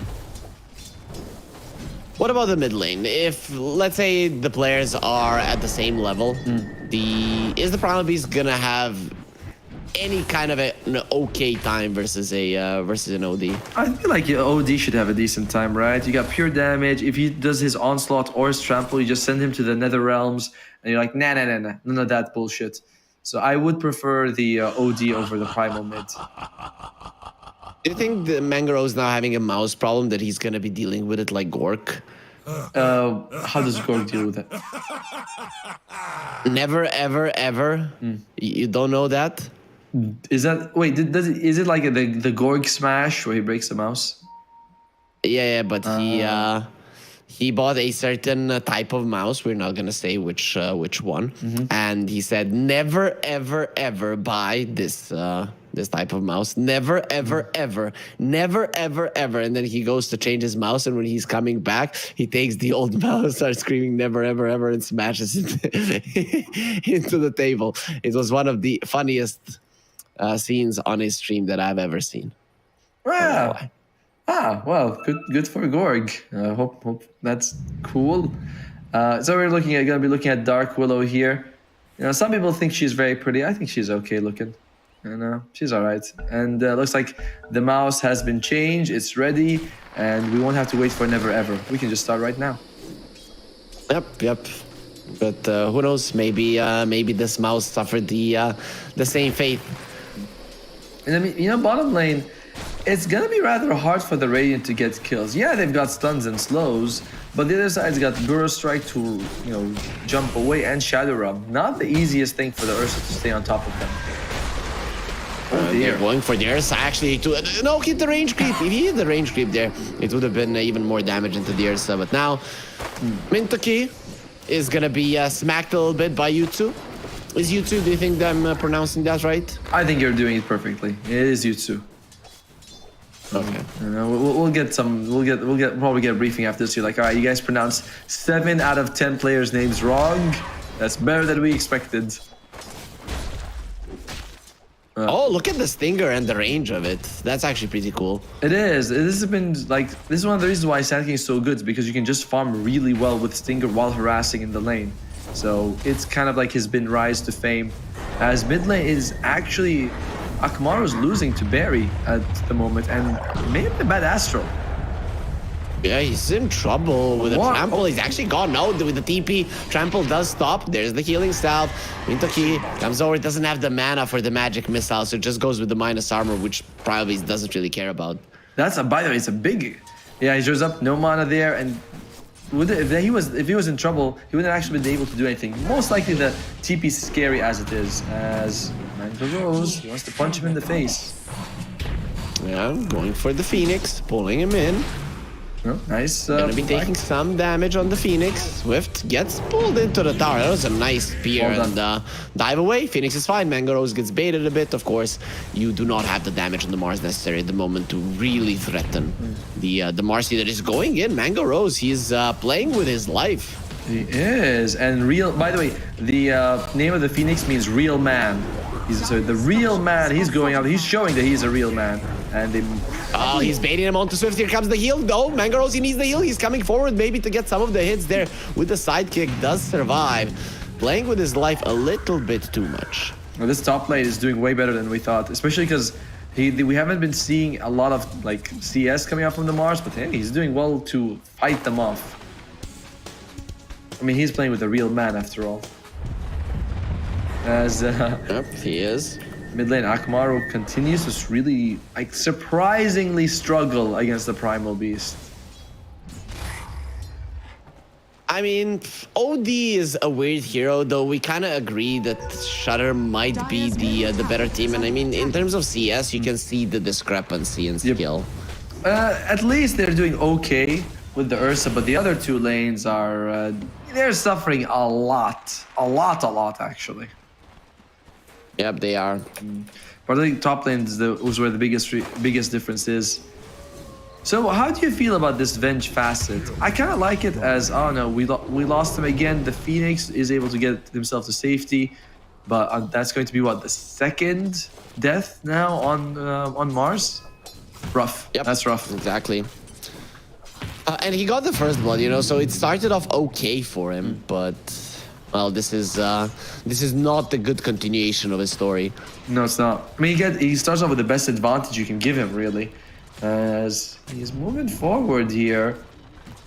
Might be, I don't know if I would say in trouble, but yeah, Swift just goes like, I'm gonna go forward, I'm gonna shove him off. Can we check out Swift? He hasn't taken a point in Edict, I think, so he's gone like 1-2 build, which I like. I'm thinking way too many pros are skipping the stun to level 8, which is just too late. Yeah, it's too late, man. If you're going for the Voodoo Restoration twice, I think the Casket is much better.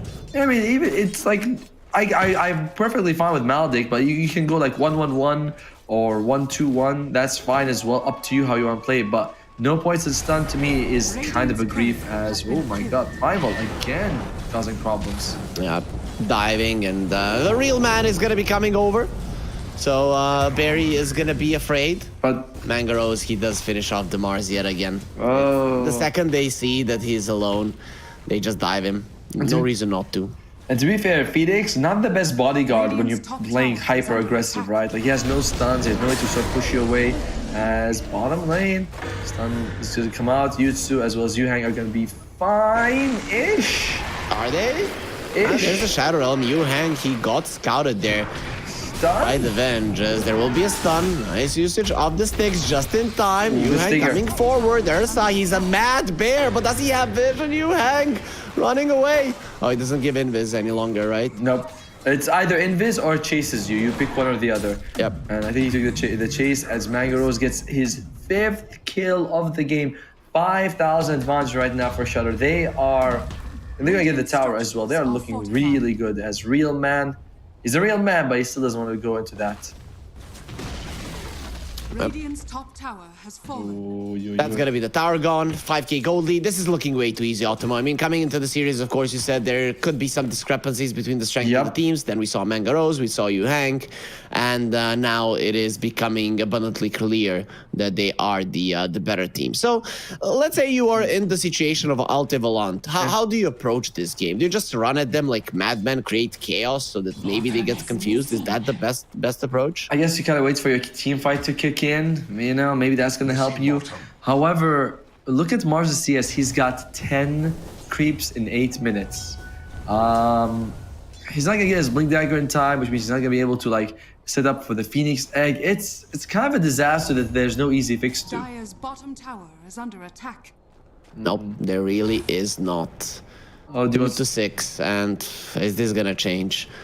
It could. I mean, there's always a possibility, no matter what. But you know, realistically, it's like when you're average like 3,000 or 4,000 MMR less than the enemy team, comeback chances are pretty low. As Akamaru stun comes up.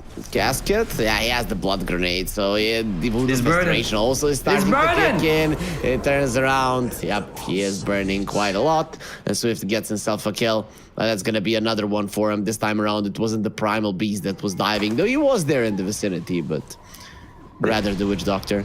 There's a significant gap in levels between the supports. 5 on both of Shutter, Goodbye, Ursa.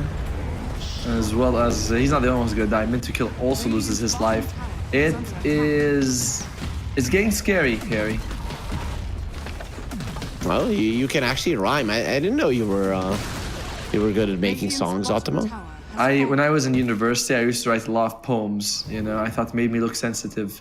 So you know, that was the thing. Dire's top Is there a lot tower of like is under Serbian attack. rhyming music and stuff like that? Yeah, we have a ton of them. We have so here's how our national instrument, I don't even know what it's called in English. We call it gusle, whatever. It sounds pretty bad. Yep. It only has 1 string. And it's you play it and has like sound like but it just kind of sets the tone for you to tell a story with the song, right? I get it. Yeah. It's like a lute, basically, but not exactly a lute. But I know what you mean. Meanwhile, Barry, he's kind of threatening down. He gets a shield drone. Jeez, Louise, how are you killing this guy? We look at the Yeah, net. I don't know. Look at the net worth. We know we've been kind of going on Chomp, having a tough time. We'll talk about that in a second as he's going in. Yeah, he's just going on everybody. The Astral used onto the Vengeful Spirit. That's not gonna save her, especially with Voodoo Restoration being in Casket also. Gonna be going spear. left right. Actually, the Venge should survive, especially because that's a Maledict level 1. So we get the kill this time around, Shudder. They were a little bit too aggressive. Good punish coming out from Out Volant. Even if you lose, you at least are doing something very nice. Oh, that's miscommunication right there. I think he's gonna turn around on them now. Yep. It's just one of those situations. He misses on the onslaught. Okay, now because of this, Barry is dead. Is 100% gone. There's no way. There's absolutely no way in hell that he's getting out of this one alive. There will be a spear attaching him to a tree, and in the end, he dies to the God's rebuke. While that is happening, an even bigger kill is being made on the other side of the map, and it is by Shudder. I don't know if I could call it a bigger kill, though. It's a nice kill that they were able to bring down the Ursa, but for the other side, Outbound, they got 2 kills and they're 6,000 gold behind. These are big deals that they're able to do that. As enemy carry that needs a Battle Fury? well, in the situation we're in right now, you're just looking for any sort of win. I think it's a good win for Outvolant. Sure. Meanwhile, though, how's Mango Rose is very close to his Battle Fury, just a couple hundred gold away. That's going to improve his farm. Not that he needs it, he's already the top of the net worth. Maxing out the It's a side. 7k gold lead, Ultimo, 12 minutes in. It's one of those situations where a comeback is becoming less and less likely. Yep. Swift is using his Death Ward under the enemy tier 1 as Barry. This is the place where he died, but he's gonna claim it once again. You know what's the big problem is that they don't have the Phoenix Egg. I know the real man, they don't need experience, right? They're awesome as they are, but he would like to have an egg at least available soon. As look at Barry. He stands in front of the tower. He's like, "Are you guys gonna do anything? Because I'm chilling." Yeah, this is my tower. The OD There we is go. coming back. There we So go. Barry, inside of the arena, is Not going to bad. be taking a decent amount of damage. Swift is trying to heal him. That's not going to be happening, especially with the hammer being dropped. Good They have work. the Astral as well. That's going to be the second kill going to the hands of Altivolant. It's just these two. Shudder are playing literally the laning stage. They send the Dark Willow top, the Sand Team into the jungle, and the Marcy bottom, and then these two are diving on their own. And they're getting kills. They're actually trading. It's not like they're just leave and die. They're like, sure, they die sometimes, but they're getting something for the team. As Phoenix hits level 6, now we have some team fight going on for us. Mintuki, non-range to get that swap off. And it's pretty hard against the Dark Willow anyway. However, they might kill the Ursa. You can see the Shudder. They're bringing people up here. They're going for it. Yeah, Ursa is gonna eat the Cursed Crown. He does get himself to the high ground, so in general will be okay for now. It's gonna be a while though till he gets that Battle Fury. He is quite on the poor side right now. As Akmaru is only. Oh, this is a scary situation. You gotta bring everyone here out of Volant. This time around they did my bring you egg. Hang. Mango Rose is coming. That He's gonna egg. start punching that egg. There's no way that it's gonna survive. Mango Rose with the ulti just is doing so much damage. Next on the menu will be the OD, and now the Mars will die as well. We've seen this so many times. Marcy coming in, punching the Mars in the face. Your armor is not gonna help you versus these guys. There's gonna be 4 heroes dead. Ursa is farming, silver lining here for Altivolant, but in general, this is a disaster. You cannot egg like that. I know the idea is like, oh, I egg on all of them, they run away, but without the Mars arena to protect you, the egg is very susceptible to Marcy just crushing it. So that was kind of a mistake coming out here. Like, first it gets stopped by the Pulverize, and then because the Astral comes out on the Mars, for the Dire side, they have only one target, which is the Phoenix Egg, which is perfect. Yeah, literally perfect. This Marcy is just doing so much damage. Has the Battle Fury, something that the Ursa would like to have. He's getting closer. He's getting there, Ultimo. Oh, they found the Marcy. That's gonna be a huge kill if they can get it. And she should be going down unless a perfect onslaught does come. Is the Primal Beast just gonna let him die? Yep. That is, what, 1,400 gold for your team? Pretty good amount of money you can get. Meet your hammer on Primal. Okay. I'm not gonna say he's showing off, but he's showing off. He's basically. No, man, it's OD has a hammer that he's dropping on my head. I can get a hammer as well. I That's see. how it looks. Right, okay, all right, that's fine. Can we have her over Marcy's ultimate? I'm seeing her attack with. It used to be 3, 4, 5 hits. Is it 5 on every level now? It is Yes. 5. Okay, no wonder. It used to be 4, 5, 6. Oh no, it was 3, now 4, it's 5 5. on every level. It was definitely 3, 4, 5. Dude, it says strikes per fury scale from 4, 5, 6 to 5. What the?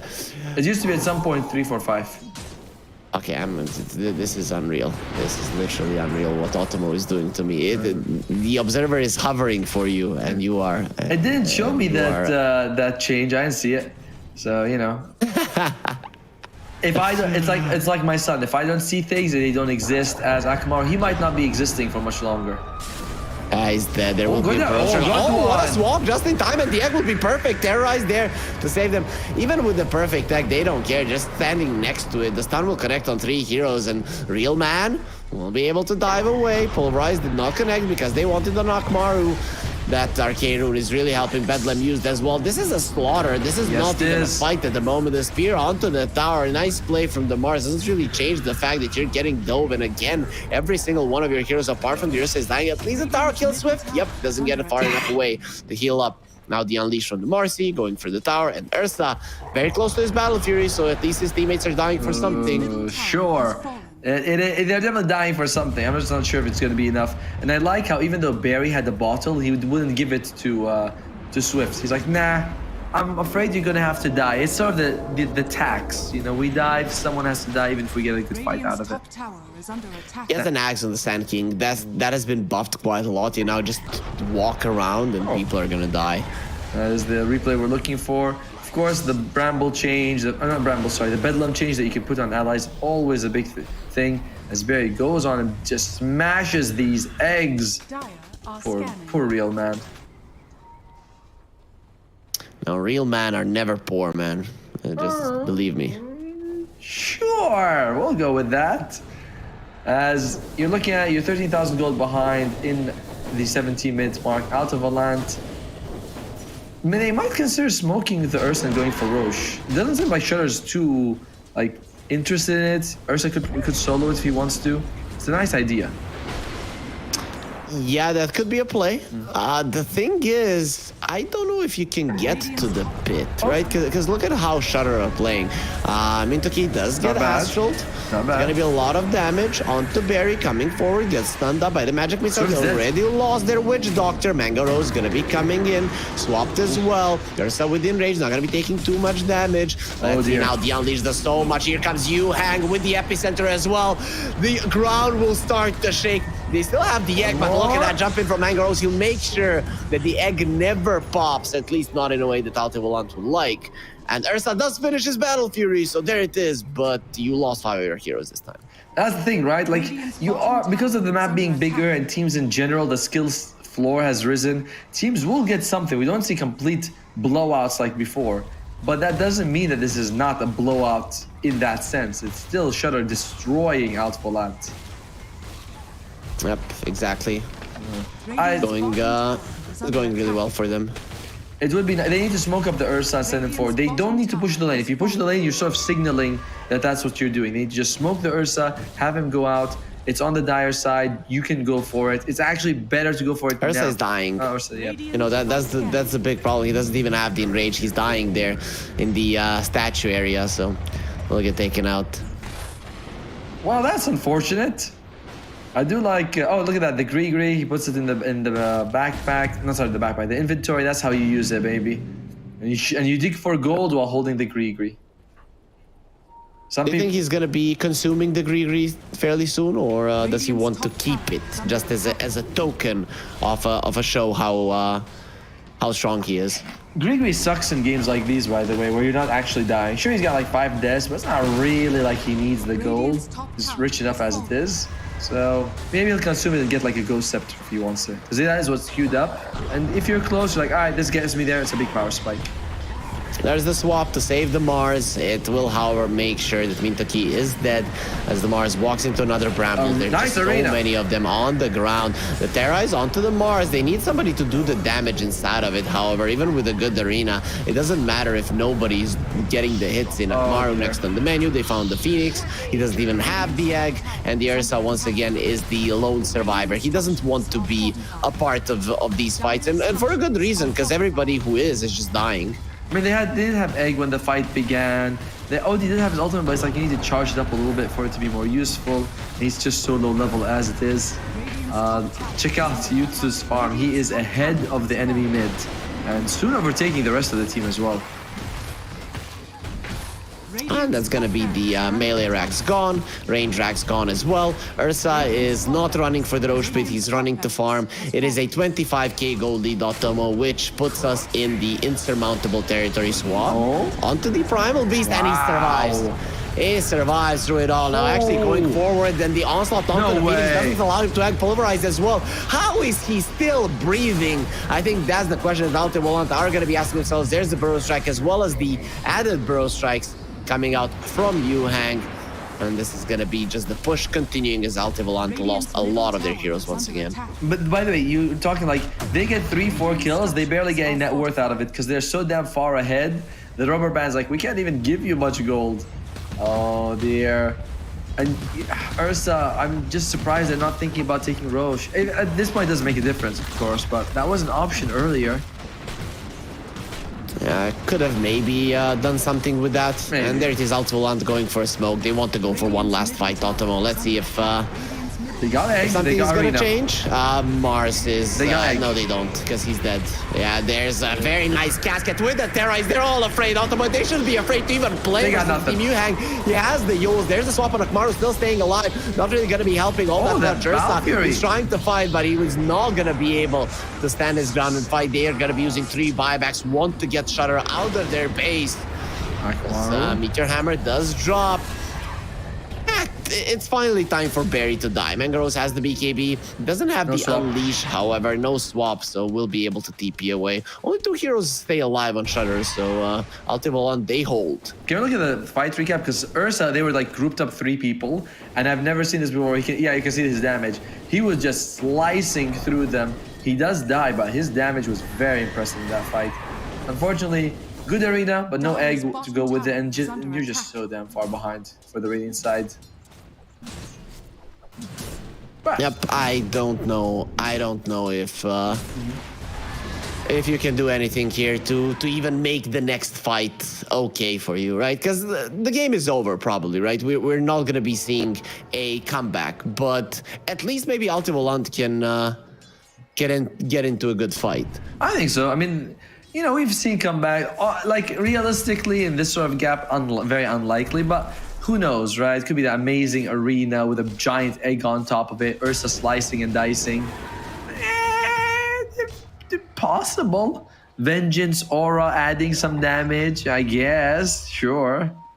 Oh, the shard. Oh yeah, that's what you wanted. The Venge has the shard. The double stun is very nice. I'm a big fan of the Venge shard. Does the bouncing stun do extra damage because of the facet as well?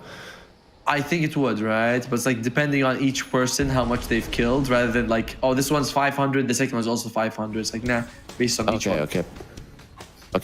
That may actually makes a lot of sense. It's a pretty solid shard, really. Very much, it's an S tier shard on an okay hero. It's like, Venge is whatever though. Right? Shudder, they're thinking, all right, guys, let's call it. You know, we got something to do. We got another opponent after this. The winner of this match does proceed to the finals. If they win that, they do represent Malaysia in the playoffs. So the teams are like, oh, that's a nice swap. Yeah, but still he does have the voodoo switcheroo, so it'll be fine. Terrorize in the back, only connects on the OD. They did find the Marcy, not getting the BKB off Mangaros. Now he gets it off, uses the Unleash, standing his ground and fighting. He's actually dropping low, so does lose his life in the end, but the difference in gold is way too high. Nice use to dodge the egg stun. Real man, nice use from him to dodge the stun from the Burrow Strike, but in general, it's still 5 heroes dead. GG hasn't been called just yet, but none of them have a buyback, so cannot really do anything about this push. A couple of them are dead for a bot. GG is called. He did not eat the Grigori, by the way, on the Witch Doctor. He kept it all the way till the end, just collecting that gold, but no need to consume it. It's not much to talk about this game because it's very much one team is better than the other. That's just how it is, and I love this graphic, by the way. We showcased the lineup of the teams that won. But it's like Shudder is clearly 3 tiers above what they're going up against, and that's just, it does make a difference what the draft is. They're just going to crush them. Yeah, I'm very surprised that the game did last as long as it did, which is, you know, just showing how strong they are. Yeah, that's pretty. It was very solid. Like from Outvalent that they tried. Like, they started off with First Blood. There was a couple of good plays coming. I think Mars played the best, right? Like, there was a couple times where he gets those good spears, looks all right, but mid gets crushed in a situation where you shouldn't get crushed. Bottom lane wasn't doing so well either, and your team fight wombo combo, it comes out, but when you're 20,000 gold behind, it just doesn't do anything. I mean, Ursa ignored those fights quite nicely, so that's a big deal as well, right? He did farm while his team was dying, so that's kind of a solid way to approach it. Of course, it's probably not something that could have changed the game. And here we're looking at the replays. Otomo it was just Shutter all the way, really. Yep. And my problem with Ursa farming, by the way, this is something that you see, is that he's not actually like pushing lanes while he's farming. Sometimes, you know, if you're a good carry, you can be like, oh, I'll farm, but I'll also pressure the lanes a little bit so that the rest of the team is forced to like come back. But if you're in the jungle hitting creeps, you're doing nothing to influence the map. And he was most of the time just in the jungle, not really like affecting the game in any way. Yeah. I mean, yeah. He didn't really outpush the waves. Yeah, nice join of the fight. You farm for your Battle Fury, farm, and then a fight happens and you just die. That's the worst feeling in the world for a carry. It is. And this one, good arena on 4 people, but again, the numbers are just like the numbers and the damage, the survivability, the items are all not there, and you just lose everyone. Ursa was able later on to shred them a little bit, but that's a while from here. Yep. Every single highlight is just gonna be Altivalent smashed into the ground. There was just only those 3 buybacks when they forced Shutter out of the base, but still they lost like 6-7 heroes in that engagement anyways. Yeah, I think this is the one that's coming, where you can see Ursa, they catch him in the arena and he's just able to use the battlefield. Right? Like, look at this, he just starts shredding them. Right, in a second, there you go. It's gonna happen, it's coming, it's there coming. Yeah. Look, he shredded them so much, Otomo. I don't know what they were supposed to do there. Well, they ran away, right? They're like, this is an angry bear. We do not want to play against him. And, you know, they ran away from him. But in the end, they ran away with victory as well on Shutter. It is only game 1. There is a game 2, potentially game 3, because this is a best of 3. But it is looking very good for one side. Do you think now with what we saw from Shutter, are they the definite favorites to win this qualifier? Probably, right? With Yuhang, with Mango Rose, as you mentioned. So you do have some impressive names on the team. You can see the 2 people we're talking about, they have the best KDA, 16-2, 10-1. It looked really good for them. And Mars, we said he was the best player, 8-11. It's nice. He had a good laning phase, but just wasn't enough. Everything else was pretty underwhelming from Altivalent. You know, hopefully game 2 is going to be a little slightly better for them. You know, you join these, you have to also put in your mind that you might go up against teams who are better prepared, better players. And as we mentioned, this is how you dip your toes in so you know what the competitive scene looks like. So there's no real shame in losing or anything like that. What do you mean? You need to win, Otomo. You need to win. You need to crush them. Every time, right? Crush your enemies, see them driven before you, and hear the lamentation of their women. That's that's the only way you can approach Dota, which is just, you know, pure violence. I didn't want to go that far, Otomo, but sure, you can elevate it as much as you want. Yeah. Well, you know what? But hey, wait, you know, my screen, it looked like it was frozen for a second, which is a problem with some of these old screens. But if you want, you can get a new screen. You can get the Odyssey G8 screen. And you don't have to worry about problems with your screen. Why? Because you have a brand new awesome screen, which has 0.03 second millisecond response time. It has 240 hertz refresh rate, so it's perfect for shooters and movies and even MOBAs like this. And you know what? It's not big and bulky like the screens we're on right now. It's nice, slim, saves you space. It's awesome. That's the kind of screen you want. You want a screen like that, Harry?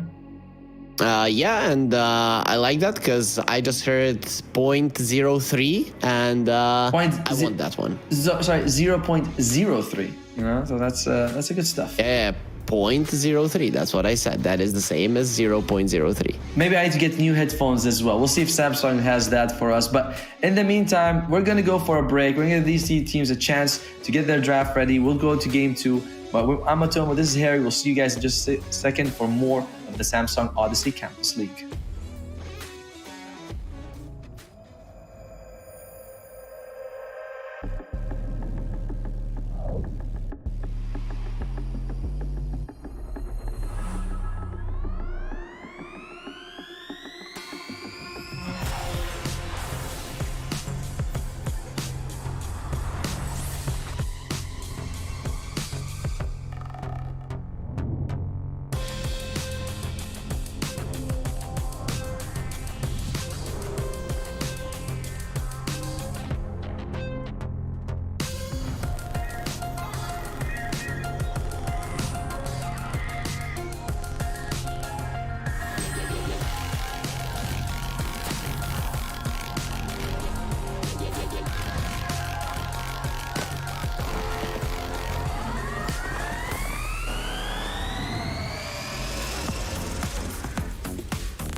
when it click through. Try to send this about to be a slow beat run.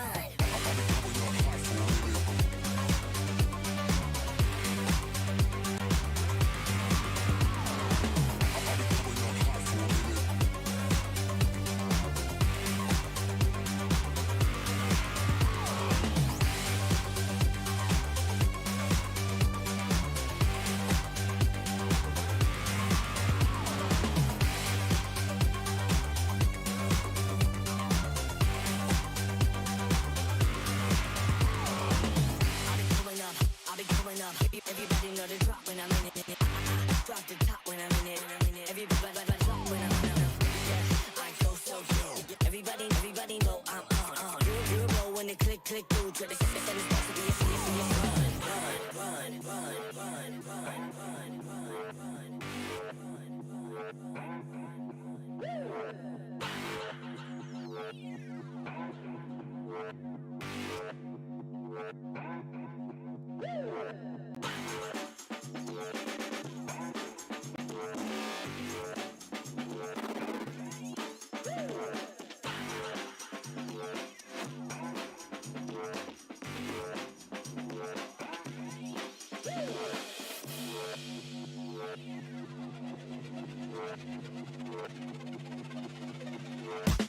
I'll be coming up hot for a minute.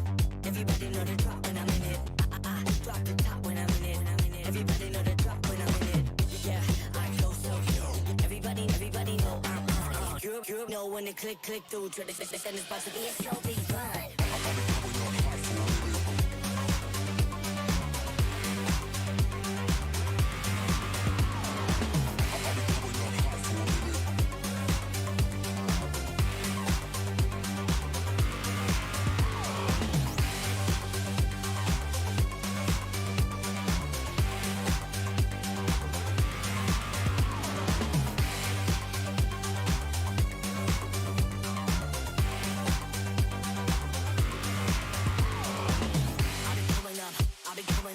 Everybody know the drop when I'm in it.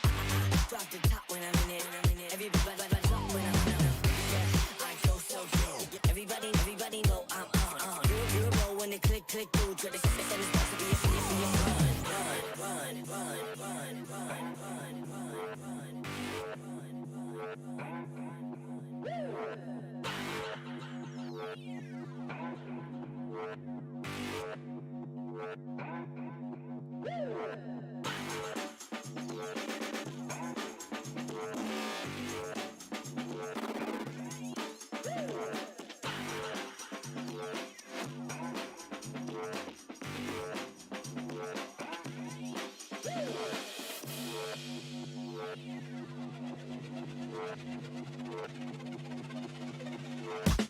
I'll be coming up hot for a minute.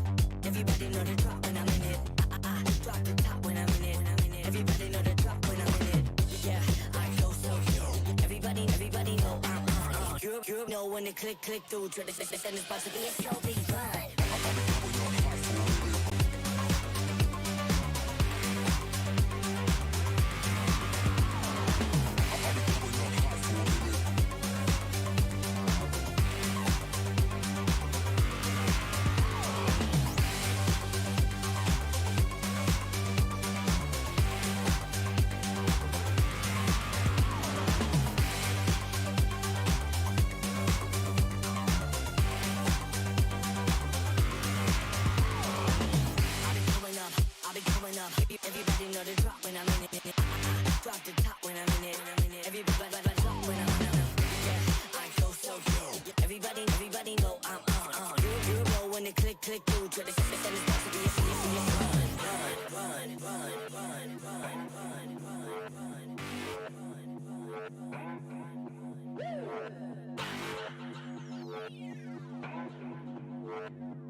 know when it click through. Tradition is about to be a slow beat ride.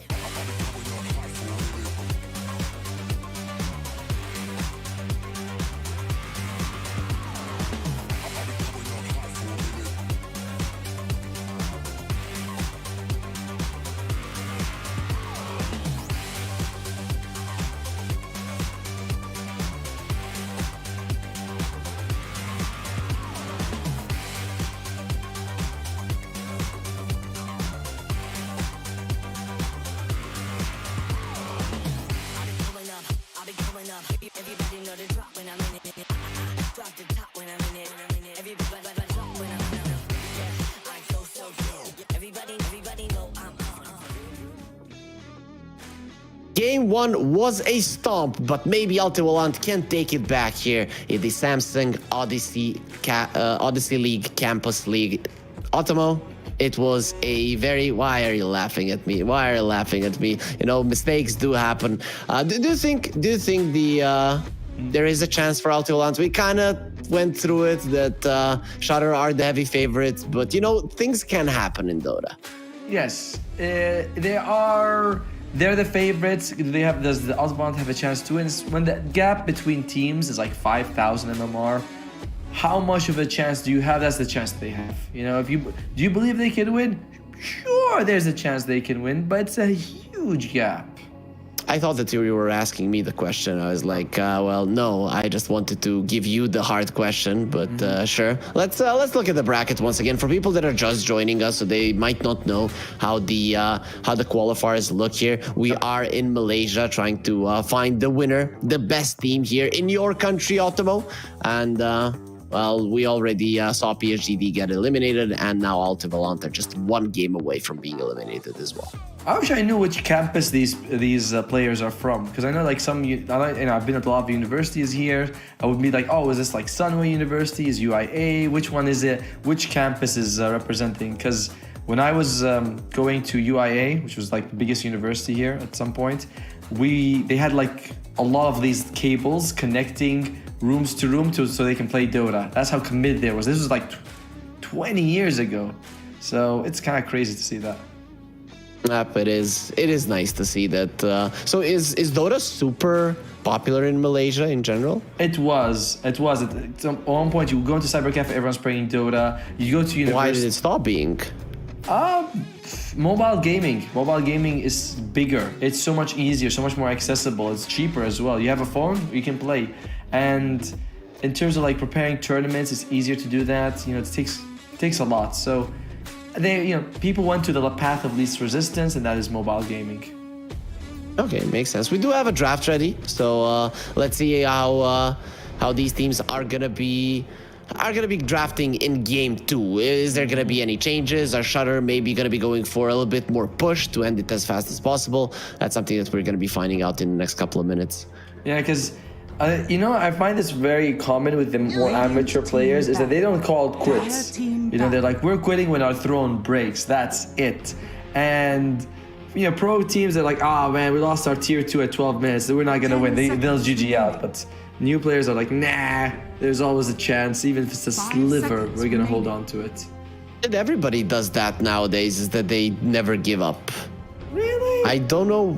Yeah, we watch competitive gameplay all the time. You and me cast them, and then we're like, they could GG out. They should GG out, and then the game lasts for another 10-15 minutes without any chances. Them just getting smacked. One of their heroes getting out of the base. Everybody else just kind of turtling, and it happens.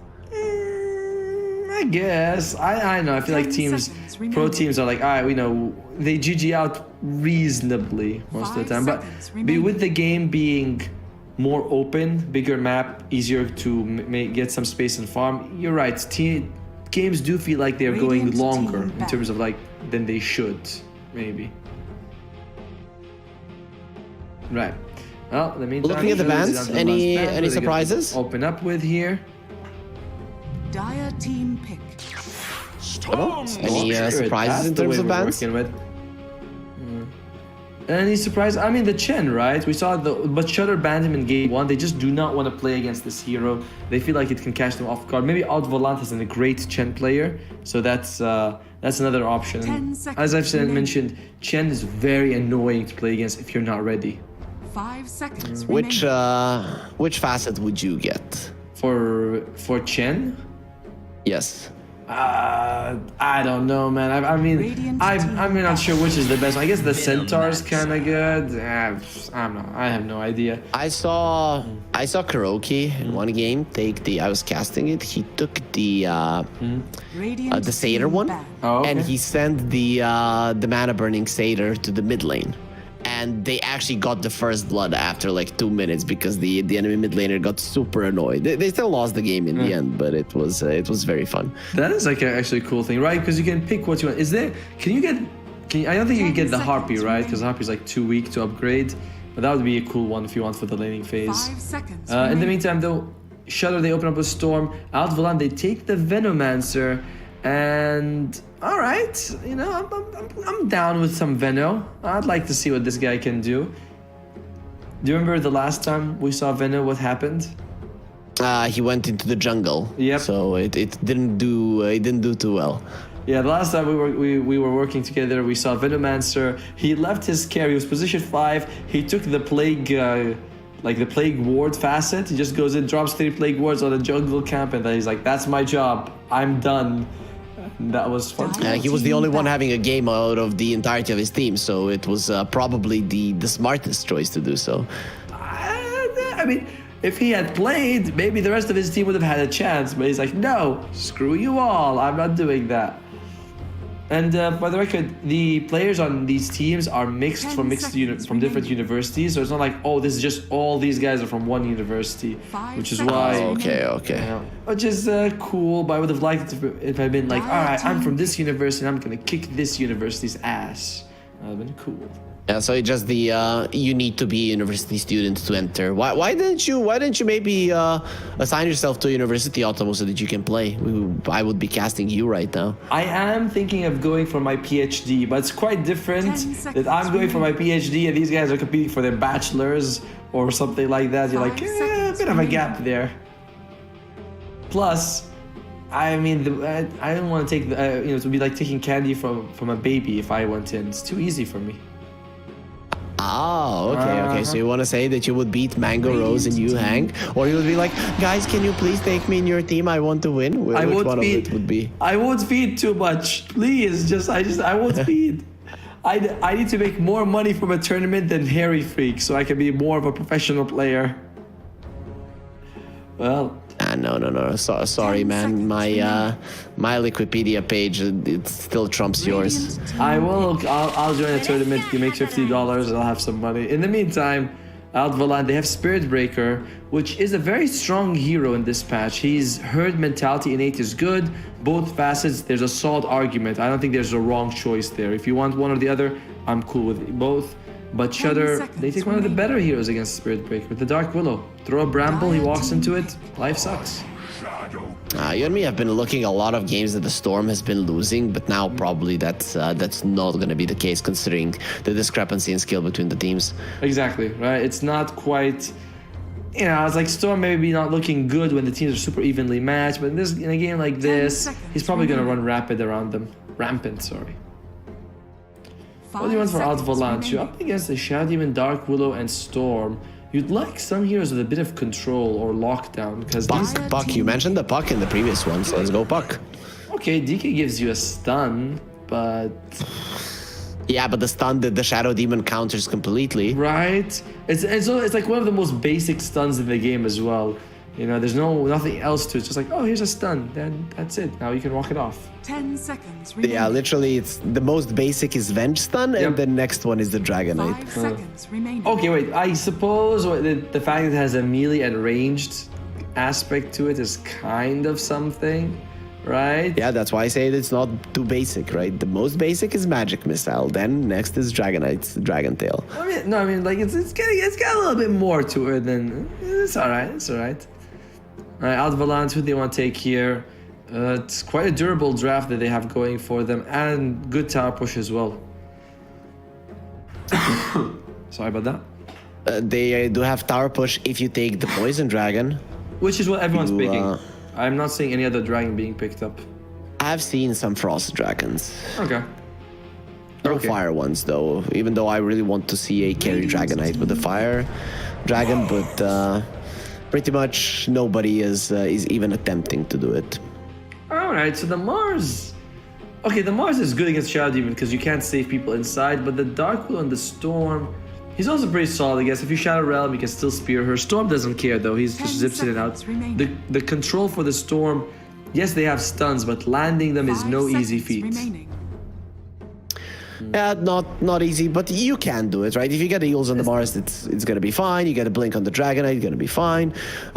Maybe even a Shadow Blade on the Spirit Breaker, then you can catch him as well. It's not impossible. No, it's not. What do you want for Shudder though? Do we want an offlaner? Do you Radiant want to team carry right back. now?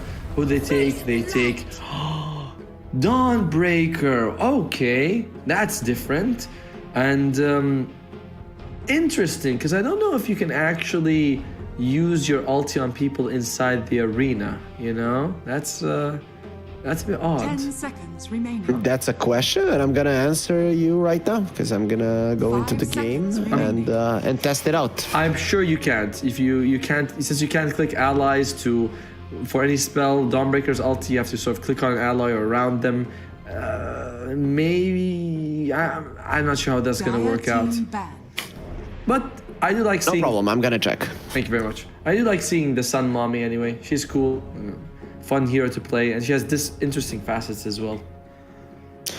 Would you go for the daylight vision facet or the other one? There's no daylight vision 10 facet. That's the her seconds innate remaining. ability. Oh, that's very neat. Oh, cool. Her two Okay. facets are whenever you do a luminosity hit, Dire all your team cooldowns back. are reduced by 1 for your basic ability for your abilities in ulti and the other two, which is kind of nice.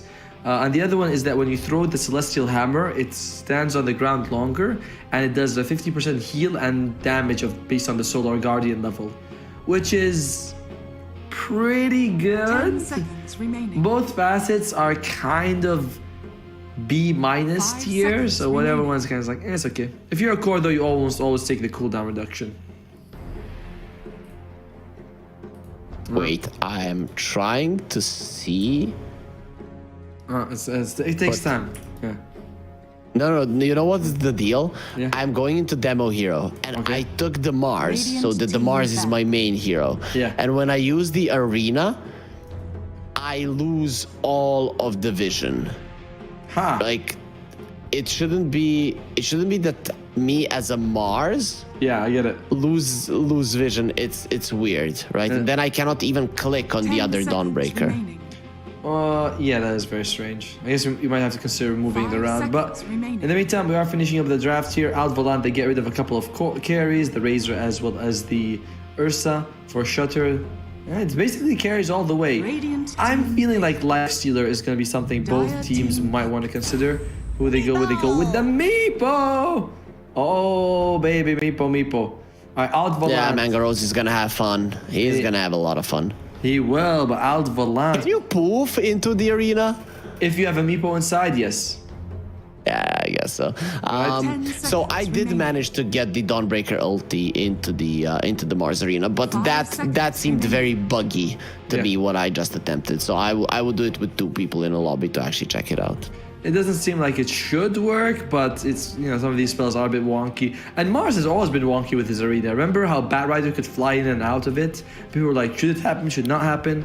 15 patches we've been trying to fix that shit. I think was the Batrider ever able to fly out of the arena? Yes, he was. Yes, he was. And there were times when you could spear them over.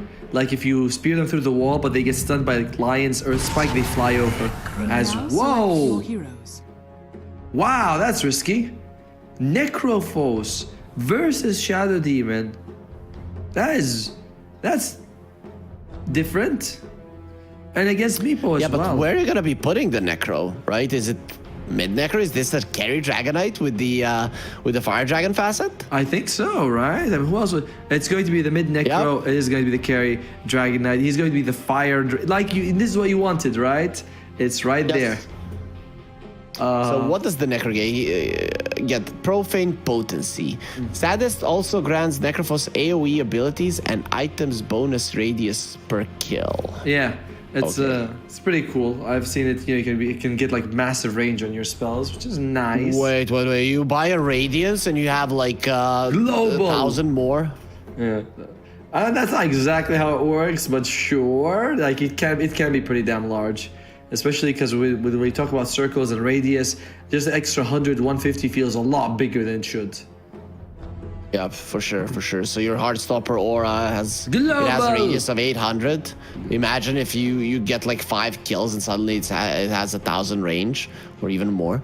That's huge. Global. Well, yeah, I mean, yeah, if you can get it, but getting ultis in this game feels tough, right? You're up against Meepo and Dawnbreaker heal, so that's kind of an issue. Shadow Demon save is also a good one.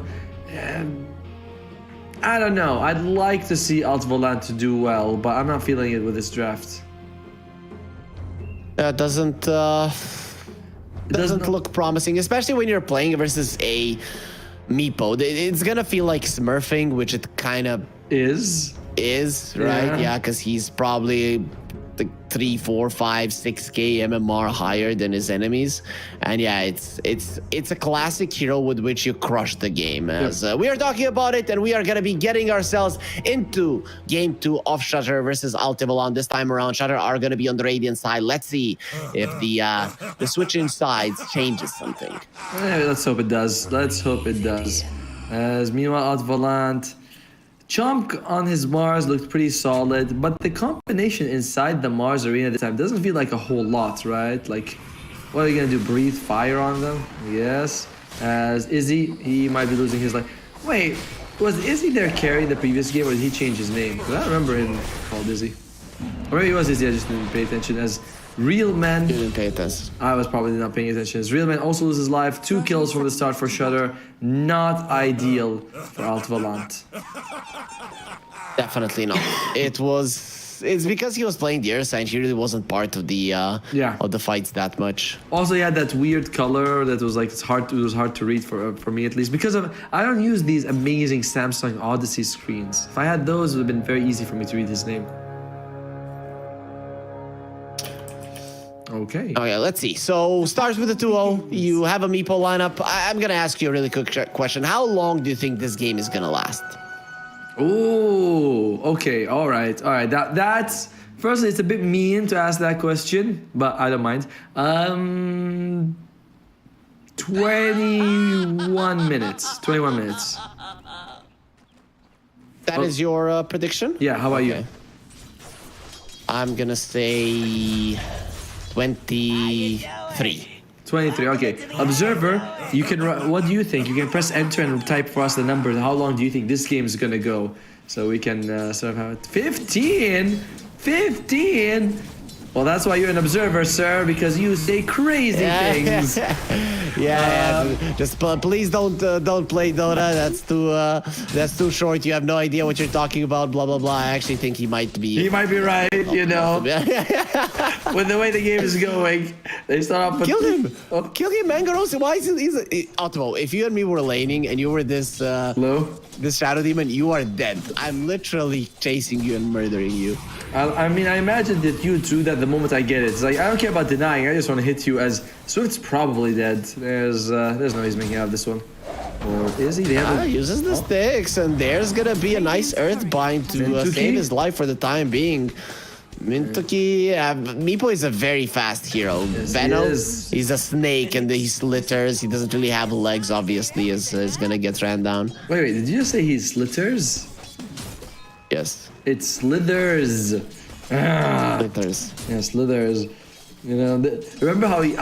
I don't know if you ever had that, but my mom would be like, if you say this word that way, people will laugh at you. It never happened to me, but I always do it for other people. I'm like, wait, did you mispronounce a word? Finally, I can prove my mom right. Yeah, I guess you. I feel very bad about you making fun of my pronunciation, Otomo. But just to tell you, English is a global language. So there is a lot of different ways how people pronounce stuff. You know what? why don't you slither away somewhere else and keep those points to yourself? Sun catch your eye. Okay, sure, makes sense. Oh, by the way, the same mob who told me about making fun of people for the way they pronounce, she pronounced salmon as Solomon.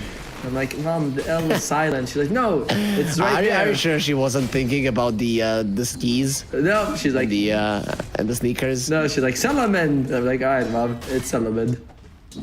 There's a CS, Shutter winning all 3 lanes in the CS battle, although it's quite close in the mid, with 13-3 to the 12-2. So Necro having a decent time there at least.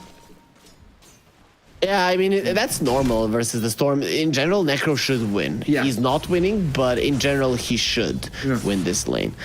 The Necro in general, it's like he's a pretty decent laner just because you have that free sustain. If the person's not overly aggressive, you're okay. Against like a sniper, Shadowfiend, I imagine you struggle, but Storm's like, eh. Wow! Mango Rose is here? What the hell? It's just... Yeah, I mean, it's a Meepo. You now get the Meepo at level 3. Yep. So, I thought you took... do whatever you want. I thought I took the pack rat though, but they get 2 more kills. This is a 6-0 right now. He got the extra Meepo. Okay, that makes sense. Because I saw pack rat at the beginning. I was like, that doesn't seem right. Is Akmaru dead? Yeah, he's gone.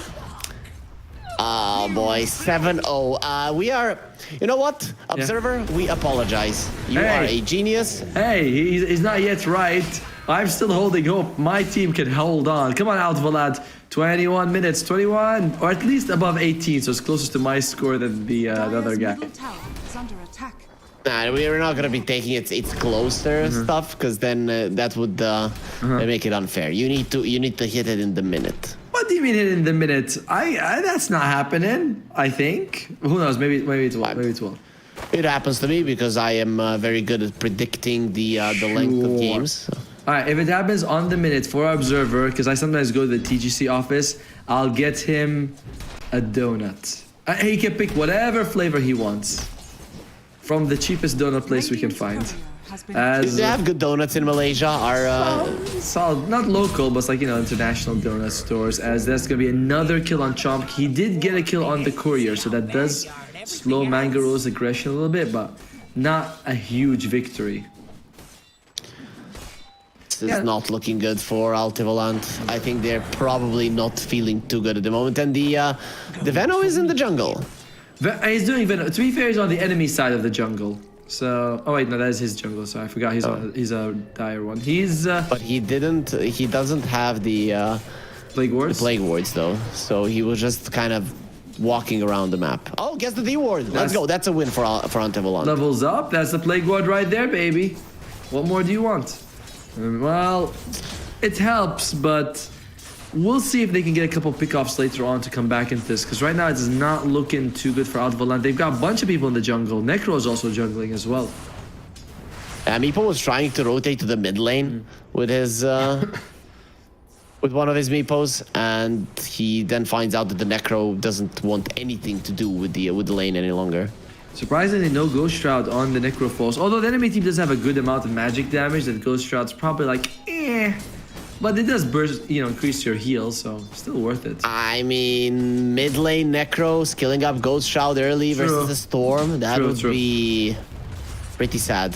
I guess so, but I mean, if you're forced to it, you're forced to it. We'll see. He is level 5, Barry's about to hit level 7. That is going to be a bit of an issue here. We'll say something though, the CS not as big of a difference as the previous game. Oh, here we go. Oh, let's see the charge on big all charge. of them. That's another charge. See, they also use the Blood Grenade. Swift is dropping low. It might just be the first kill for them in this game too. I've got a Manga Rose though, going for Mintaki, and that should be a dead Veno. Let's see if he can fight these guys. There will be a Cursed Crown. Chomp dropping so low from the poison stacks, and they both get caught by the Cursed Crown. With the Storm rotating, he comes in to take the kill. Already has 9 galvanized stacks. Oh dear. I mean, they do get a kill. They get something on the board for them, but I was like, nah, they're out of steam. There's no way they can keep this going, and Barry shows up. What's Akmaru building on the Necrophos? Because there's like blind radiance. I don't think that's going to be what you want. It's... Okay, Booster Tower. I like that. Yeah, you need to be joining your team. You need to be everywhere on the map to make sure that the disruption doesn't stop your Reaper side. Yeah. Unfortunately for him, he wasn't there where they need him. Izzy being dragged, being killed, being... Okay, there you go. Being murdered. Yep, he's not gonna be using that facet to farm all that much, it seems. So how do you pronounce this Lelki seminar? Is that how you do it? No, but and that would make my mom laugh so much right now. As I'll give it to you in a second. Akmaru. After we see Akmaru die? Who knows? He might live. He might not be dead. Yeah, sure, he will live. Oh! Maybe. Oh, actually, he's living! No. What did you... Ultimately, you have something to say? There is a fairy fire on Barry. Oh, nice He's bash. trying to get himself away. There's a bash just in Nice. time, and Izzy comes in for the kill. They will be taking 3 of those galvanized stacks away. Right. So yeah, the first word you pronounce is Lelaki. And Okay, the second Lelaki. one you got it right. You know, I can't make fun of you too much there. And the second one? Seminar. I was close. Yeah, I think Lelaki you were Seminar. close. Yeah, the first one's the one where you were off, but you know, you got I it. said Lelaki. It's not that... No, it's not. It's not. You know what? If I was, I understand. Yeah. It's fine, but now I know. If I was At least speaking, I think I do. if I was speaking Serbian words, you'd be like, you'd notice the difference. Dire's middle tower But is under to be fair, attack. my Malay isn't fluent. Quite far from it anyway. As Izzy throws a bit of fire here, bottom lane, they get a catch on 2. Catch on 2 again. Akmaru died one more time. Chomku. He's gonna be living. Well, Akmaru and Real Man aren't gonna be. Manga Rose is dropping low. He's been diving these 2 on his own now for 2 games in a row. He does have the Diffusal Blade already on the Meepo. Alright, so I'm gonna give this. He should change his name to the Lucky Mati.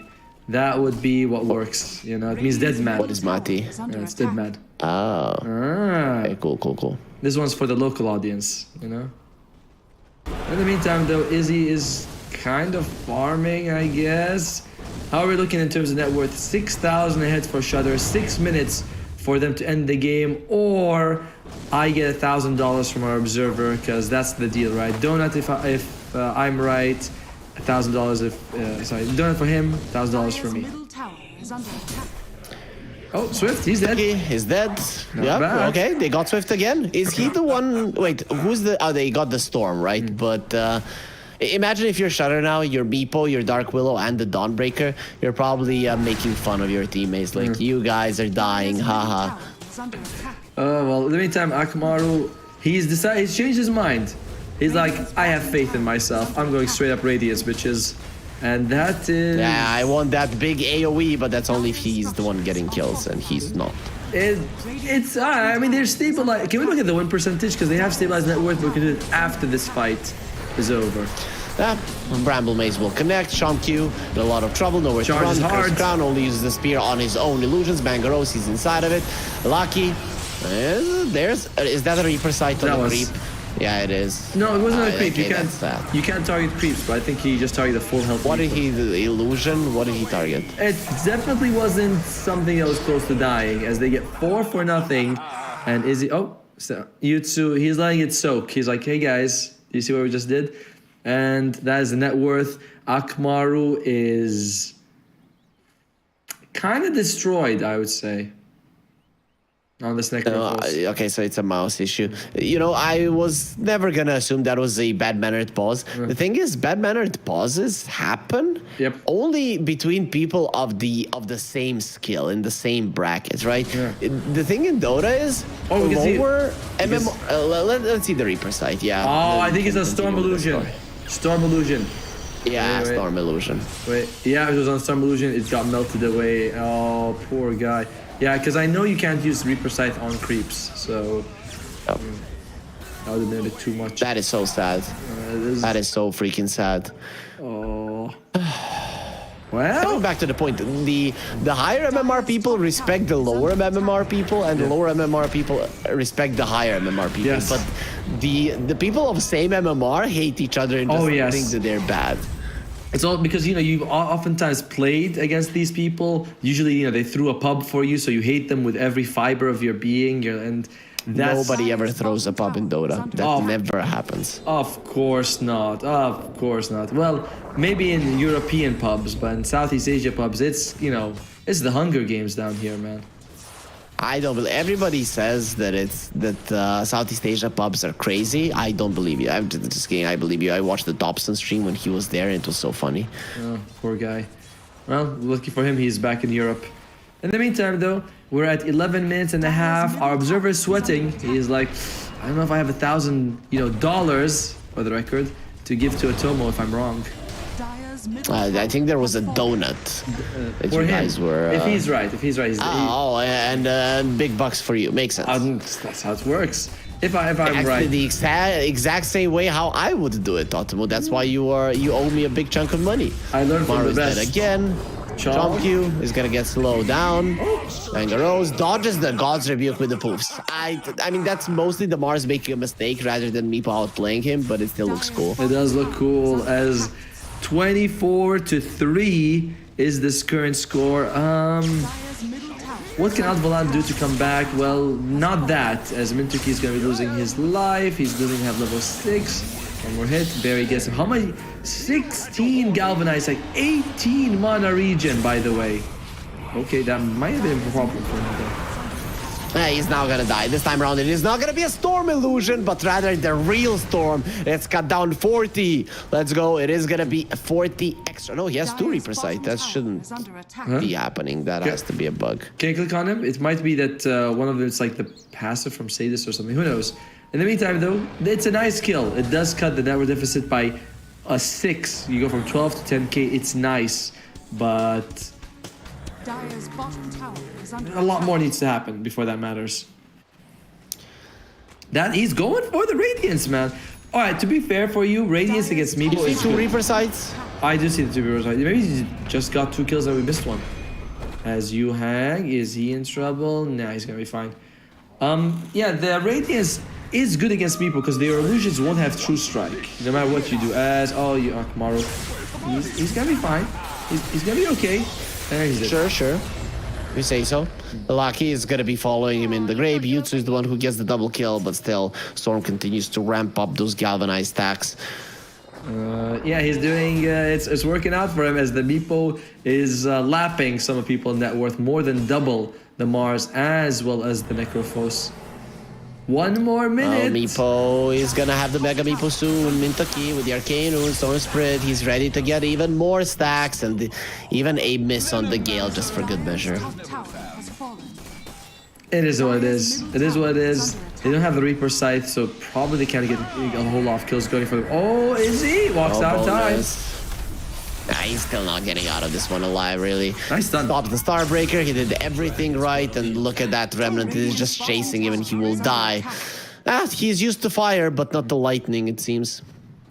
Oh, I learned something very interesting today, by the way. I was playing Dom. Well, we'll see that in a second after Chunk. You might lose his life. The arena comes out, half in, half out, but it doesn't matter. Oh, the Lucky.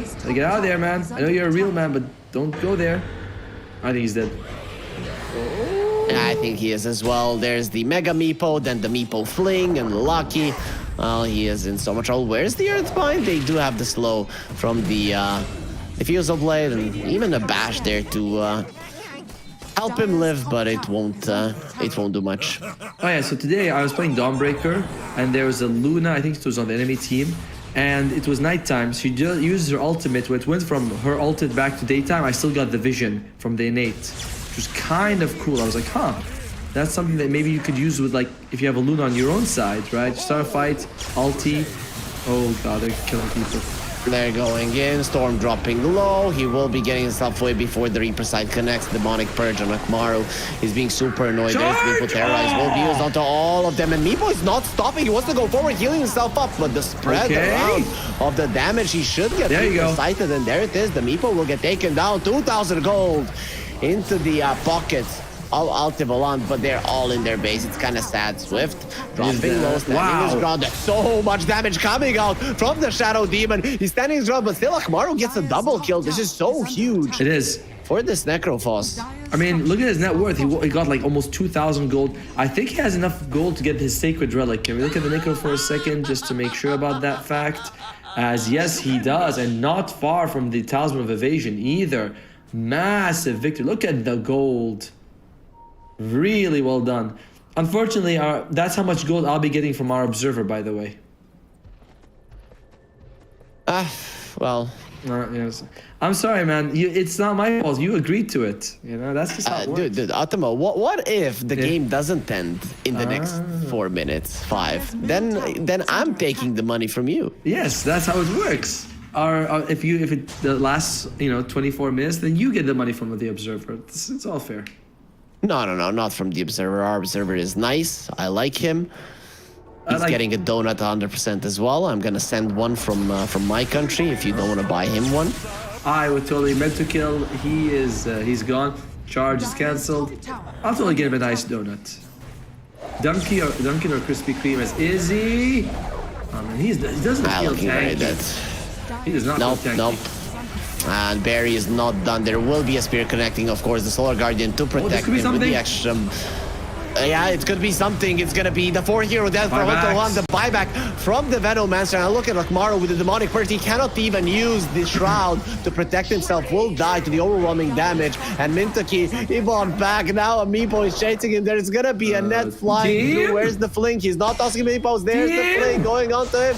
Can he get into the fountain to survive? Where's my team? Why are they noble to be found? Mango Rose. Oh, he goes for the burrow. So we'll be surviving, but the rest of the enemies are coming back to life. Easy, he wants this Meepo that will be turning into a dragon, and dragons eat little burrowing dwarves, so he'll be taken out. This base is not yours. I mean, this is twice. They're diving tier 4s when the tier 2s are still standing. This could be a Dawnbreaker kill as well, as the rest of the team is showing up. You have the spear. He's probably not sure if he can land. Storm is coming. He is back to the land of the living, but they have the Reaper side. They might just take it down immediately. They're getting back to the game. Ultimate Smith will be next on the menu. They want to eat him up as well. Terrorize will be used nicely, but look at Akmaru still coming forward. He gets a double kill yet again. 3 heroes gone on Shutter. Diving tier 4s is not something that's gonna give them a good lead in this game. They're still super far ahead. Yes, but Altivolant are getting something. I mean, Can we look at the graph, the win percentage? Because I imagine they're able to bring back quite a bit. Radiance is now finished up. Look at that, the drop in both net worth, win percentage, and everything. Not bad at all for Altivolant. The Radiance is going to be very helpful. Fight begins. 3 versus 5. And Meepo though makes it not so much the curse crown onto 4 people. Mango Rose, he is inside of the arena. He might just want to be there to fight. He goes for the burrow, heal himself up a little bit. Yu Hang finding Akmaru. There will be a charge to stop it. Nice disruption this time around. Another curse crown, this time onto 2 people. And Ultimon gotta handle themselves. These are not your tier 4s. You're out on the map when you're gonna be outnumbered and murdered. A T-wipe. Shutter lose 0 of their heroes. Unfortunate for them, right? They just didn't have anything available. No arena, no Reaper side. They've been really using the Reaper side well. He's up against Meepo, Dawnbreaker, and Shadow Demon, and he's still landing those Reaper kills. That's quite impressive. Oh, actually, sorry, yeah, I think he did throw at the, he threw at the arena, sorry, my bad. Well, still. Yeah, but the arena was literally just a place to mark where his teammates are gonna be dying. Oh, that was such a good disruption. Super good as bomb lane. I think if you're Shutter, you're starting to be like, all right, guys, when we actually fool around, we are getting punished. We can't keep doing it. Dire's bottom tower has fallen. So, they do take down the tier 2 bottom. Roshan, not an objective in this series, as the 2 teams are so focused on fighting that they're not really thinking about it. Yeah, Meteor Hammer, this is becoming a common build for Storm. You go Meteor Hammer, and then you build the Aghanim Scepter, then you get Refresher. I don't see an Aghanim Scepter, though. Wow! 10 out of 10 observation. But I said you go for it. You want another observation? Yeah. It's 20 minutes and 31 seconds and the game is not ending. They're going to be going for the Necro. Want to take him down before he can use the Reaper Sight. Will be able to do it. Here with the Solar Guardian, Yu Hang joins in on the fray. Starbreaker to smash both of them into the ground. Mintaki will be the 3rd kill that Barry gets in that engagement. While this is happening, Meepo is stealing the Tormentor, getting the shards for his Storm, and the push will continue. It's a very solid shard as well for the team. As what did I say? I said 21 or 22 minutes. Which one did I say? You said 21. 21? A little bit close. as looking more and more likely like it's going to be a 24, 25-minute game, depending on how Shutter wants to push or how Alt Volant, how long they can hold on. How much Shutter wants to dive. That's the thing. Sees the Serenity, planted down, Mangaros. It's probably not going to be playing with his life here, but the charge comes through. Maybe with the Reaper side, they can take him down. Here comes the Necro. Mangaros, though, goes for the Burrow, will be fine. Terra is also to protect him. Storm going in. Arena has been used. Meepo in a little bit of trouble. But still, there is no Reaper side going to be used on Mangaros. There it is. Where's the Mega Meepo? Won't be coming out, so they do bring him down. Nice dodge of the charge Barry's in from trouble. Barry after the buyback. Doesn't have that much mana, but the Eternal Shroud is going to allow him to have just enough to zip away. Now, will it be enough for him to live as he's dying to overtime damage? Nice Brambles to keep them at bay, as there will be a Cursed Crown as well. Barry, he needs to dodge this charge, but loses ton of mana because of it. The Gale doesn't connect either. Nice batch just in the nick of time. The disruption to keep the Mars away. Barry does survive, and there goes U2 with the damage. Of course, the Dark Willow cannot fight all of this hero on her own. Nice clench of the fist there. Swift will be able to get the kill. There is a Solar Guardian available, but Yu Hang doesn't want to join his team in this, let's say, overextension. Another one. It is. They were, again, past the tier 3s. They lose the Meepo. They almost lose the Storm. It's kind of the classic moves that Shudder's been doing. They're having fun. I don't blame them, but they are taking risks that they don't need to take. They lose their supports and their carry. I mean, the Meepo dying is huge every time it happens. Is that going to be an Octarine for the Dawnbreaker? And that is Lalaki dead again. If he goes for, I believe he's got the talent. Yeah, looks like it. It's going to be. I like it. You know, he already has the facet. Sorry, not the talent. The facet that reduces cooldown. He just wants to make sure his cooldowns are as low as possible. So why not? Is it? Yeah, just going to be spamming your spells as the Dawnbreaker, which is nice, but only something you can do as a core Dawnbreaker. So support, stick to the Shining Hammer. That one's way better. Meanwhile, but for a core, do you like this one more? Yeah, I do. Izzy just passes through. He doesn't realize that that's happening. I'm not sure if he heard the Roshan roar or not, but maybe it's not super noticeable. The Dire scan. Did they just scan on top of the Dragon Knight? That's weird. Well, and that's the Aegis for the Meepo. Now he can dive even more. Do you think that's why he got this Aegis? 100%. He's like, I'm not. He's gonna put this on like it's a snorkeling gear. He's like, I'm gonna dive so deep, baby. So kudos to him. Mangaros can play as aggressive as he wants. You know, it's not as bad as game 1. You know? They found the Storm. The charge is there. Solar Guardian this time around. They will not leave Barry all on his lonesome. There's the charge. Nice dodge. They have it. Needs to be careful of the Reaper sight, and he's just not allowing Akamaru to get him, but he's too slow without no mana. Dodges the spear with the last bit of it. Man, this Eternal Shroud is a stupid item. It needs to be changed. Terrorize is coming, and they all got caught with the disruption. No, the support just in the nick of time. And the Meepo is coming from the side. He's gonna slaughter them all. The thing is, does his team even need him? But there are gonna be nets to catch Alte Volant and possibly just push them out of the tournament. Shutter with a perfect save on their Storm. Just 20 seconds more so that Harry's not wrong. Not right, sorry. 20 seconds more, you can do it. I said 23, so I'm not right. Oh, I thought you said 24. Oh, then yeah, they can GG out if they want. It's no skin off my nose. But honestly, they did do some pretty solid moves in this one. They got a few good Reaper sides. You can see Akamaru, he's on a way more comfortable hero, so he's having impact. And Izzy's kind of showing up. I just don't think Izzy was playing well in either game. You know, whether it's Dragon Knight or trying to even remember Ursa, game 1. Ursa. Maybe he had that nice time when he was able to get a few Fury swipes on those 3 people at the same time, but that was about it. Alright. Pretty much. Alte are going for a smoke, so this might be the last fight. There is no Reaper site, however. There is no Arena, no Noxious Plague. What do you even fight with? The Nether Strike maybe? Mango Rose. We're running out. There is the Noxious Plague. Storm going in. Wants to kill the Veno. Yule's miscommunication gonna be used there. They have the spear, but doesn't even connect onto the tower. A little bit too short. Lalaki next on the menu. His ulti was available, but he doesn't get the chance to use it. The Mega Meepo now gonna be coming into the fray, using a lot of those Earth Vines as well, threatening with the Terrorize only onto the Necro, but that is the guy that they want, the one that is the most dangerous out of all the heroes. Spear connects onto the Mega Meepo. Disruption to save him. Yu Hang maybe needed that one. but they couldn't see him inside of the arena. Storm now comes from the other side. He claimed the enemy fountain, and now he comes over to finish the job. Mango Rose very low, but even if he dies once, he still has the Aegis. Well, good try. And I mean, I guess their cooldowns, the death times aren't that long, so they might kind of have time to go in for another defense if they want to. And they're using glyphs. That tells me that they probably want to go for at least one more fight. We want to fight. Storm has over 40 galvanized stacks, and now 3 Dagons. Holy 49 mana regen. Yeah, don't see that very often. So it takes him about, let's see, 20 seconds to go to full mana? That's pretty insane. Oh, you're so good at calculations, Optimal. It's awesome. Charge onto Yutsu, and he actually gets slowed down. Lelaki, he won't be able to finish that one off. They already lost the Necro. That's your main damage dealer, the one that should be finishing heroes off. The Yules of the Mars protecting him for the time being. There will be a Meteor Hammer waiting for him, as Lelaki cannot even leave the Brambles. Now looking towards the poor Dragonite. Yeah, they're gonna let him live, finish this throne. The game is called Defense of the Ancients. Altivalon didn't manage to protect their own. And that's gonna be Yuhangs. He seems to be studying for a PhD as well. Yeah, nice. There's only 3 Meepos here. There needs to be more.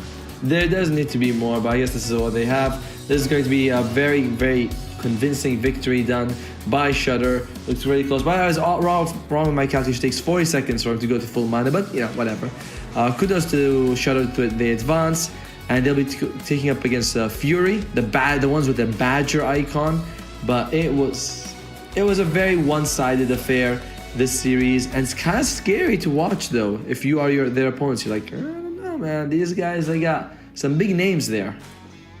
Yeah, I think the first game was probably the easier one out of the two, because you don't know what you're up against. You don't know how much they're gonna crush you. And then after that performance, and you even see a Meepo, then you probably get a couple of tears in your eyes. Yeah, let's look at some of those moments from this game too, because there were honestly some highlights for Alto Volant. Most of them, when they were the ones sort of being dove on, they at least were able to get something out of it, but that's good. Like, you're showing you have some spunk in you.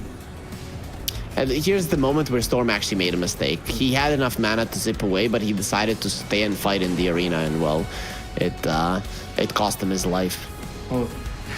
This were they able to get the kill here? They do, and I think they were able to get a little bit more out of it. Swift also loses his life. There's a big dive by Shudder, and they get punished, which it's a little humbling when you get punished for these very aggressive moves. At arena, unfortunately, and not bad arena, just no follow up to the arena. I don't know if you played World of Warcraft, but there's a lot of bosses in raids that when you get something on you, everybody needs to come together and share the damage. But there's also sometimes you get something you need to move away. Yeah. And that's how it works with the Cursed Crown. But Altivolant, every single time somebody gets a Cursed Crown, they get very close to the hero, and then everybody gets stunned up. Isn't that how it's supposed to be? So that you are like sharing the love. You're like, oh, it's okay, bro. I'm right here with you. I'll hold you. Don't sweat it. Things like that. We're stunned together. Yep. Win together, stun together, lose together. That's how it works. Okay, makes sense. I think that's how the quote went from some a lesser known Dota player. I think some random guy. I don't know who he was. I think he's like Belgian or something. Who cares? In the meantime, this is the coolest fight of the series, I want to say. With the Starbreaker followed by the Meteor Hammer. No, with the Terrorize on 4 people and Storm barely surviving, and then the disruption to save the Reaper side target with the Meepo coming from the side, and then they all get slaughtered. To be fair, a lot of these fights end up with all of them get slaughtered. That's kind of like the thing. It's like, they all got slaughtered. Like, that seems to be the trend with this one. As in the end, it was 41,000 advantage. Somehow this game just felt a little bit closer for Altivolant. So, really? Kinda, yes. Nah, I don't think so. For me, this felt even worse. It's just that Shudder were diving tier 4s at 15 minutes into the game. How is that better? Oh, you guys are doing great, right? Because you managed to kill a hero 15 minutes into the game at your tier 4s. Oh, wait, here's the thing. At least you know that you can punish them and you're not like completely useless. I think that's a nice feeling. You're like, oh, you guys want to show off? We'll smack you a little bit if you do it. But yeah, 214, 116, not exactly the game you're looking for. Akmaru, who's struggled in game 1, had the best performance in game 2. Kudos to him, I guess. Yeah, sure. Yeah. But look at it. 214, 116, 17, 116. You know that the game is These are the scores that it's you always not going well. You always get these scores where you double down. You're like, oh, I doubled down. Your allies were like, let me show you my new Malik award that I'm Did you going say you for. won 2 double downs this morning? Okay, I got very lucky today. I was on the other side. I doubled down and the enemy team was unable to play. It's very rare to see that happen though. Not a matter of luck, it's a matter of skill, Optimo. You are just so good. I was Yeah. I was very skillful at pressing the start game at the right time. Otherwise, I would have been a problem. But we are done with the semi-finals right now. There's only one more match. There's only one more game left that will dictate who will represent Malaysia in the playoffs. And you know what? Wait. For a second, sorry, my screen was like flashing for some issues, but that's because it's an old screen. Do you ever have that when the light comes in and it's full of glare? Yeah, then I have to reduce the brightness like this. Wait, you see? Yeah, I it have to do this. sucks. It sucks, but that's not a problem with the Odyssey G6 OLED monitors because they come with glare-free technology so that when you're playing, you don't have to ever be taken out of the game. You're fully in the whole time. You can be watching a movie as well, and it's awesome. So you don't have to worry about lights coming in. It also has even highest refresh rate, 360 hertz, which is amazing for all games that you want to play, especially shooters. And if you don't want it, we have the Odyssey G6 and Odyssey G8, so you can pick what you like. But unfortunately, me and Harry, we're gonna have to call it for today. We're done. There's gonna be one more match, but we're gonna get passed on to Leonard. He's gonna be taking the grand finals. Me and Harry, we're out. We appreciate being here. Thank you so much, Samsung Odyssey. We'll see you guys around. Bye-bye.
I've been coming up hot for a minute.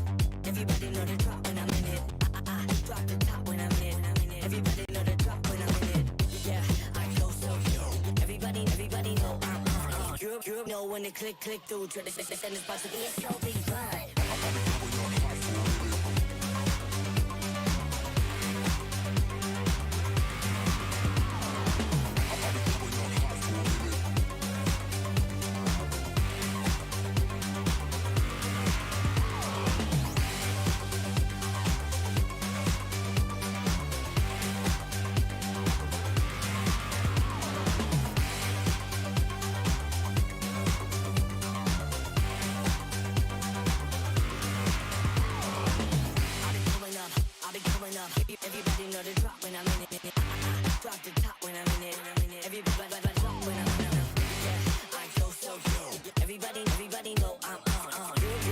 they click through. Try to send this box to be a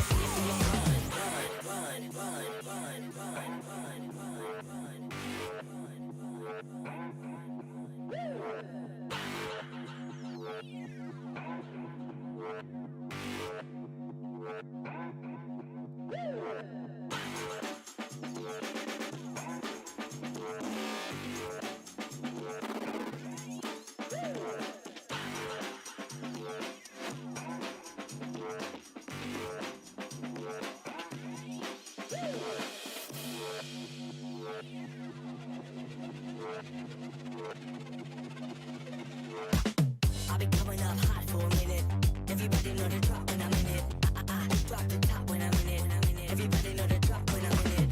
Yeah, I go so cute. Everybody know I'm on. You know when they click through. Try to send this box to be a so big fun.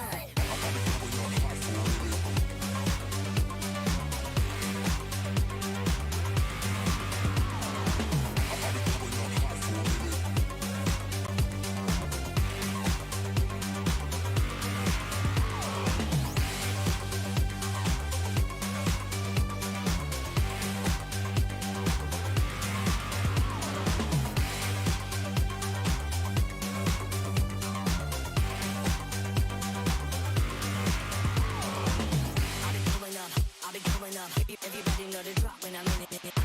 Drop the top when I'm in it. Everybody drop when I'm in it. Yeah, I go so cute. Everybody know I'm on. You know when they click through. Try to send this box to be a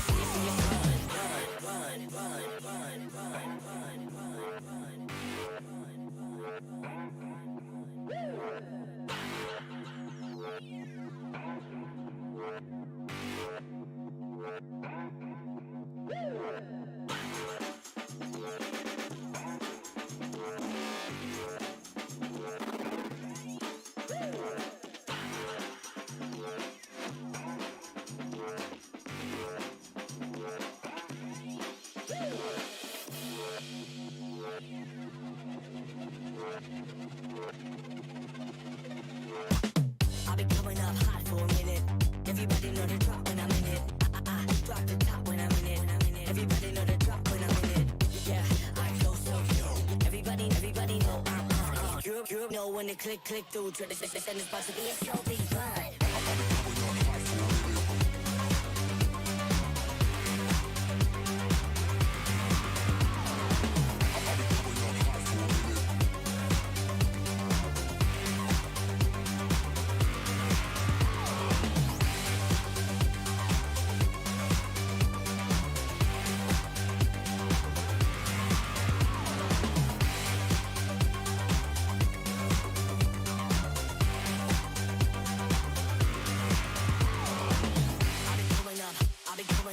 Everybody know the drop when I'm in it. Drop the top when I'm in it. Everybody drop when I'm in it. Yeah, I go so cute. Everybody know I'm on. You know when they click through. Try to send this box to be a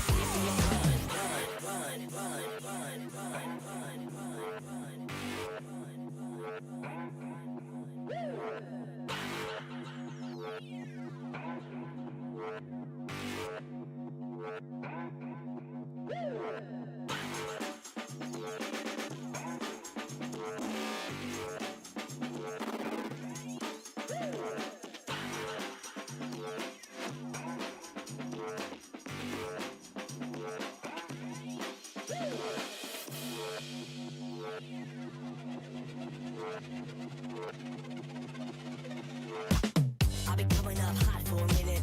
Everybody know the drop when I'm in it. I drop the top when I'm in it. Everybody know the drop when I'm in it. Yeah, I go so cute. Everybody know I'm on. You know when they click through. Try to send this box to be a so big fun.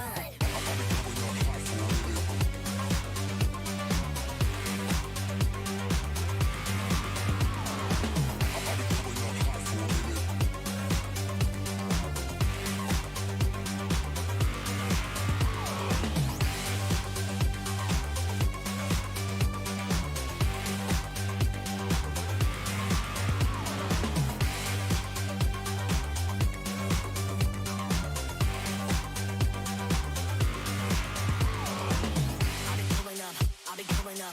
Everybody know the drop when I'm in it. drop the top when I'm in it. Everybody drop when I'm in it. Yeah, I go so good. Everybody know I'm on. You know when the click through to the send it's supposed to be a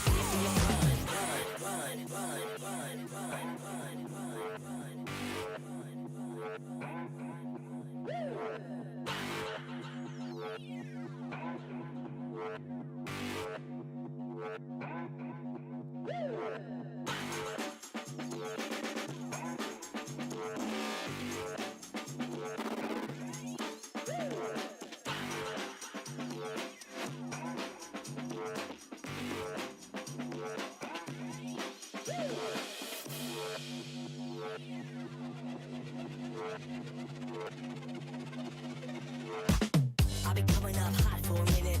Everybody know the drop when I'm in it. I drop the top when I'm in it. Everybody know the drop when I'm in it. Yeah, I go so good. Everybody know I'm on. You know when the click through to the send it's supposed to be a so big fun.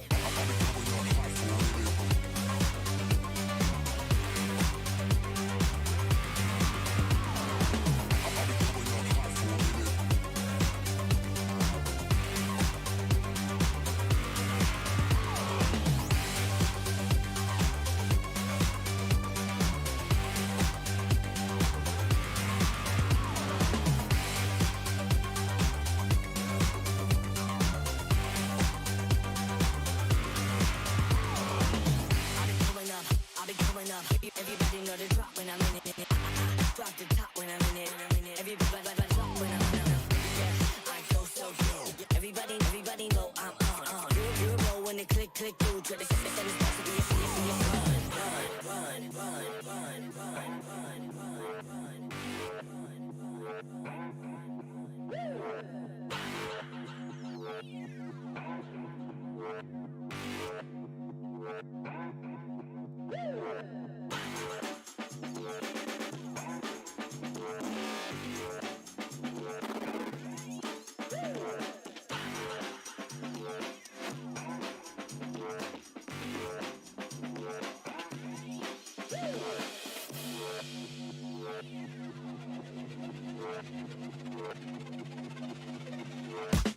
I'll be coming up hot for a minute.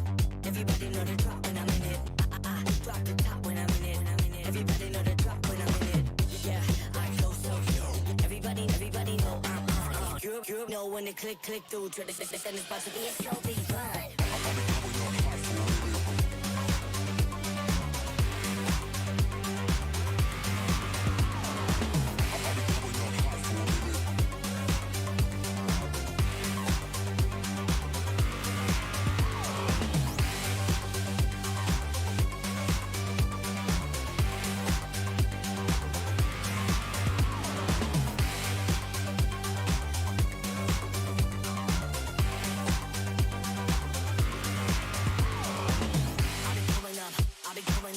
Everybody know the drop when I'm in it. I drop the top when I'm in it. Everybody drop when I'm in it. Yeah, I go so good. Everybody know I'm on. You know when the click through to the send it's supposed to be a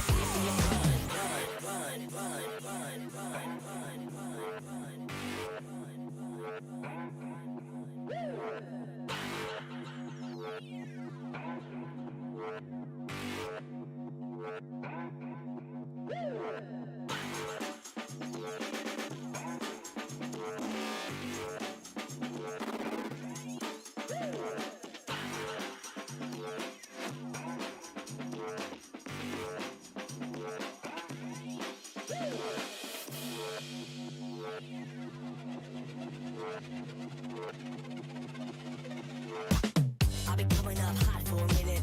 Everybody know the drop when I'm in it. I drop the top when I'm in it. Everybody know the drop when I'm in it. Yeah, I go so good. Everybody know I'm on. You know when the click through to the send it's supposed to be a so big fun.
it click through to the system is about to be a slow beat run.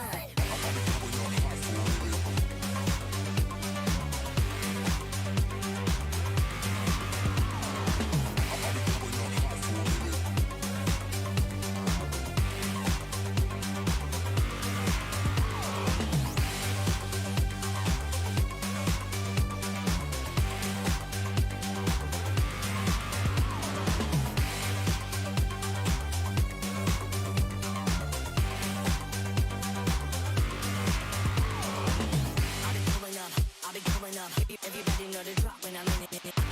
Drop the top when I'm in it. Everybody drop when I'm in it. Yeah, I go so good. Everybody know I'm on. You know when the click through to the system is about to be a serious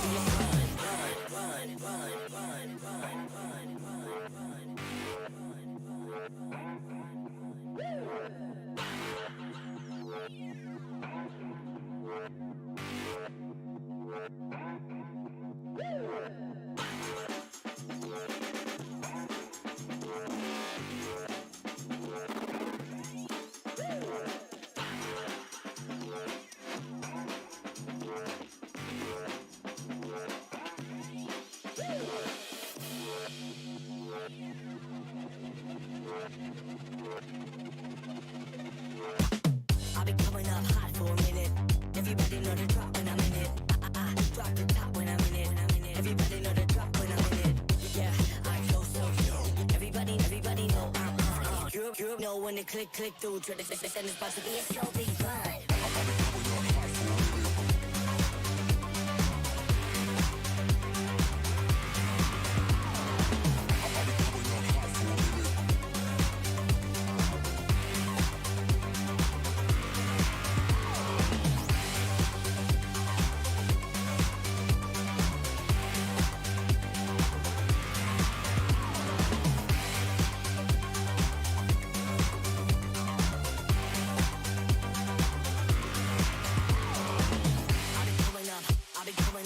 Everybody know the drop when I'm in it.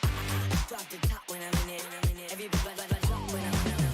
Yeah, I go so good. Everybody know I'm on. You know when the click through to the system is about to be a serious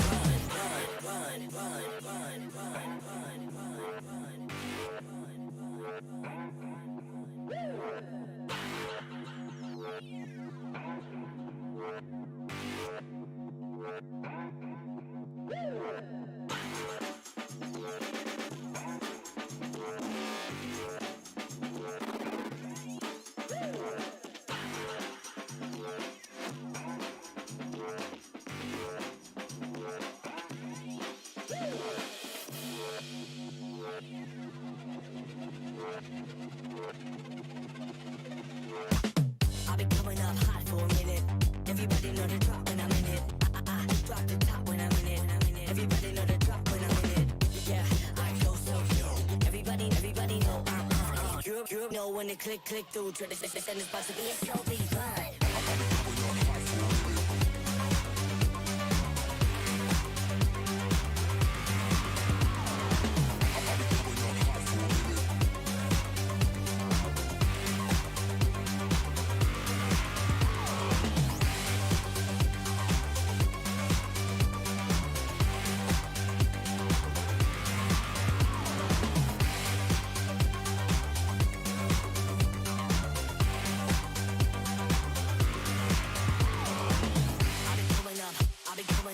Everybody know the drop when I'm in it.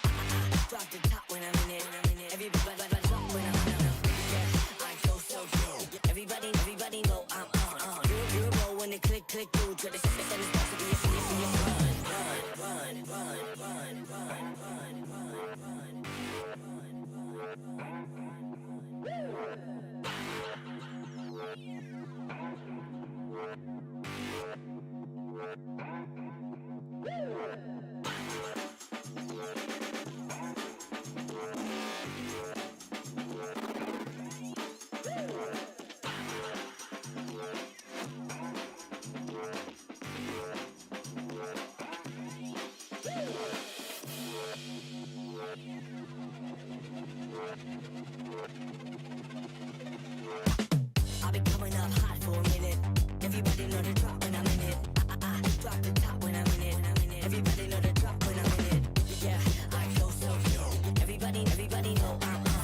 You know when it click through, try to send it's about to be a show, be fun.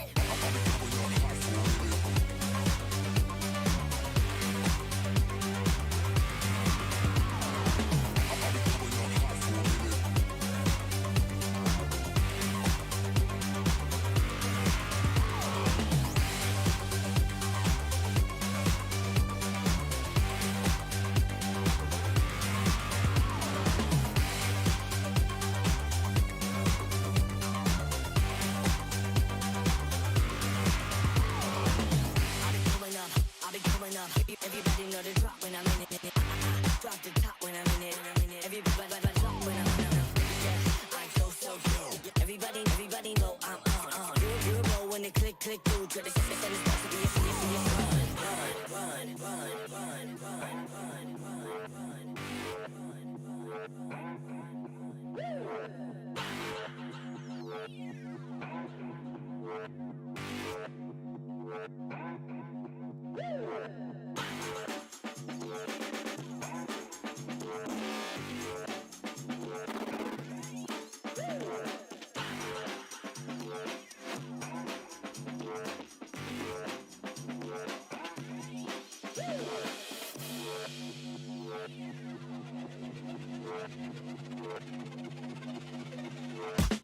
I'll be coming up hot for a minute. Everybody know the drop when I'm in it. Drop the top when I'm in it. Everybody know the drop when I'm in it. Yeah, I go so good. Everybody know I'm on. You know when it click through. Try to send it's about to be a show, be fun.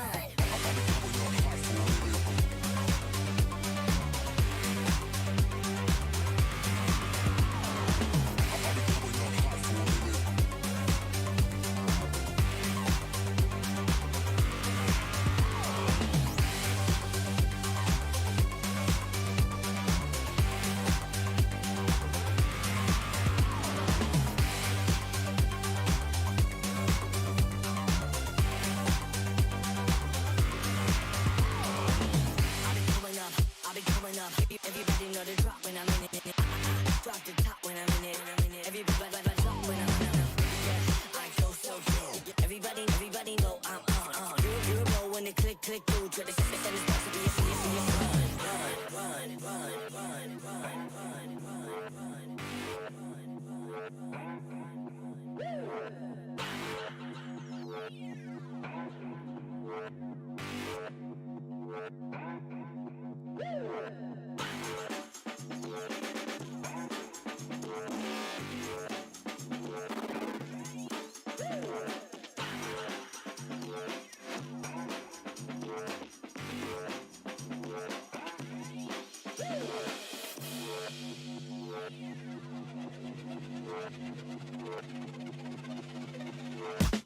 I'll be coming up hot for a minute. Everybody know the drop when I'm in it. Drop the top when I'm in it. Everybody know the drop when I'm in it. Yeah, I go so good. Everybody know I'm on. You know when it click through. Try to send it's about to be a show, be fun.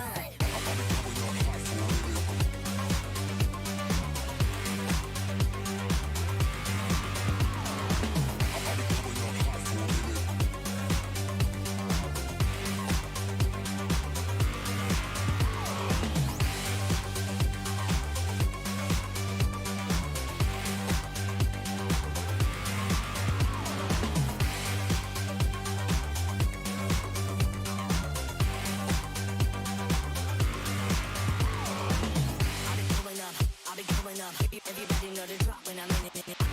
Drop the top when I'm in it. Everybody drop when I'm in it. Yeah, I go so good. Everybody know I'm on. You know when it click through. Try to send it's about to be a fun.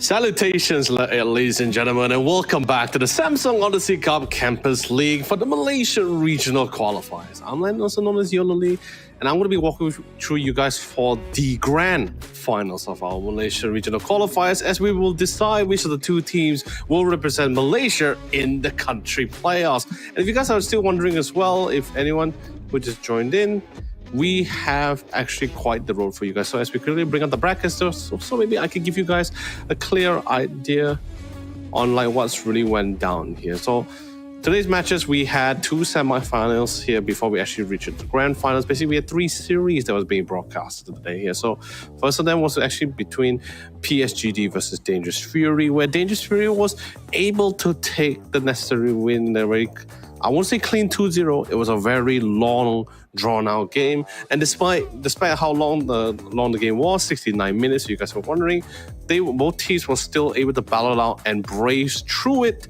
with the stamina that they had left to secure the final spot. We also had another series that was being secured, which was Shutter versus Alvalon, which was being handled by both Atomo and Harry Freak, both fantastic talents and casters as well. It was really fantastic to have them on board.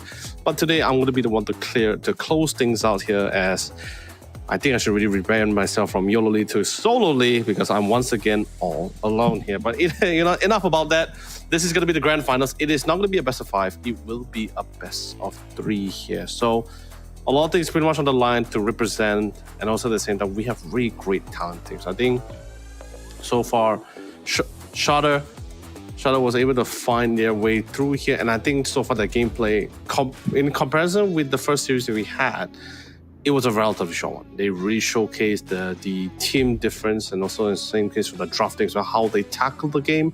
I think it was also very clear cut to like what Harry Freaks mentioned as well during that cast, stating that when you normally see a meeple being picked, last pick meeple as well, you tend to feel like this is the kind of like what usually high MMR players are usually picked to smurf in lower ranks here. So pretty excited to see how well they actually go toe-to-toe with their contender here. Because let's be honest, the team that they're going up against, Alvaro, against their opposing team, well, they're against Dangerous Fury. I could say that Dangerous Fury is definitely very comfortable with dragging out the game. However, from Team Alvalon, it seems that they are really very swift in their drafting composition as well, and very swift in ending the game. So we have a really aggressive combo against a very team who just like to really play it out here. So very interesting to see who really takes the win here, who's able to take the top cup here. It is still a best of 3, and not a lot of info to really play around with as well for between both sides, except from the VODs that we had today. So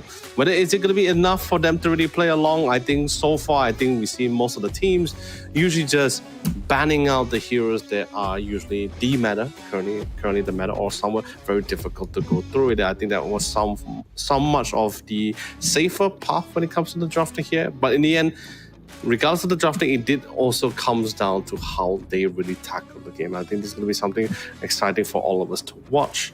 But also at the same time, while we're waiting for the drafting to also to ensue for our grand finals, I also like to want to give a big shout out if you have any friends in the other regions, because we have 6 regions inside this tournament. Samsung has great 6 regions of young talents here to participate for this tournament.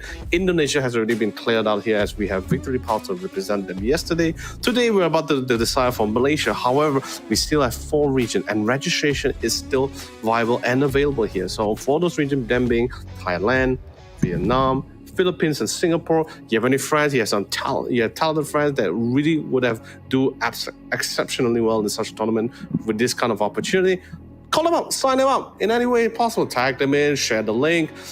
Registration, you can actually find them down in the link below. It's actually Odyssey or odysseycup.gg. Or it's actually, you can find it the link in the comment section as well. I believe it's left or right. I'm not sure where's the place is like, but you get the idea. It's going to be somewhere there for sure.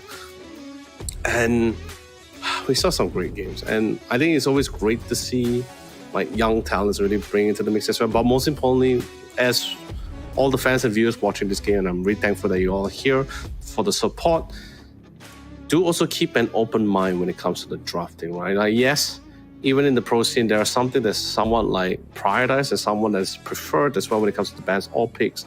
But there will be times as well where it's although yes, you may know this is the best pick, but whether your team is able to utilize it is also one thing. So do keep an open mind, but also at the same time keep an open mind in terms of, I guess you could say, excitement as well, because we have been seeing certain heroes that we haven't been seeing for quite a while returning back into the scenes. Odyssey, for example, Shadow 10 Shaman. seconds remaining. Seeing Shadow Shaman could be a region favorite. 5 seconds. But with that being said, remaining. ladies and gentlemen, this is the drafting phase of the grand finals. It's Shudder versus Dangerous Fury here. Shudder's been going pretty strong so far with it. I'm actually excited to see what else they can bring forth as well. They've been pretty dominant in their gameplay against all Valen in the semifinals too. Will they bring the meeple here? Or maybe Dangerous Fury was watching their game to get some form of intel. So great. Seeing the Invoker ban coming, the first ban coming out for Shudder. However, Dangerous Fury leads up with the Brute Mother and Shadow Demon. Great post 5. Brute Mother also has been seeing quite the limelight, despite getting. I mean, it has this bumpy roads. You know, there are times when it was great, and we got a couple of nerfs to Aura items. Then we didn't see much Brute Mother, and another patch came in, and she came back again. Remaining. Yeah, so it's been a bumpy ride for Brood, but so far Brute Mother has been looking pretty up and at it for this patch at least. Venomancer also a pretty great ban. Very new to the deal with the fast 7, the nauseous play, able to be spreading twice. remaining. That's a tough thing to do. I mean, they did buff 5 the other seconds play war remaining. fast, and I mean that's relatively recent. It was like 2 days ago, so not sure whether can it be put to practice. Like there is some really innovative and creative idea, but I don't think so. It's probably in the works, but I don't think we're going to be able to say this is currently banned now. Storm's a great band, good tempo player. Radiant team It's really that kind of strong millionaire where if you're snowballing as a Storm Spirit, then the game really gets out of control. And the Galvanize is always fantastic. The more kills 10 you get, seconds basically more remaining. stack space, more mana region. So I think we saw in a game where Shudder was playing, 5 the Shudder, their seconds mid laner remaining. was playing the Storm Spirit. He ended up with like 40 stacks of Galvanize. That's like insane amount of mana region. It's ridiculous. Radiant We were a team good pick. band. Great is so far we've been seeing it as a great support, great safe laner as well. The fast side just makes it so much better. Since you can also pair the Shokichi with the Gemini, it's also a pretty deadly combination. Dragonite, decent band. We're seeing a lot more priority band, something we see in the pro scene, except for the Invoker side. I think that was a relatively 10 fresh, could seconds be a remaining. respectable band. But I just really need the latter true. Finally, first pick 5 seconds remaining. coming in the mix as well. Previously, Dire Shudder had an team opportunity to lock in one of their cores instead of support here. Wasn't going to lock into the Tiny. A very strong safe laner, but at the same time, very flex, as you can also go with it. Radiant team You can play with it as a support depending how the game goes out. But that just means he's locking into the Tiny and the Spirit Breaker wasn't banned out. It leaves an opportunity for Dangerous Fury to actually go for the Spirit Breaker pick here. And this is actually, although yes, Spirit Breaker doesn't really have the best laning phase here as well. It's like pretty Radiant team slow. I mean, depending who you pair with as well. You could try to enable it and enhance it even further. But so far, Spirit Breaker did have a really tough time in pre-6. But his roaming capability, his scaling towards the late game gets really scary as well. And his BKB piercing too, he's both his ultimate and charge. So pretty fun. 10 And his seconds fast at remaining. Bull Rush. That is fun. I mean, they nerfed it slightly, but it's still just so 5 fast. The seconds fact that remaining. you're able to take advantage of Dire canceling team your charge to get that bonus movement speed, just to get out of a really tight spot. I think that's really pretty great.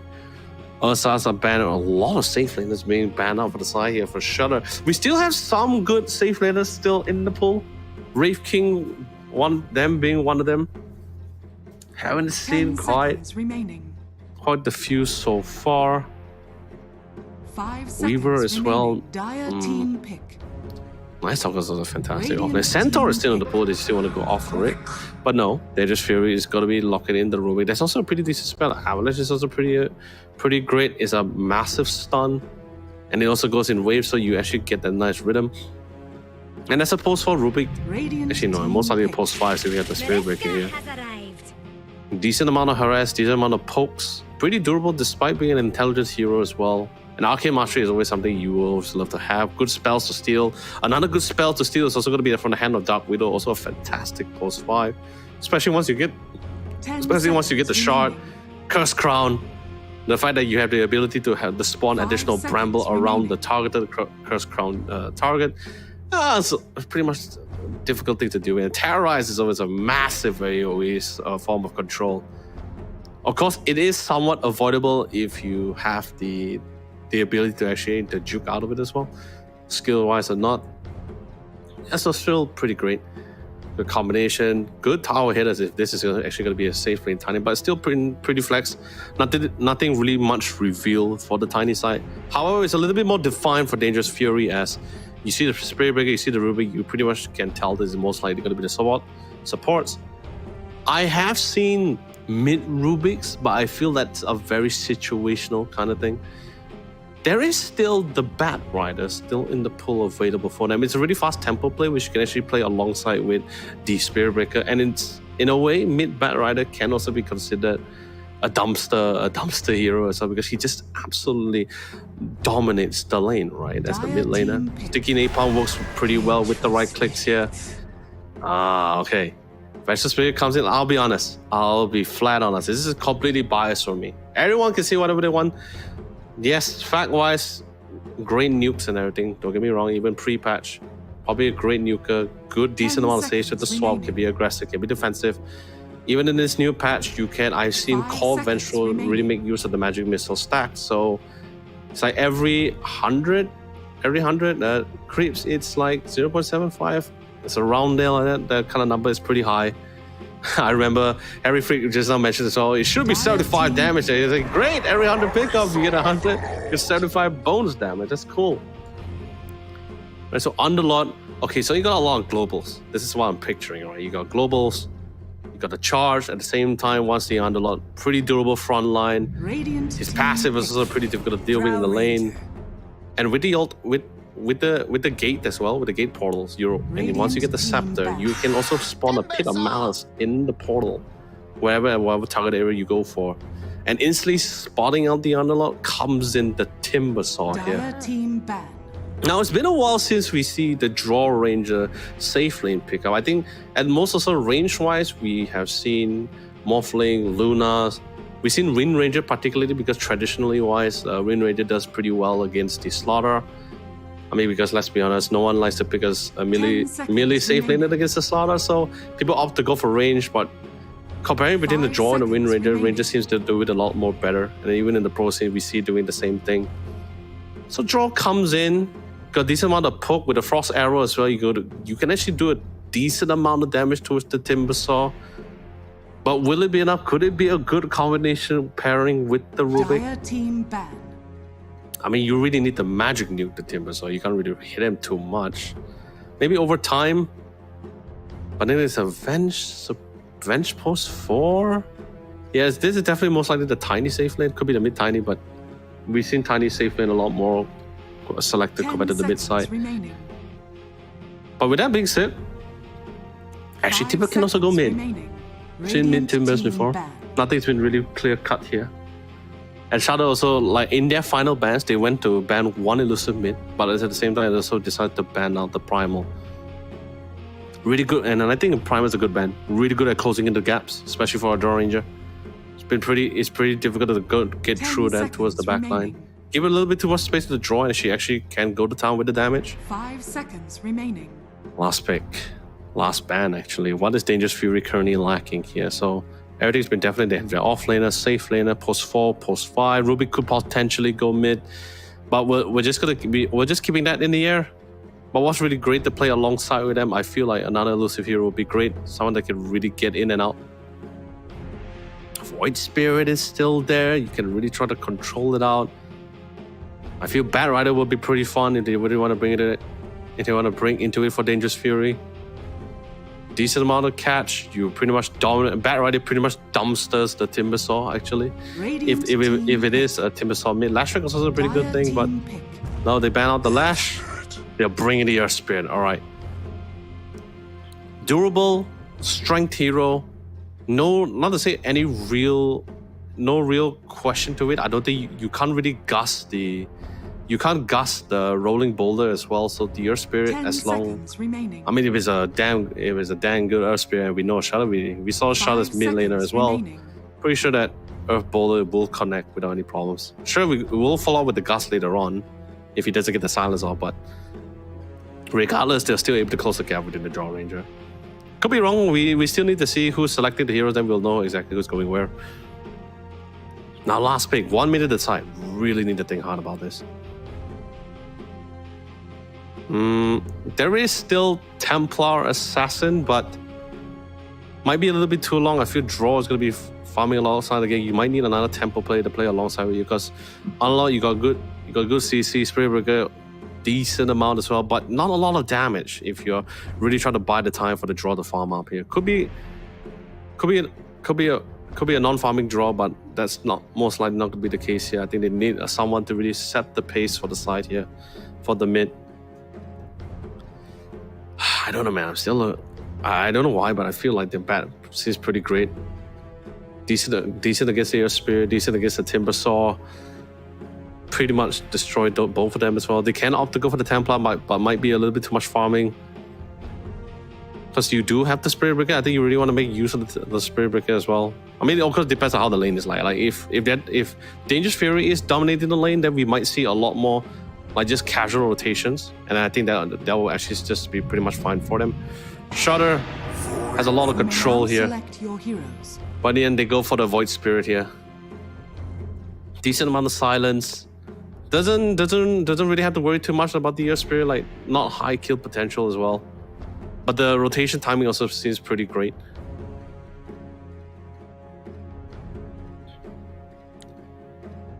Alright, Sanctuary aspect-wise.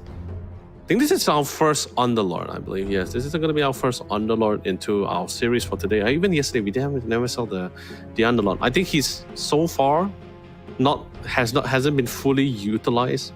Even in the process, we barely see him. And Underlord also got hit by another like small nerf for 7.36B, a very tiny one. Doesn't really affect him that much either, but yeah, we'll just have to see. Still not a big fan of the Vengeful Spirit, let's be honest here. But this is going to be the final call. This is what they have decided for themselves here as they go head-to-head with each other. This is the grand final to represent Malaysia here. Dangerous Fury versus Shudder. Shudder, the team who has been showing a very dominant lead in the gameplay itself. And we see Dangerous Fury ever waiting for the right opportunity and not afraid to really drag out the game if necessary as well. Which composition do I prefer?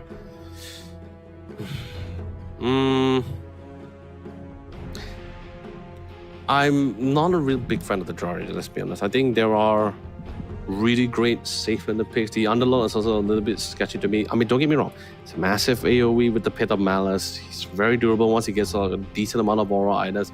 And Atrophy's aura is also pretty great in the lane against a safe laner. I'm just worried they just don't have, might not have enough. Dangerous Fury has a little bit more faster pace, I guess you could say in a way. But there is a lot of control. Brambles, magic missiles, avalanche, slows from the rolling boulder, and stuns and silence as well. That's a lot to deal with here. What?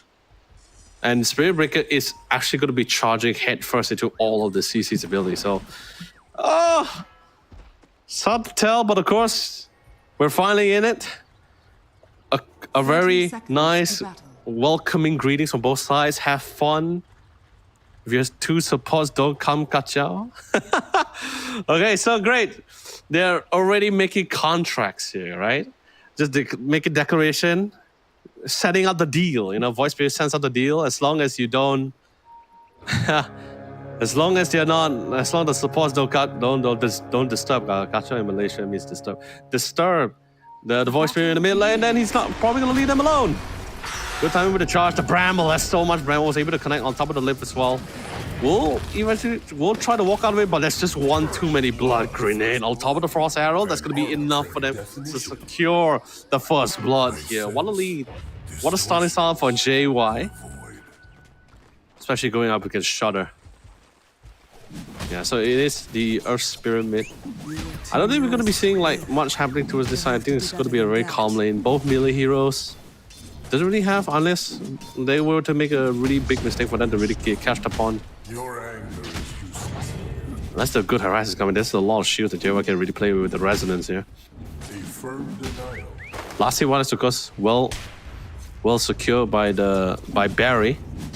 It's been pretty fun so far. Really hoping was really dope to see another Meepo pick here, but from the side light. Bottom lane, Although Tiny has one of the highest base attack damage, but doesn't really have the fastest swing, yeah.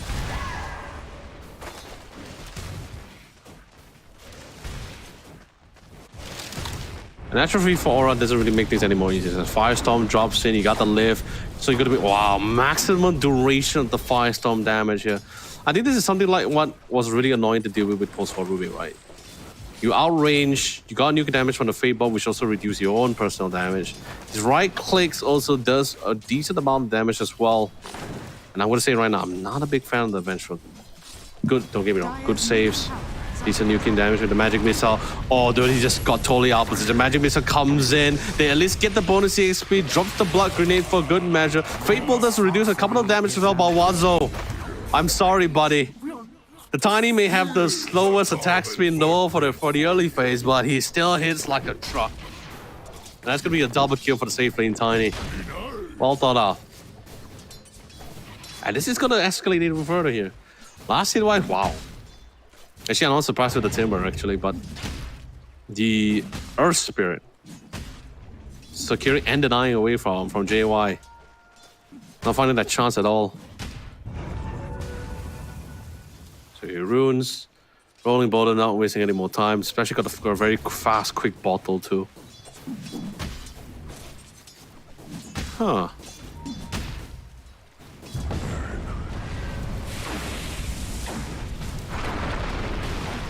Oh. It's gonna be a beautiful Magic Missile.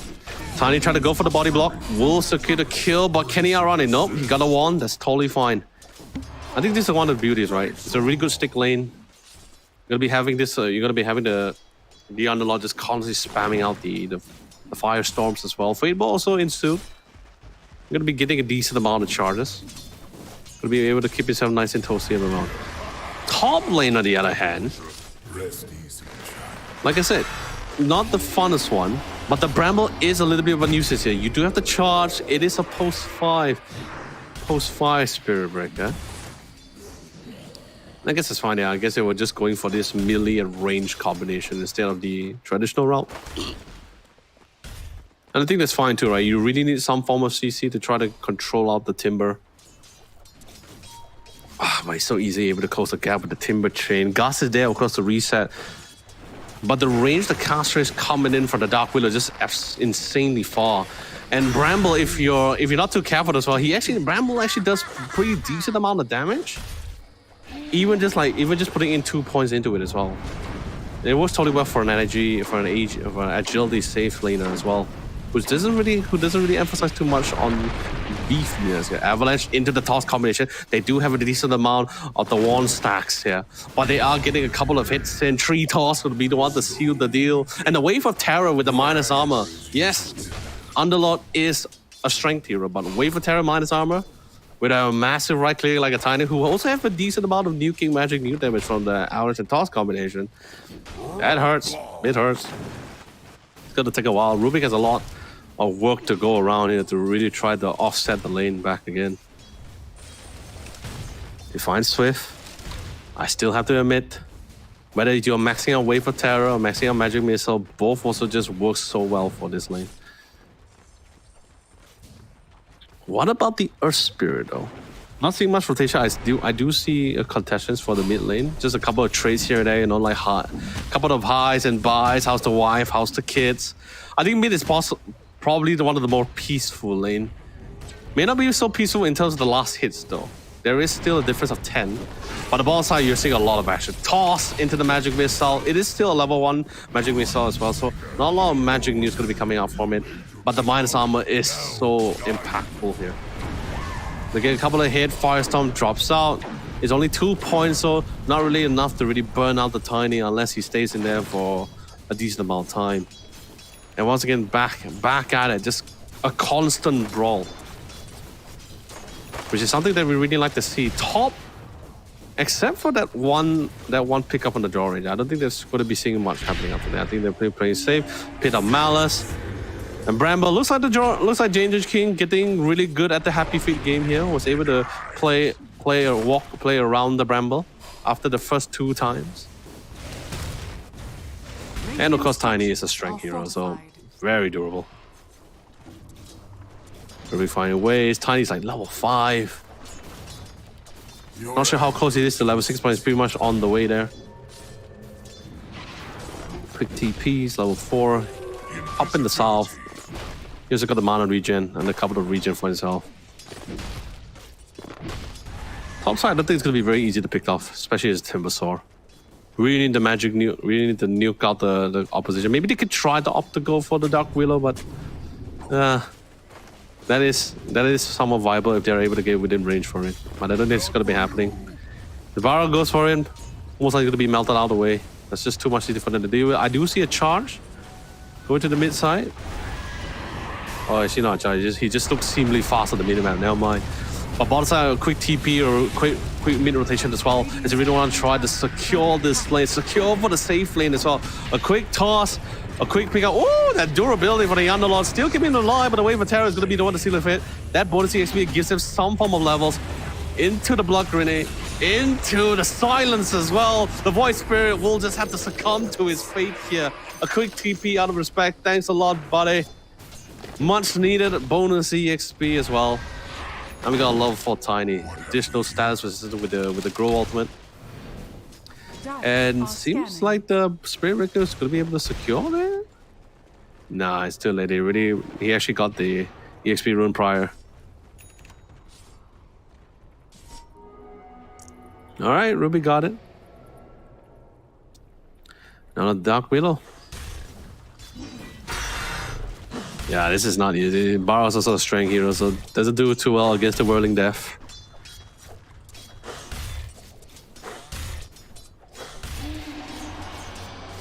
Here comes the charge. The charge of darkness rolling down mid. Connecting to your spirit, or is it the creep here? Most likely going to be the your spirit. Radiant's courier has Yep. Goes it, gets upon him. Any follow-up? Nope, just going to go for the saves. The Bramble does manage to isolate the rest of the squad here, especially for Bear. As they try to find their ways on top JY. You're gotta be careful, he's all alone though without any assistance for support. I mean, he has Gus, he can somewhat. I believe he has Gus, right? Amazing observer. Can we do check on Draw Ranger? I think he has Gus. Yeah, okay, he has a safety Gus. Alright, cool. Be pretty scary if the Draw Ranger doesn't have the Gus against the gap closing support off laners here. And I doubt with a nice timing, of course with the defensive sword with the Shadow Realm as well. Here comes the TV coming in from the Underlord here. Just one of the few beauties. You are pretty much global with the gateways. No Scepter of the Course, so this is the only Pit of Malice you're ever going to be seeing at this early stage of the game. As there are no pickoffs. A very good defense here. But can they try to get buried though? Very nice here, get the Rolling Boulder. They do manage to, the 2 support was able to melt away the Spirit Breaker as well. So at least they got somewhat something out of this as well. Didn't even need to force the TP for the Tiny, so full benefits for the Radiant side. They got a pick off. Couldn't really get the Void Spirit, but that's fine. The Tiny is going to be able to safely farm this lane without any further harass. Quick pause. Just going to do a quick refresh here. Now, how do they bring it back here? You could try to get the late. You could try to get the farming back. Draw Rangers, I mean, pretty decent with the 3rd skill. Couldn't really stack too much. But that Gus, it's not off choice, of course. It's more of the fact that you just really want to push back anyone that gets really nice and close to you. But then again, you can only push back one person. That's like so many people who can really get close, could really close in the distance. Besides the Earth Spirit, there's also the Timber Chain with the Timber Saw. Most likely going to be a Blink of the Tiny later on. Actually, no, I think he's a safe lane Tiny. He's going to, what am I talking about? He's a safe lane Tiny. The guy's going to be focusing on hitting towers. He's going to get a moonshot and a shard to really get things going. And let's be honest, even if they couldn't really close together, there's always the offensive swap. I feel at the rate they're going with the momentum they're building, I wouldn't be surprised if the swap was going to be utilized a little bit more on being offensive as much as possible.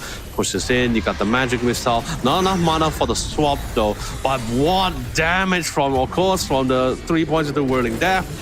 Couldn't be able to save the day for the Venture Field, but that's totally fine. A support for a core trade, that's the kind of trade you will definitely love to have any time of the week. They are absolutely rocking the Spirit Breaker. All you can do is just watch. There's really nothing much you can do. You're gonna be charging into a Bramble. I think that's the worst thing that could really happen here. I mean, of course, being like chainsawed down by the Timbersaw, of course. But yeah, Curse Crown, Brambles. Not sure how I think the only way he can really get into it is probably with his ultimate. But hey, you know, we'll have to see. One shot comes out. Yutusu is going to be having a blast with the Curse Crown. Tower is under attack. They just spawn back, but it's definitely not out of the clear. We're seeing a very offensive one. Wait for Tower to get the minus armor. And I love the setup for the Brambles, right? It's not directly on top of danger, just mostly just really positioned well enough to just isolate the point of escape here. Didn't really have much choice there. There was really no way out of it. He just looks at it and is like, yeah, my only path of salvation is to quickly get killed here, send back to the farm, then I can get back to the farm, yeah. It is already inevitable. His end was inevitable in that gang, so there's just no way out. Except on Vivian. Tiny, on the other hand, he's actually having a field day. An absolute field day. He's level 9, got an Echo Saber.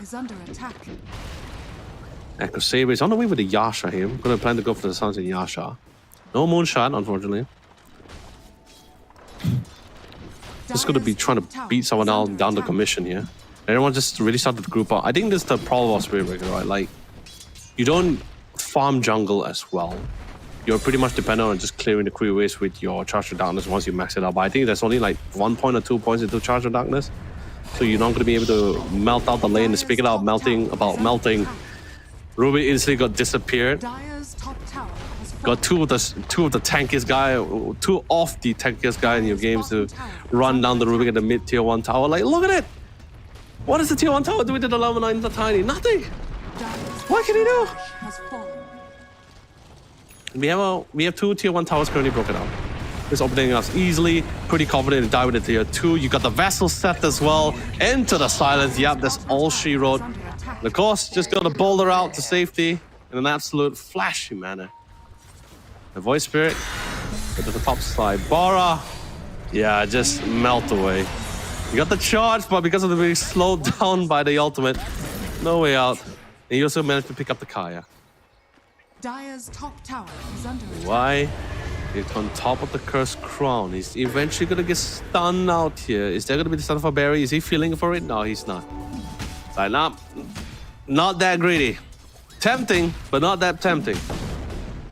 Trying to find a way to get into the jungle, but I love the warding and the positioning of the support.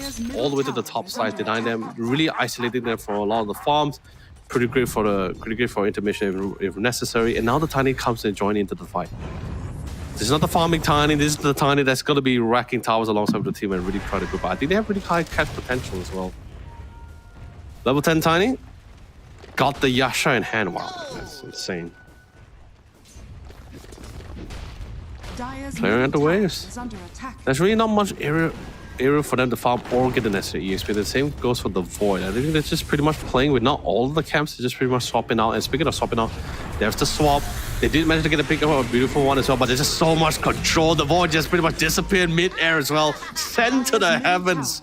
Barry sent him as well. Yeah, you got the support, but you lose your cores and you had the support in the process. Not looking that good. Shudder really showcasing like why they're here, why they wish to represent. So, I know, on my amazing observer, I know the Atomo and Harry Freak actually had a betting game with you, right? So, shall we relive the bet here? Or should we just keep an open mind? I'm planning to keep an open mind, but if you're down for a bet, I'm fine it. Okay, that's the bull, right? 30 minutes. All right, cool. Observer claims 30 minutes this game is gonna be over. I say 20, I'll say 28. Okay, how about that? Anyway, speaking of which, beautiful ultimate as well for the Charge of Darkness to try to fall back. Peter manages, Solomon looks down with the lift. Pretty durable for the strength millionaire, but he still gets all of it. Steals the EXP road, gets the kill off all of it as well. And there's no one absolutely there to stop this man. 3 people died for the actually no, make it 3. Could have been a 4, but the Air Spirit, but the Voice Spirit wasn't within, or JY wasn't in the vicinity to actually get the pickup. So 3 people committed for our dear mid laner Earth Spirit here. It's insanely durable. It's actually pretty much snowballing as well. They're a little bit far behind, so they don't have the necessary amount of damage. So a lot of items is somewhat lacking here. The Draw Engine on the other hand, not as durable as your Spirit on the other side. So, but good intel. You lock at him, you chain him. Like I said, this is what I'm saying, right? Just not enough damage. You have decent amount of CCs. JY just barely got into the scene, and yeah, pretty much a Fusuro da, and the guy is gone. Yeah, long gone. Dragon Ball was in this game, and it was in the face of Barry 9C. And speaking of which, now Yu Heng is also joining in on the action here. Definitely walking away from the top side and the top jungle. It's time for him to join a little bit of the action. Barry back at the bottom side here. Definitely no Barry Allen, but he's just as fast. He's got the nice time with the silence. Beautiful into the two-man silence, into the bramble here. No way you're gonna walk out of it. There's absolutely no way. Yu Heng just having common courtesy to literally shred him down the side, cut him down the side. If you guys could have mentioned it as well. So it's over. So what is it gonna be? 30 minutes. You get me. Oh yeah, but this. The game's ended 28 minutes. You get me a Samsung Odyssey G8 monitor. In 28 minutes, of course. If it does end in 30 minutes, I'll buy you a TOIs. How about that? Fair deal? Good deal? I say that's a dang good deal. I get a monitor if I win, you get a TOIs, alright? No? What? I think it's a pretty good deal. But I sort of got the observer we've been working alongside together today. He's been my only partner. And speaking of partners, there's no partners in in the afterlife for you, Underlord. The pit loss sent back to the abyss he came from alone. Yeah, they just can't really show themselves in lane. You show yourself, you're gonna get ganked upon, Swift Smoke is broken out. Do have the DD up, stuck on the cliff. You do have a roll in a second there. Gets a nice magic missile. Beautiful chain stunning with the AoE coming in from the Barathum here. But the terrorize, he gets the silence off here. Not gonna be fully committed for this. He actually is committed for it. Boy puts the rolling boulder into the avalanche. They did pop the up on the Underlord here, but none can be said. The portal is set here. Can they at least get can they get Yu Heng? They will. They succeeded it. But the man is trying to get into the portal. He's trying to find a way to get out of it, but he just can't. Bramble has denied his escape route. And Draw Ranger, well, just pretty much just watch all this chaos ensuing. Total control. Ranger danger. And impressively, wow, like you pick up 2 people and you get 1,000, you got 3,000 exchanges. 2 people is almost equivalent to 4 people on the side of Dangerous Fury. That is, wow. Wow. Dire's top tower is under attack. Oh yeah, Bramble, annoying to deal with. And like this is, like even for Dark Reload players now, we're no longer seeing the old core Dark Reload, the one with the scepter and everything. Now people are just making use of his CC abilities. You get the Aether Lance. If you're lucky, you can even get the Psychic Headbands. Dire's top tower They're pretty has fallen. great. Oh, you just pretty much outrange the whole thing here. You pretty much just outrange a lot of these heroes here in this world. Maybe not outrange the Rubik. Rubik will still always outrange most mage heroes here, but dang. More spirit. They got the intel. They're going. Tiny feels like going for fishing, but not enough allies around to secure it. Nah, he's just not fast enough. Since they had to blink all the silver age, can't really get close enough to the void. But then again, I see the Dark Willow. Very deep into enemy territory. Surprised he actually didn't get scouted out. They do have a lane ward. Trying to predict that whether it was there. That's why they pretty much dropped the sentry, because they noticed that how they actually spot them quite a mile away. It's not there. It's a little bit slightly towards the head side. And JY gets Boulder in. Dire's middle Will be tower without the way is into under safety. attack. No fallout for it, unfortunately. There is the swamp. Boulders in, into the Bramble. Fantastic. You get the silence off. Look at that damage. What is this? He's gone. The man disappeared back into the void. Even Mango is surprised as well. He's like, look at that. Dire's middle tower is under Just attack. the Dire's man just middle went tower poof, has fallen. gone. The Draw Ranger, yeah, he's doing as well. I feel like he should. I mean, okay, I get it. Draw Ranger doesn't really have the best of escapes. The one would normally say like you could not just farm the side lanes, you could also try cut the creep waves as well. But Dire's bottom But this tower is like, under it's, attack. if it's an AM, that's possible. If you're Ursa, that's fine. But you're a Draw Ranger, you someone reveal yourself, that's like asking like, hey, that's a all-you-can-eat buffet. Dire's bottom tower But I don't is think that's going to be fallen. affecting the Shudder too much here. They are mostly objective wise so far. They got all 3 tier 2 towers as well. Dire's middle tower is under attack. Do they need the rush? I don't think they need the rush. They can opt to go for the rush. But I feel that they have a lead. They can cement that lead Scanning. and try to go for the high ground if they want to. I don't think there's really anything that can stop them here. Wave clear wise, sure, Firestorm is great alongside with the Pit of Malice. Draw ranges also pretty decent. I love the swap as well. It's not a waste of ultimate here. It's actually using it to get the bonus armor. Yeah, to really absorb the damage as they do the tornado. It's pretty cool. It's not every day you get to see like, and this is like, was it with the tiny? Man, I forgot whether the tiny was. No, it's actually without the tiny. Yeah, so it's just 3 people actually taking out the tormentor with the 2, and 2 of them are being supported. So that was pretty cool. Dire's Clears up the courier damage. has been killed. Shiva's, wow. I'll be honest with you, Shiva's so expensive. And he got it in 20 minutes. Bling, Kaya, Shiva's. You know what's happening. You know what's up. Every member's pretty much rolling in dough here. Actually, hold on. Sanjay Yasha has 4,000 gold. Shiva has 5,000. The Timber has more. No. The Tiny Sea has more network for sure, yeah. Cross-referencing who's actually more richer. Nah, he got a hyper, so that's like 2,000 gold. So yeah, he's definitely richer for sure.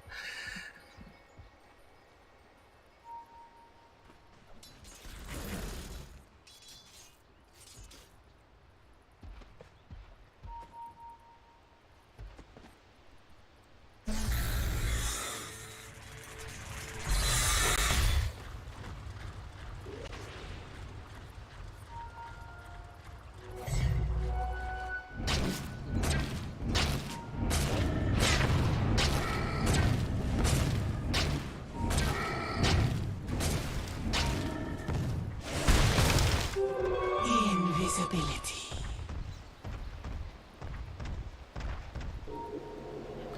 All right, we're back into it. I'm sorry, a temporary pause because I'm standing in absolute awe of my observer. Man. He's always very quick on the intel here. It feels like he's reading my mind, you know. He knows exactly what I want to say, what I want to see before I can even think it. We're gonna see up finally. Got everything all under hand. They decided, you know what? All the lanes are being put nothing's gonna change. They're gonna be able to put the wave clear. They have decent wave clear. They're gonna be pushing all the lanes as they're pushing it as well. Might still try to siege that high ground. A little bit of security. You get the Aegis right now. Is this a good tiny skin? Well, yeah, it's. I mean, he's. I mean, would coral consider stone? That's the thing, you know. I mean, is he a coral or a stone or sea stone? I don't know, man. I do. There are really great tiny skins. Oh, great initiative. Blink to the way he saw an opportunity. Did get charged in the mix, but he has absolutely no worry. He's like over 3,000 HP. He's a strength safely, you know. He's absolutely smashing at the back line, and everyone in the dire side just completely ignoring him. They have nothing, they can't do anything about him. Go for the other softer supports, which is a good call. They got the Vengeful, they melt him down, but not as fast as you hang on the Void Spirit as well. Every 5 member will fall. Dangerous Fury.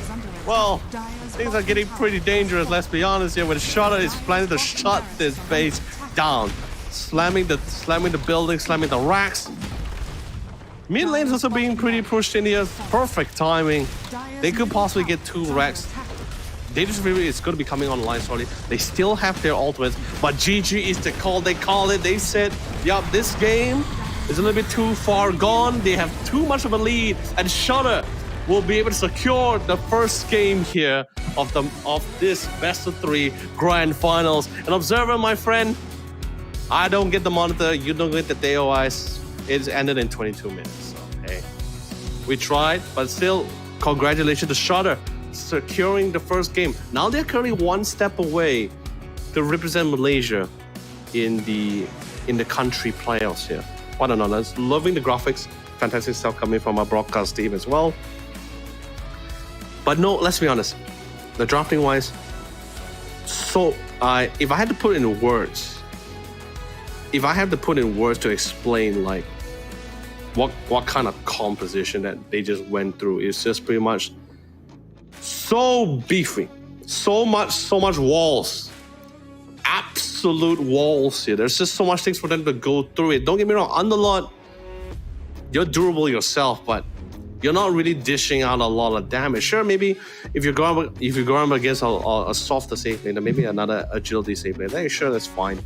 But it's Tiny and Timber, which Timber absolutely shred tanks. So the Bara and the Underlord's not going to be having the best of times. And Underlord's not really the most mobile hero. Bara is mobile, but he has to deal with a lot of area control, like the brambles from the Dark Willow as well.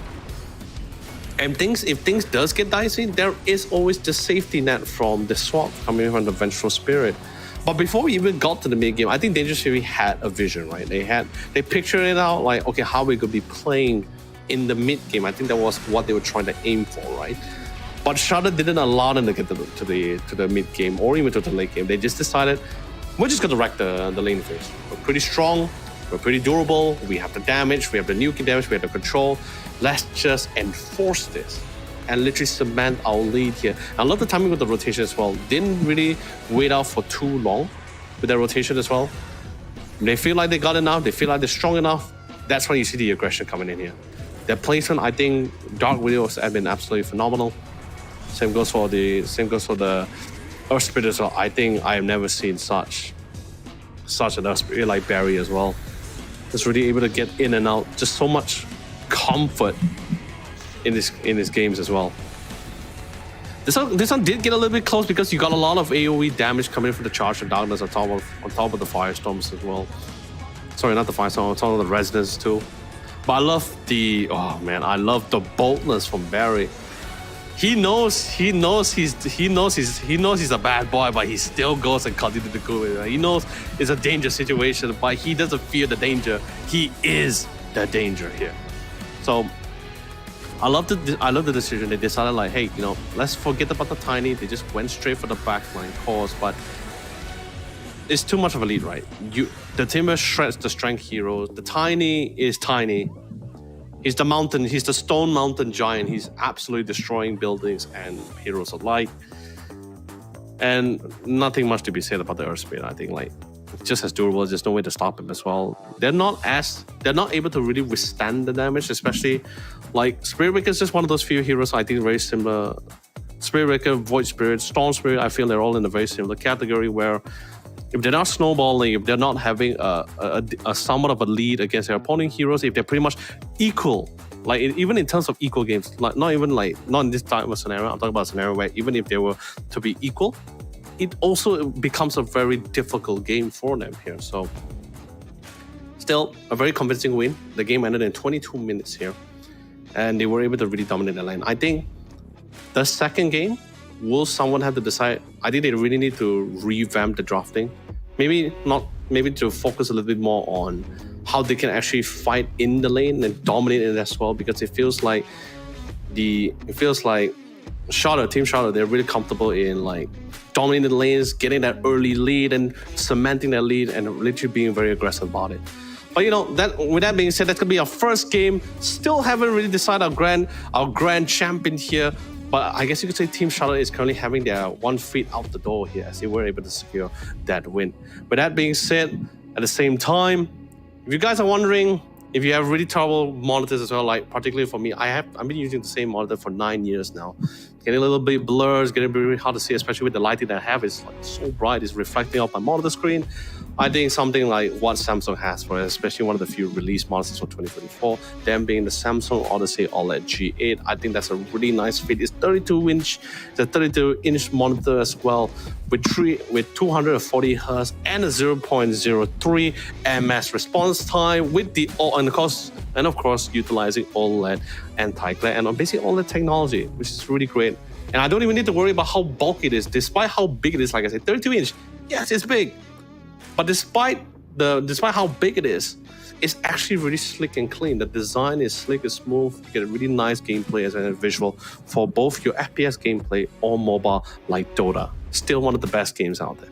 But of course, ladies and gentlemen, with that being said, we're going to be taking a quick short one, but don't go away for too long, because the conclusion to find out our Malaysia's representative, will be coming to you guys right after this.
I've been coming up hot for a minute.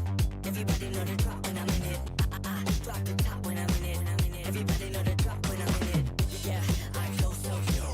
Everybody know I'm you know when it click through. Try to send this about to be a so big vibe.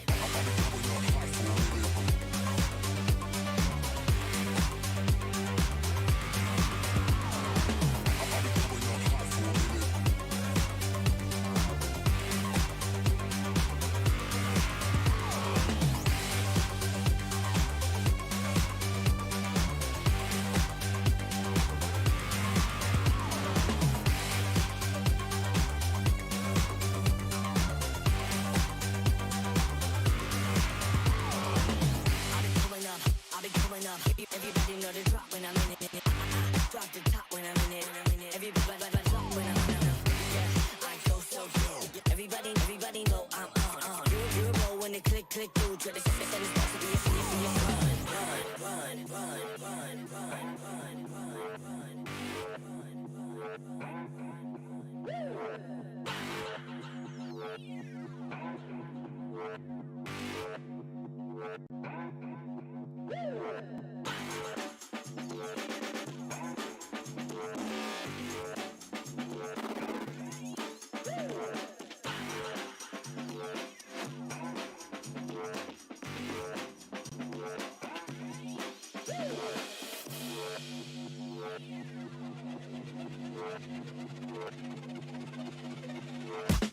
I've been coming up hot for a minute. Everybody know the drop when I'm in it. I drop the top when I'm in it. Everybody know the drop when I'm in it. Yeah, I go so yo. Everybody know I'm on. You know when it click through. Try to send this box to be a so big vibe.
You know when they click through, try to send this box to be a show, be fun.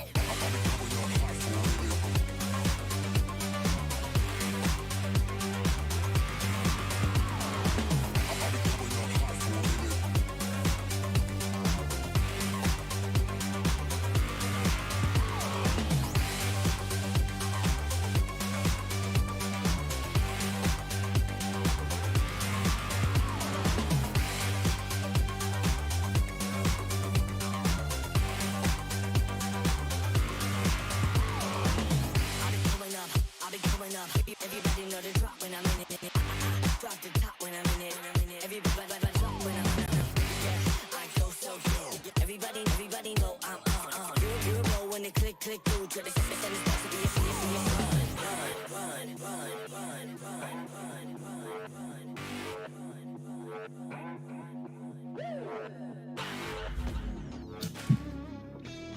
Hello.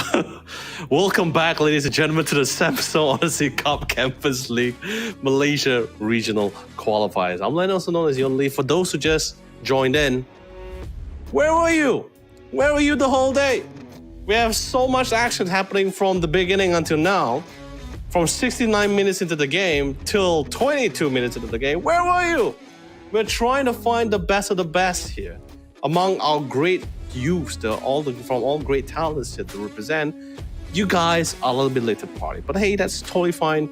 You're here now, so let me just bring you up to speed on what's been happening so far. So let's quickly bring up the brackets here to show you guys what you guys have been missing. So starting things off, we had 3 series of broadcasts today. Starting off, we had the semi-final best of 3, which I was covering. It was PSGG versus Dangerous Fury.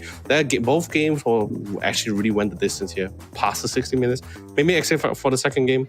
Our second best of 3 was being covered by Atomo and Harry Frey. God bless both of them. Amazing talents. They were here to cover the cast where Shudder was able to close in such a phenomenal manner. And now we have our 2 grand finalists from the semi-finals. It is currently Dangerous Fury versus Shudder. Shudder showcased their performance. They're planning to continue the same performance to secure the grand champion spot and the player spot to represent Malaysia. So it's been pretty great. And of course, thank you to Samsung once more for giving an opportunity for not just the talents, but also for the players as well. This next generation of aces. That's right, this is the campus league. So these are all the university students from each of the region. The best of the best, literally combining to create a team as they go head to head. Speaking of which, I got the call. So let's quickly jump into the game itself. So it's potentially, like I said, potentially our last drafting of the day here. Because if Shudder decides to continue the same performance they had from semifinals and even the first game of our grand final, then I think we just might see our grand champion. But of course, Dangerous Fury, they're dangerous when they're having their back against the wall. Let's see whether they're going to be able to bounce back from this. So this time, Shudder is going to be on the dire side. They will have the priority pick. They have the same ban that they have for the last one with the Invoker opening. But this time they banned out the Void. So I guess they didn't really like the fact that this elusive hero able to bounce back and forth. I don't really blame them. Sure, you have the magic missiles, you have some ways to stun and you have stuns the way to control the Void Spirit here. But I think they just didn't want to give that kind of gap closing ability. So they decided to respect it. They banned it, they removed it out of the pool. Now let's see what else is out for the ban. I love coming from Danger. Vengeful Swap, interesting. They didn't like it in lane. They didn't like the wave for Terra minus armor, I guess, so they decided to go for it. But the tiny ban is somewhat understandable. It was dishing on a lot. It was a little bit too flexible in the drafting. Wasn't really giving a clear-cut idea.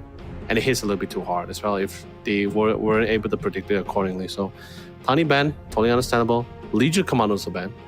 Also one of the few go-tos. It did get a slight nerf in its barrier, but still able to block decent amount of damage in the laning phase here. 10 seconds but I guess also at the same time, they are opted to go for a pick which doesn't like to be locked down here. LC doesn't really have the best of scaling, but we don't have to talk about it, don't have to worry about it. It's banned, it's gone, and dusted.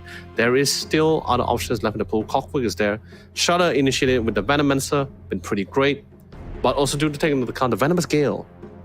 If you were to be hit with a shard for it, you actually instantly get stunned out here. So let me really keep an eye out for that one. Shadow Shaman, despite getting the nerfs, it's still a decent. It still has decent amount of utilities in terms of control. Your Hex is great. Shackle is also pretty alright, but then again, you're literally living. You're exposing yourself to danger because you're standing still, right? Radiant team ban. Your shard is pretty much nerfed because of the fact that you can't do exactly what you used to do before, which was use your shackle on one crit and walk away to cancel out and let the super bosses to be active for another 6 seconds to clear out the ways. You can't do that now. The shard nerf is currently, you can, yes, if you channel it, you get the full duration of the super boss being active, 10 sure. seconds But if you're not channeling it, it only lasts for a second and it disappears. So Shaman's there, 5 great at seconds pushing towers, remaining. good decent amount of control you want to play off with it. Radiant Might see a team Centaur Shambo and Shaman, sorry, Shambo, Shadow Shaman combination. I think that's what we've been seeing from this morning and even from yesterday as well. That was a combo that was pretty favorable for majority of the teams so far. Indonesia in particular, they love Shadow Shaman. I don't think there was not a series that I casted where they had no Shadow Shaman. So they lock in the Jakiro. So pretty much all the supports are pretty much locking unless it's a right-click Jakiro. I hope it's not. I hope it's not a core Jakiro. I heard of its potential. Haven't seen it yet. I'm not looking forward to it. I am interested, but I'm not looking forward to it. 10 seconds. But if they remaining. prove me wrong, I'm happy to be proven wrong. I love to 5 learn. seconds Even remaining. whether is it through the hard way or the easy way. So a couple of band, respectful band. We see the meeple coming off of the band here. Somewhat feel like this could be a pattern that Shattered had because they won the first game. Then only in the second game they brought in the meeple. So Dire team they just very, very quick to pick up with the pattern, bans up the meeple. But that just leaves an opening for the Storm Spirit here, which is also pretty scary. We saw how the mid laner actually did it for Shutter. Very aggressive, good at tempo. And like I said, Storm Spirit is one of those heroes where 10 seconds if you're remaining. snowballing, you're getting a decent amount of stacks for your Galvanize. You pretty 5 much can just seconds remaining. run with the game here. I think only so far, just from like clear cut, only Shaman has the best ways to control the Storm Spirit, but most likely he's going to be melted away by the Storm or at least prioritized here. There's still other options for the side for Shudder. They can opt to secure their another supports. I mean, they don't really have to worry about having their supports being stolen away since Dangerous Fury has pretty much locked in on theirs for sure. Radiant team Could be possible banned out, but they go in with the IO. Wow. Usually we see IO with Tiny, but Tiny is not here. There's still other really great safe laners. Rave King, do you want to really drag out? Can he really play off? I mean, if you play Spectral Blade, I think you can actually start the fight 10 pretty early. seconds Ursa remaining. would be pretty great. Sure, he doesn't like control 5 seconds for the dual breath and remaining. everything, but it'll be pretty fun to watch. But I feel like maybe you could try to someone build up towards it. We'll just see how. There's still a lot of great safe laners still in the pool. Got the supports lock in. Do you want to lock in your off laner for the side of a Dangerous Fury? DK still hasn't been banned, nor does Centaur War Runner. Still pretty good. Or Slaughter, I think that'll be pretty good initiator. But they're going with the Bat Rider, and this is going to be a mid Bat Rider. Like I said before, so far, Bat Rider has just been is also another dumpster hero. Dire team Storm Spirit definitely need to be pretty careful about it, and they're also going to be pairing alongside with the Marcy. Big damage coming in on the Marcy side. I'm more concerned with the Bat. No, not especially with the new Sticky Napalm as well. I mean, they get a slight nerf here and there, but Sticky Napalm really pairs really pretty well with right clicks as well. You don't necessarily have to get the Firefly. I've seen just people just going with the Sticky Napalm 5 and even the seconds remaining. Flame Break as well. I've seen it dominate the Timber Sauce. Haven't seen it go up against the Dire DK. team ban. I don't think we ever got that kind of matchups before. And of course, oh man, I talk about Timber Sauce, great offlaner. Thank God it's not going up against the Bat Rider. I've seen the outcome of it. It's not pretty. I can guarantee you this. It is not pretty. So Tim's going to the off lane, 10 seconds able to close the gap. remaining. Does it like to be control? Shaman is definitely on point with that 5 one. seconds remaining. Ice Path, it's pretty okay. Pretty okay. The macro pile, Radiant team but the dual ban. breath will be a little bit of a nuisance for alongside the liquefy on top of the Timber. So I think it'll be pretty fine. They ban out the Punch. Don't really want that lockdown here. So you got the off lane, you got the mid lane for Shutter, Dangerous Fury, off lane, maybe mid lane Bat. I guess it's a mid lane Bat. Please don't surprise 10 me with seconds remaining. don't surprise me with a carry Jakiro or maybe a Marcy. I don't 5 know. seconds I'm remaining. keeping, like I said, I'm keeping an open mind. I'm still not sure what's really happening right now. which I think that's great, right? I think there's something innovative that's coming to mind. With the new patch as well, along with the new facets, things are not really exactly set in stone. We're still in the infant phase of the patch for 7.36b. So things can change, things can be happening. Gyro, I feel like the band, that was really good. And Gyro also been pretty well paired with the IO. And he has two interesting facets. One was is the one where he had the rocket barrage where it gives him bonus movement speed. But the other one, the other facet is the one was a little bit devastating when if his cooldown connects, then the next person is going to get it as well. So it's pretty scary to be deal with. Ray's also be better. They're betting on a lot of hero that's really good at running them down here. I mean, that seems to be the goal here, right? You can't really have the Storm Spirit flying in first unless, you know, he's completely leading. Really need to get that safe lane. Someone that can really like just join in the fight. I love the Slala Band. That'd be pretty great. So that still gives an option here. Radiant team pick. The final pick? Bane! Okay, wait, hold on. Now, hold on. Let me see this. No, can't be the Venom carry. No. Who is it? All right, now I'm completely lost. Is this another one of those games where like Sumail brings in the last strike to the safe lane? Oh man. I mean, I've seen Night Stalker safe lanes. Also pretty good. I mean, the laning phase, of course. But Marcy, you need a good initiator. Someone. You have decent. I mean, you have decent catch, decent fights. You just need someone to really start it up for you. A really strong initiator. Slana is gone. Centaur would be pretty nice if you want to go for it. DK is still there. But they need a safe laner, right? Ah, fine, safe laner. Ursa's pretty good.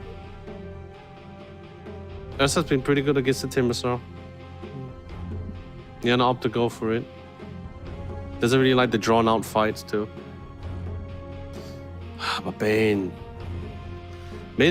I think Bane, we haven't been seeing Bane for quite a bit. I think we saw Bane one time at 7.36 and then 7.36A and B. We just didn't really see much of the Bane inside in competitive play as well. I mean, it's pretty cool. His Nightmare has the ability to literally, of course with the facet, of course, allows him to just really control the direction of where he's actually pulling in for. So it's pretty much like very similar to a Sinister Gaze. The only difference is that you're not really channeling it, you're just using the Nightmare. So it's a safer Sinister Gaze like from the Lich one. So it'll be pretty cool. And once you get the Scepter, well, the Fiend's Grip allows you to be free flow. Great. Haven't seen it. I can't believe I've forgotten it. I feel like a terrible person. We've been seeing so many Weaver ban. I almost lost hope for it, but it got led to, and I think this is perfect. Wait, well, let me see who's going to win. Okay, Danger is the Weaver. Safe lane is the Weaver, which is fine with me. Shukichi with the fast set allows you to slow. Got really good pokes, especially since you have the Shukichi paired with the Germanite. I think that's great. You're not too worried about the Timbersaw. Pretty much you can play around it as well. Storm Spirit on the other hand, if the Storm Spirit starts, like, it's very different when you're going against like a mid bat, right? If you're a Weaver, if the bat is snowballing, the Weaver still can play around the bat. But if the Storm Spirit is snowballing, I mean, of course he needs to carry a dust for himself, but I don't think Weaver have a real way to play around it. I mean, unless the initial engagement didn't really pick him off, even with the Orchid. He can timeless and get out of it. Oh, but it's a tough call. It feels like there's a lot of responsibility, like a lot of requirement that needs to be made here for Society Dangerous Fury. Like, they really need to win the lanes. I'm not concerned with the Bat Rider. I mean, I can't wait to be proven wrong, because I think this is the first time for me seeing the Bat going up against the Storm Spirit in the mid lane. So far, I've been seeing Bat has been absolutely dumpstering the lane so far, but I never seen it go up against a Storm. So, no, Storm's range is not really that far either. So I think the Bat should be able to get really nice and close with it. It's gonna be we're gonna be seeing a very aggressive Bat in the mid. Storm needs to play pretty safe. I mean, JY is gonna be having a blast. I mean, depending on how well thought out Sian is gonna be, I think I'm gonna give him the benefit of the doubt. I'm not gonna look at the hero now. I'm just gonna look at the player now. I'm gonna give him the doubt. I think he's been a pretty strong mid. He has showcased with the Earth Spirit. He's been showcased with the other mid heroes as well in the semi-finals too. But we'll just have to wait and see. Ladies and gentlemen, this is the one. This is the game. Could it be the comeback? Could it be the one where they close things out here and represent? But to see both sides is smoked out. smoke's been broken, spotted the Weaver, but no real way answer. Now this is where I'm concerned, right? You're going up against a Weaver. Besides the Fiend's Grip and maybe Nightmare, I mean Nightmare can be taken away. Yeah, besides the Fiend's Grip and maybe the Storm Second skill, you don't really have anyone to lock down such a high mobility elusive hero like the Weaver. Sure, Orchids can come in, Silence is great. If you're snowballing, then you don't have to worry. But if you're not snowballing, if you're pretty equal with your opponent's side, then the Weaver can pretty much survive a lot of the initial engagement as well. And I'm pretty sure once he gets the Lincolns, the clear-cut answer about definitely we might see a Hex come out, but that's if we go really super late into the game. Shudder has been seen as a team who has been closing out the game pretty early. 30 minutes has been their longest game. It has always been varying between 20 to 30 minutes.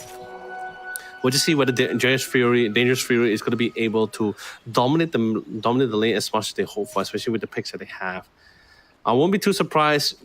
It is going to be Jakiro with the Weaver. That's a lot of range and magic slows that he's going to be able to pile upon with the Swarm and also with the Germanite.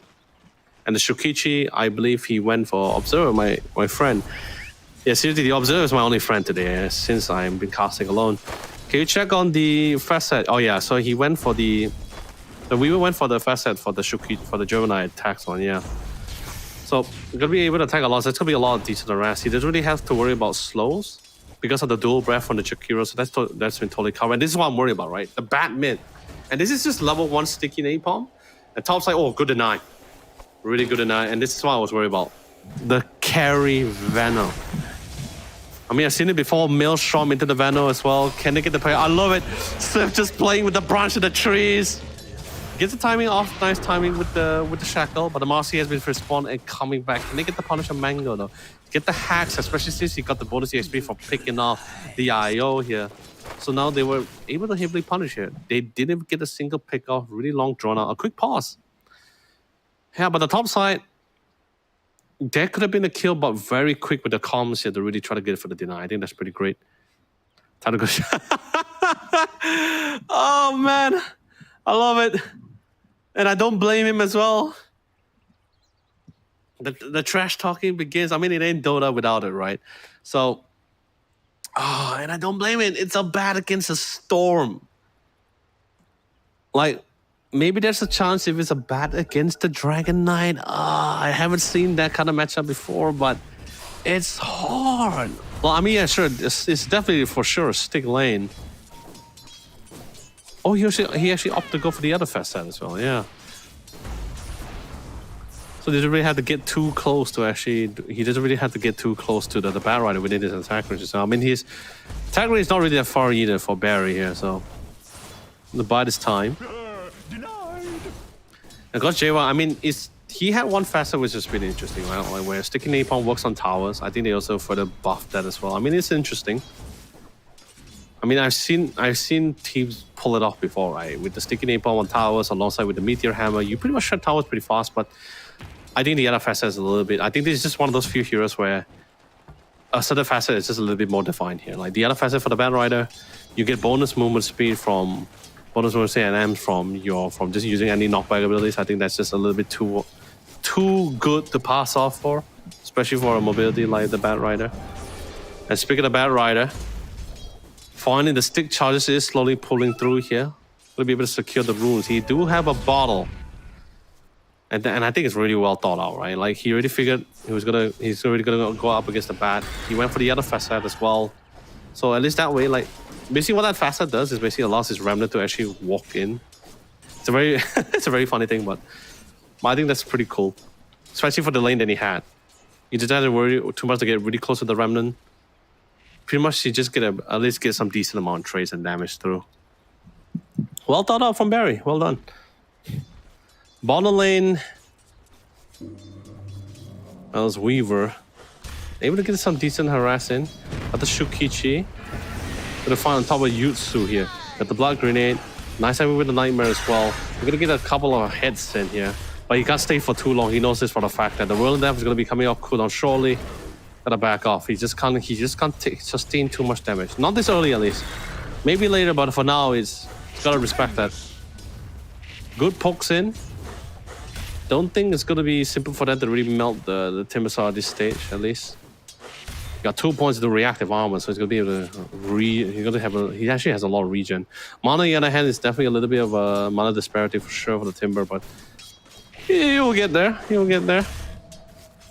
Shikuchi. Yu Hang is going to be having time. What about the top side? Venom doesn't really have the best movement speed here, but I guess the IO somewhat makes up for it. You get a Venomous Gale, you get a couple of hits, you get a bonus damage through as well. And the Shaman comes in with a save, he gets the hacks, Swift reposition themselves here. Can he get a couple of more hits? Unfortunately, no here. The pokes is real, and I believe the poison sting damage, it's like 30 and maxed out? Is that what? Is that correct here? I mean, later we can have a check that out. But of course, decent pokes. Can they get the denial of this time? No, unfortunately not. It doesn't work that way. This time we're gonna be really combining the damage upon the observer. Can we like hover over the poison sting, right? I think it's like 30 damage in total or 90. I can't recall. On the Venomancer's second skill, yeah. Yeah, so oh yeah, so it's 30 damage at max with 50%, so that's insane, dude. And it lasts for 15 seconds long. So even if you if you get the first hit in, so you're already somewhat doing some pop of ass. Thank God it there's a stack. I remember at one point Poison Sting used to hurt a lot more, but they managed to trade for support. I said, wow, he just absolutely just juked out Yu Hang. Yeah, like the Bane is definitely going to be the subject for termination here. Can't really melt the Timber. It's not really that simple. Maybe if you get that mid rotation for the bat, that makes it a lot better. Like sure, Storm in the mid lane. Barry may not have the fun lane against the bat. Actually, let's see what's been happening to the mid lane. I see Storm was able to bring back the last here. A good rotation timing as well coming in from the Bane. TP's in, helps to reset the bottle. But JY pops in the Firefly. He'll be able to gallivate, but now the Storm has the level 6. Trying to get as much mana as possible before diving into the mix as well. But not too far behind. We see Waz 0 here. Can he get the second? Oh no, the second skill is a little bit on cooldown here. He got the Remnant, he got the pickoff. Despite suffering from the level 1 initially here, they still was able to bring it back. Absolutely well done. That was really good. Oh yes, Arcane, every Storm Spirit. Every Storm Spirit feels good moment. The Arcane rune, oh yes. And now he's coming to make his way to the bottom lane. The initial damage is slowly coming through. And the dual breath hopefully will be the one to seal the deal. He comes in with the Shukichi. Not needed for the rotation. Could have been great for the secure. But he's here and now. And hey, Barry says, oh, that's great. You managed to get the kill. You managed to get the pick off. But guess what? I'm here to trade things back here. Couldn't really get the hands on the Weaver. But this Barry should be able to get his hands on the Chikiro. And that's the one. Rotation. Able to equalize the scoreline, I guess, in a way. Oh man, friendship, man. I love it. Friendship. TP's back, resets the bottle. He's back in the lane once again. He didn't manage to get the Flaming Lasso. On the Yayo. I believe it was committed on the Yayo. That's pretty good. Was it the Yayo? I see my observer. He's thinking about it. Because we didn't get to see the Bat Rider utilizing the Flaming Lasso. We did see Io die just now when the fight was ensuing in the bottom side, so I'm assuming he did use the Flaming Lasso for the Io. I'm not too sure. We didn't really get to see it. Oh, we see an engagement towards the top side though. Storm Spirit dies for the tower here. Alongside with Swift here giving all the necessary amount of heals. Absolutely no worries. Curse still sustained. And Mango finally clawing back up on the rackets here. And Yu Hang not having the best of time. Danger was able to get the damage in. He's level 6 right now. Got relatively down low. Yutsu. The respect that one. Yeah, bottom is pretty much back and forth. Mid, I think Barry was able to find back his strides. I think bottom is doing so far. I think the Weaver really hasn't done yet. He's basically topping the network with the last hits as well. But I think it's more important, right? Mid pretty equal, depending on how much it is. Oh, that's the nightmare we were talking about, right? Where he just literally sleepwalks into towards the Bane side. Yeah, and the Barrier's like, oh, thanks for coming in. I love the gesture and the hospitality, a very graceful one. And a quick TP to the top side, I love it. Barry is so quick on his toes here. He got the Shaka on top of Mango. He's stuck between all the wards though. Well, look at that. Flaming Lasso absolutely scorching and burning. Courtesy of the haste rune, of course, TP haste rune. Making full use of the rune control here. You know, he actually, like, if you guys notice as well, he actually made a flaming number 4. Somewhat reminds me of the Fantastic Four with the Human Torch thing, but yeah, I think that was that was pretty cool. Oh no. He's gonna reset it back himself with all these boundary rules with the bottle. I think it's fine. You ask me which one I prefer, I think Weaver is definitely... Dangerous Fury definitely is really great with the Weaver pickup. But Shadow with the... But I'm more concerned with the fact that Shadow has a little more tempo players with the Storm Spirit here. But of course, fighting ensues at the bottom side. Marcy comes in with the defensive TPs. Pops in the out. They want to melt down Yu Heng here. Really want to ensure at least one lane is having a greater success than the other. Top, pretty even. Mid, depending on what assist comes in. Bat Rider initially had the advantage pre-level 3s, but eventually with more points in the Remnant and the Storm Slays bring back in terms of the last hits. And then bottom lane, on the other hand, I think the Weaver has just been having a comfortable lane. Like, he hasn't died yet. It has only just been the supports. Flame Break into the IO. They want to get rid of the IO as quickly as possible. They committed for the Marcy into the Fiend Scream on top of the Bat Rider as well. Here comes the Shackle. Personal channel skill traded between the two sides here. And Barry flies in. Yu Heng joins in the fray. He said they didn't really want to stick around for too long. IO does die, but that's still totally fine. As you want to try to get a couple more calls. They got the Bat. They're still on the hunt. They got a double kill on the bottom side on top of the Marcy. That's 2 cores. And within all this fighting action happening, Weaver and also the Venomancer are literally farming without being disturbed. I think this pretty much win-win for both sides. But we are slowly starting to see a slight lead in the side of a Dangerous Fury here, especially particularly for the Weaver. The Bat Rider is slowly bringing it back. But the Weaver, on the other hand, I'm just concerned, like I said before, only the Fiend's Grip. That's the only guaranteed one. Storm, you could with the second skill. Maybe with the Orchid if you're fast enough. Very hard to tell who's really snowballing here because it's a lot more on skirmishes and catch that we're seeing all these fights. We haven't seen a very major fight yet. So really hard to tell who's really coming off of the other here. Mid-side, wow, we were just like, okay, besides the Weaver, everyone in the die, all the calls is top in the network. But the Weaver is just, I mean, it's somewhat to be expected, right? It's Weaver. There's a way for the Germanite additional hits as well. Gonna be hitting pretty hard. Maelstrom is currently on the way. He does have the Javelin here, so got some form of piercing damage. And they want to really try to quickly break out this tower. You break out this tower, that's going to be able to open up the map a little, allow them to do a quick roam. Bottom did lose the tower. Let's see whether they can try to break them in as quickly as possible. Oh yeah, it's absolutely no worries. They got it. Gonna get a couple of more. Do they have the vision though? They don't really have any aggressive vision, but they did spot an Envy rune. That's going to be how resetting the rune for the Storm Spirit. Did ping down JY. I think this is also another scary thing about the Bat Rider, right? Like, besides mid Bat Rider, even the pre-patch, Bat Rider has been a pretty great post 4. Good initiators. Also one of the few supports that we have in the scene where you could comfortably jungle. I think that we don't really have a lot of supports who is somewhat self-sustaining in terms of EXP as well. It's just mostly like really dependent on either snowballing or winning fights or just getting EXP alone. I think that's pretty much why we start seeing a little bit more values in like heroes like Weaver supports, Shadow Demons, Enchantresses. But speaking of which, Yu Heng, oh, nice timing with the Flaming Lasso, just denied the Timber Chain, but the heals, the Mac on top of Swift as well, keeping Yu Heng alive here. There's no more mana on Barry here.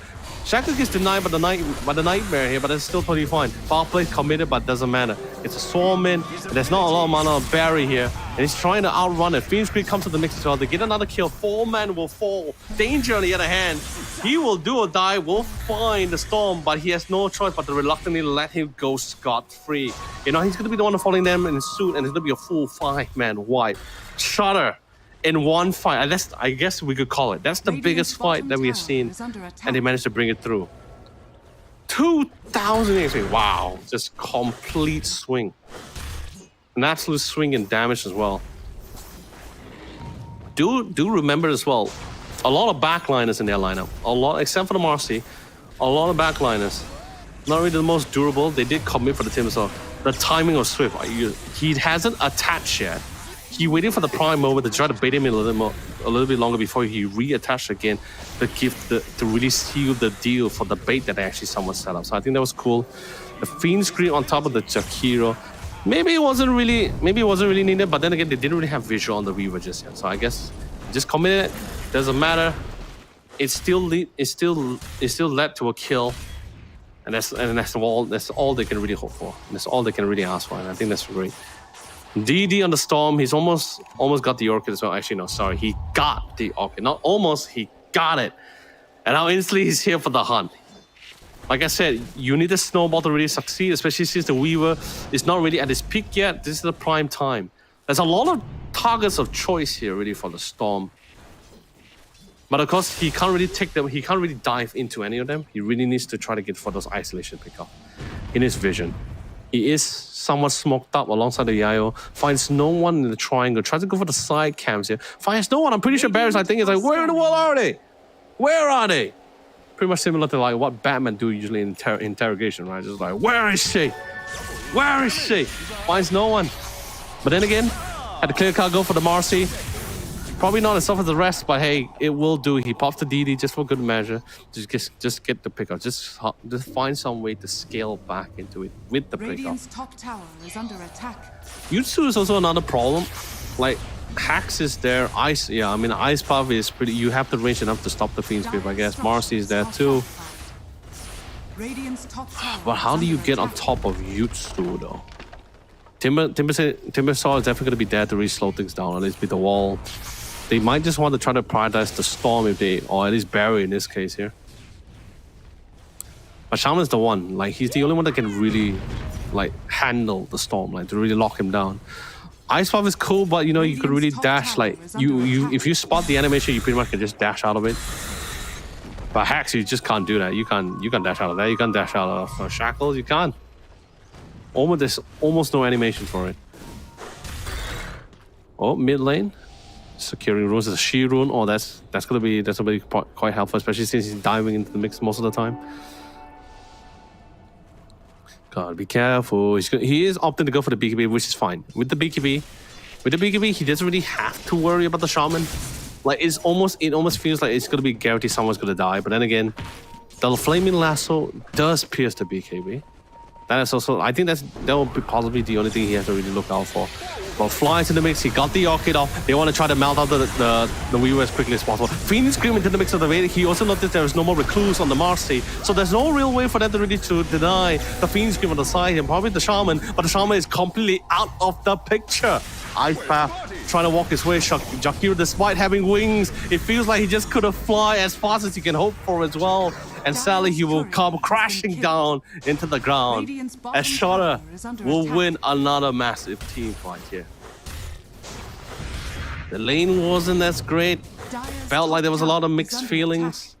But this is how Shudder brings back the round. But hey, you know, didn't really dominate the lane as how we liked it this time. It's all about how we play the game here. Although it's not a a 6k goal lead, but I wouldn't say it's in the point where it's like there's no point of return. Nice timing with the blink into the Flaming Lasso, but of course the IO is there for the stage and the heal. IO definitely is a problem for them here. And the mech timing just reset. All of that damage, all of that action, all that commitment from Dangerous Fury. And what did they got out of it? A cooldown mech. They got nothing out of that trade. Nothing. Of course, another replay from the big fire. I love the Shackle. Ice Power is also, and I love it. With the reassurance, with no Shackle or the Ice Path, the Fiend's Grip was a lot more comfortable for the side for Jutsu here. Everyone was able to melt away, was able to prioritize the Weaver. I love the comms is pretty clean as well. And speaking of comms, things are not looking so fair for our Shadow Shaman here. JY is spotted at the top side. Noxious Plague instantly melted away. Although Barry's going to be the one to secure the kill, but he's still totally fine with it. He finally got his Kaya. That's going to definitely help for his. That's definitely going to be helping out for his mana regen, of course, and match again. But look at that, 25 stacks in Galvanize. Let me do the math. 0.3. Radiant's top tower has Yeah, fallen. 7.8. Wow, that's just insane. I mean, for now, it's insane. Give him 20 yeah, about 30 Dyer's bottom seconds. tower 20 is under seconds, he attack. should have full mana. Wait till we see later on. I mean, he doesn't really have to worry too much either. He has an Io next to him, keeping him alive. Io needs to go. Like, yes, there are problems. Fiend Scream is an issue. Storm is an issue. But Io is definitely a problem. Oh, here comes the portal in. Walks towards the top side. Instantly casts the shackle, cancel out as well. But he doesn't care about the shaman. He wants the call. He wants the bigger fish. And he gets it. Will he secure it? Not a lot of mana here. I thought there's a connect. Can he get the hex though? Foul play, instantly proc. He does get the pickup though, but at least they managed to shut down the Storm Spirit. The Storm was worth 1,000+ gold. Wow. Radiant's middle tower. 1,200. They have the vision. They got the glyph near as well. Into the flaming lasso. The IO is trying to keep the Venomancer alive as much as possible. But look towards the backline here. They dive into the mix. Timbersaw is currently at the back of them, really chopping them down the sides here. Gotta be really careful about that. The Fiend's grip instantly melts away the back. The Weaver is still going back and forth about this, but he just couldn't really withstand as much of the damage. It's just too much sustain. And Yu Hang is chopping all forms of support. The Weaver has no aid at all. He has to fall back. The Marcy is spawned. He's back into the fight. Does have the ultimate to go here alongside with the Shaman here. Oh, look at that damage coming in. He does pop in the Serpent Ward. They need to melt away the Bane, but he doesn't really have the Fiend's creep here. So might not have been the target you wouldn't want to go for, but that's fine. An opportunity. A misplay is definitely an opportunity for the Cyber team Shudder. They find the Weaver, the Orchid finally pulls through. Barry 9C, spawn back. He pretty much all the way from the tier 1 tower. Almost out of mana, but guess what? Totally fine. I think he's like, what, 29 stacks in Galvanize now? Into the mix. Oh, no, not 39. I'm sorry, I'm off. He didn't really get a lot of pickup on that one. I'm surprised. But hey, 26, still pretty great. And now he has the DD. That's a lot of EXP exchange as well. I mean, it's pretty even out, but quick pause. Coming from Team Shudder. Hopefully all things as well on the other side. Maybe calling his mom, telling his lovely mother, saying like, "Hey mom, me and my team, we're this close to representing Malaysia. Give us a couple of more loves," and I think all the fans give the same amount of energy, especially fans and friends of Dangerous Fury. Gotta be there for them at this time. It's definitely not the most comfortable state of the game for Dangerous Fury, but I still feel like they can try to turn things back. But how they tackle it, it's not gonna be very simple. And I'm so actually Venom's carry. I've joked about it. I've joked about it with my friends. I've seen it in Pulse. We have never won with it as well. But I think he's been able to pull through. I mean, it's big damage, right? You got the slow from the Venomous Gale. You also have the Noxious Plague, which actually procs twice because of the facet. I think that's still something. It's still something really great, especially in the team fight. If you're not dishing a lot of damage from the right clicks alone, I think just magic damage assistance from your abilities is just also pretty much as good. And Glyphony is always great. The root is great, especially with such a mobile hero like the Weaver. You gotta get as many lockdowns as much as possible. Hopefully this also set things up. IO, they were able to find their prime target on top of the IO. I think that was fine coming from the Dangerous Fury. But they also need to try to really melt it as quickly. Felt like he's lasting long enough for his teammate to actually punish some of the members of Dangerous Fury. All right, we're back into it as well. Dire are Dragonlance, Hurricane. Oh man, Hurricane Pike into the Scepter. Ooh, that is gonna hurt.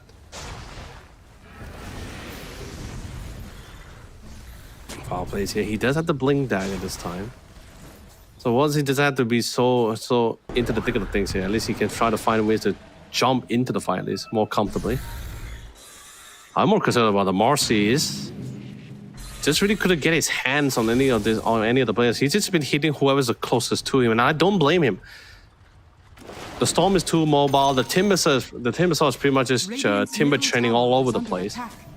Venomancer is barely around, and I'm not sure whether he has the BKB. And speaking of which, good glyph near coming in for the Weaver, but no choice but to force out the timeline. Oh, but that leap coming in was able to get the chance on top of the IO. He does have the Shadow Amulet, so he has no detection on it. Absolutely no detection on the IO, despite being right in front of him. He's actually right next to him. Commits the Fiend's Grip. They get onto the Marcy. They find the Weaver into the lines as Jakiro, the last man standing. But of course, Mango Rose will be want to secure the pickoffs here. This is not good. It looked good initially, but it went down south just as quickly. But at least now they know the existence of the Shadow Amulet as well. Radiant's top I need to bring a little bit tower of is under protection attack. for the IO as he is trying to build out into the Glimmer. Look at the XP exchange. They didn't lose anybody. 7,000 damage. It's all mostly for the Venom. Wow, actually. Yeah, I guess it's the Noxus. Was it the Noxus play? Was it the Noxus? I didn't really see the Noxus play being active at that Under time. attack. Whoa, sick. No, I could be wrong. It's been pretty crazy. I was actually a lot focused on the IO where they was able to get out of it, but we're like gone. A couple of question marks here and there. I really need to try to figure out how they want to bring it back. There is finally the glyph here. He needs the Linkus. I do agree. Linkus is much needed. You really need to try to way to get rid of the Orc. I mean, there's a few ways. Lotus could also be picked up alongside their teammates as well. You could also personally pick it up. But no, I don't think that's going to be the case here. Saw the bat. Decent amount of money. He does have the haste rune. He is walking up towards it. Gets spotted out. Timber chain into the second skill of the Storm. Latches on. Gets the Yorkie on top of the Shaman. And that's the only person who can really lock him down. Foul play is in play. Run off for too long. You do get the Iceman. Managed to connect upon it alongside with the Marcy. You got the damage in. And that's perfect. You got rid of the Storm. That's big damage. That's a lot of damage. Another 1,200 gold here. This is the time to go for the punish. And they will get it as well. All the core, Yu-Hang, Fiend's Grip on top of it, and the guess what, Venomancer is here with an Noxious play. Can he get into it as well? Time lapse just in time to really reset his HP, but he is taking a lot of damage from Yu-Hang. A couple of hits here, his team chains out. The Venomancer is just pretty much hitting everybody very casually here. He kills the Jakiro here. Yu-Hang finally does fall after quite a moment, for a brief moment here. But they need to quickly fall back now. Yeah, okay, maybe if you... I think they could have... They almost got the kill on Daedra. I think Yu-Hang was playing a little bit more safe. He was concerned whether the Fiend skill was actually going to get broken midway. But you know, hey, that's still totally fine. Like, you at least got some form of trace out of this fight. But I think it's definitely a little bit more better for the Cypher Dangerous Fury. They got rid of the Storm, got rid of the Yu-Hang, who was the Timbersaw. That's a lot of XP gain, a decent amount of gold, especially for the Weaver here. Probably bringing it back. They found an engagement, but no BKB just here on the hands of Storm here. Shaman, can they stun this into the Flaming Lasso, into the full brunt of the damage of the Weaver? They will secure the pickoff. Yeah, pretty much like... Oh, Crash! Crash is just literally telling him off, hey man, you want to jump on me? Better think again. You're in my territory, in my neighborhood now. Is under attack. But yeah, much needed BKB. I think the Storm was building it on the way. I saw like it was like on his hot bar for the Storm Spirit. Mango Rose, I mean, got the Hurricane Pike, much needed. Need some form of escape. Scepter is on the way. I believe could he get the Vessel? Should he get the Vessel? I mean, it's good stats. I think he could just keep with the Urn for now, I guess. Get a little bit more core items. Or he could have the Vessel already on the way. I'm not too sure. Oh no, he got the point booster. Yeah, so yeah, he's just gonna focus. He could just stay with the Urn. Get the Scepter out. I believe the Scepter is the one with the Venomous Gale. Was it the Venomous Gale one? I believe it's the one with the Venomous Gale. And additional poison sting damage. Regeneration. Oh, EXP rune. What is the level? Observer, can we see the level for Weaver? Is he level 18 or level 20 now? Thank you, buddy. Oh, he's okay. He's close to level 20. He's about halfway through with the Lincolns as well. I think that's definitely gonna aid him a lot more better too. As long as he doesn't get, I mean, it works either way, right? Like, you don't get Orchid, you don't get the Fiend's Grip. That's fine by them. Not a lot of abilities. Yeah, there's really not enough targeted abilities to. No, actually, no, there is. You can actually go with the first skill for the Bane of the Brain Sap actually to break the Lincolns. Yeah. Yeah, you know, now when I stand corrected, there are these still decent abilities or items that actually break the Lincolns. Yeah, no problem. But of course, they gotta be in range for that. That's also not a factor. But if you're in range, well, you're in range of everyone else. Oh, Timbersaw actually skyrocketing. I wonder what happened now. Rango pushing in the bot lane. They see the Shaman. Go for the supports first, yes. Get rid of all the nuisance. Foul play comes in the mix as well, but won't last for too long. There goes the Shaman. Does have to buy back, but I don't think it's gonna be needed. Just get objective here. Wow, the attack spin is insane. Put it on the Vano. Put it on the Vano. There goes to tier 2, Timber. And where's the Timbersaw? Still farming the network, which is still totally fine with me. I mean, nothing crazy is happening as well, and it's a nice Thunder Shock game as well. I think Thunder Shock is still a very powerful item. I don't think there's going to be any problems with it either. We need a Hex. I think Hex would be nice, or maybe a Halberd. That would be cool for the Marcy or the Weaver. Psychic Headband on top of the has a score on top of the Storm. At least being active at least gives it some space. It's pretty simple. It's a budget Hurricane Pike, so that should at least create some space, especially against the Marcy who can actually close the gap in, or the Bat Rider. Whoop. Fine, speaking of Bat Rider, do find the Bat Rider into the Beam Hammer. He pops his own personal BKB, commits the Fiend's Grip here. No way for you to run, buddy. Like I said before, Fiend's Grip, BKB piercing abilities. No way for you to run. Thank God Yutsu was in position in prime time for it. The Bat Rider gone. There's also a global capability here. Roshan could be a viable. It's pretty viable as well if they want to try to opt to go for it. Because I think it's a little bit high. It's literally high time for them to go higher ground, and you really don't want to drag the game any more longer than it's supposed to be, especially against the Weaver. Weaver's gonna start doing like some really insane damage if you really can't pick it up. Oh, another boss coming into the mix as well. Nemesis Curse, wow. I think it's perfect for Marcy. I think for any right clicker or at least physical damage dealer, Nemesis Curse is like the best tier 3 item for physical damage dealers. She's surprised he actually got it as well. Storm Barry is like 12 to 4 scoreline with 18 assists. And we're finally back into it as well. Oh god, Barry with the Aegis. Never no way for them to contest this. Oh no, it's actually going to be in the hand of the Venom. Okay, now for a second that's going to be Barry since he actually opened a slot for it. Got the Scepter now. Yes, the Poison Sting hurts a lot more. But it's only, do take into account the Poison Sting is only susceptible to the Venom himself. Like it doesn't, the Scepter doesn't apply to the wards. I mean, if it applies to the wards, that's a little bit too powerful in my take. But of course, they spot the Jakiro. They got the vision for it as well. They dive into the mix as well, and Jakiro needs to go. Especially if you're going high ground. Especially you want to go high ground, you really need to get to the Jakiro. And they found the Barony on the side of it, man. Oh god. He gets silenced out, gets spotted up from the vision, from the cliffs. So he does have the buyback, that's still totally fine. But without the Jakiro here, they're going to try to go high ground with this. And they can. They absolutely can. This does really hurt as well, because Jakiro is pretty much the only one that can really clear the way, play pretty properly. I mean, sure, Ether Shock is there. Ether Shock is there, but it's not like you're not entirely nuking out the lane. And you got a Venom who's also pretty good at hitting towers with the wards, with the nano wards. There goes to me, they're multitasking, they're pretty much juggling between the towers. They got the top. Mid waves is slowly being pushed in as well. Then you really need to wait out for the Bat Rider at least. Now smoked in. Try to go for the attempt. He has a shield rune. So he at least will be able to withstand the initial damage. Bat Rider's gonna be coming out. They did smoke out for it. Now the Bat Rider is completely spawned. They need to try to get someone.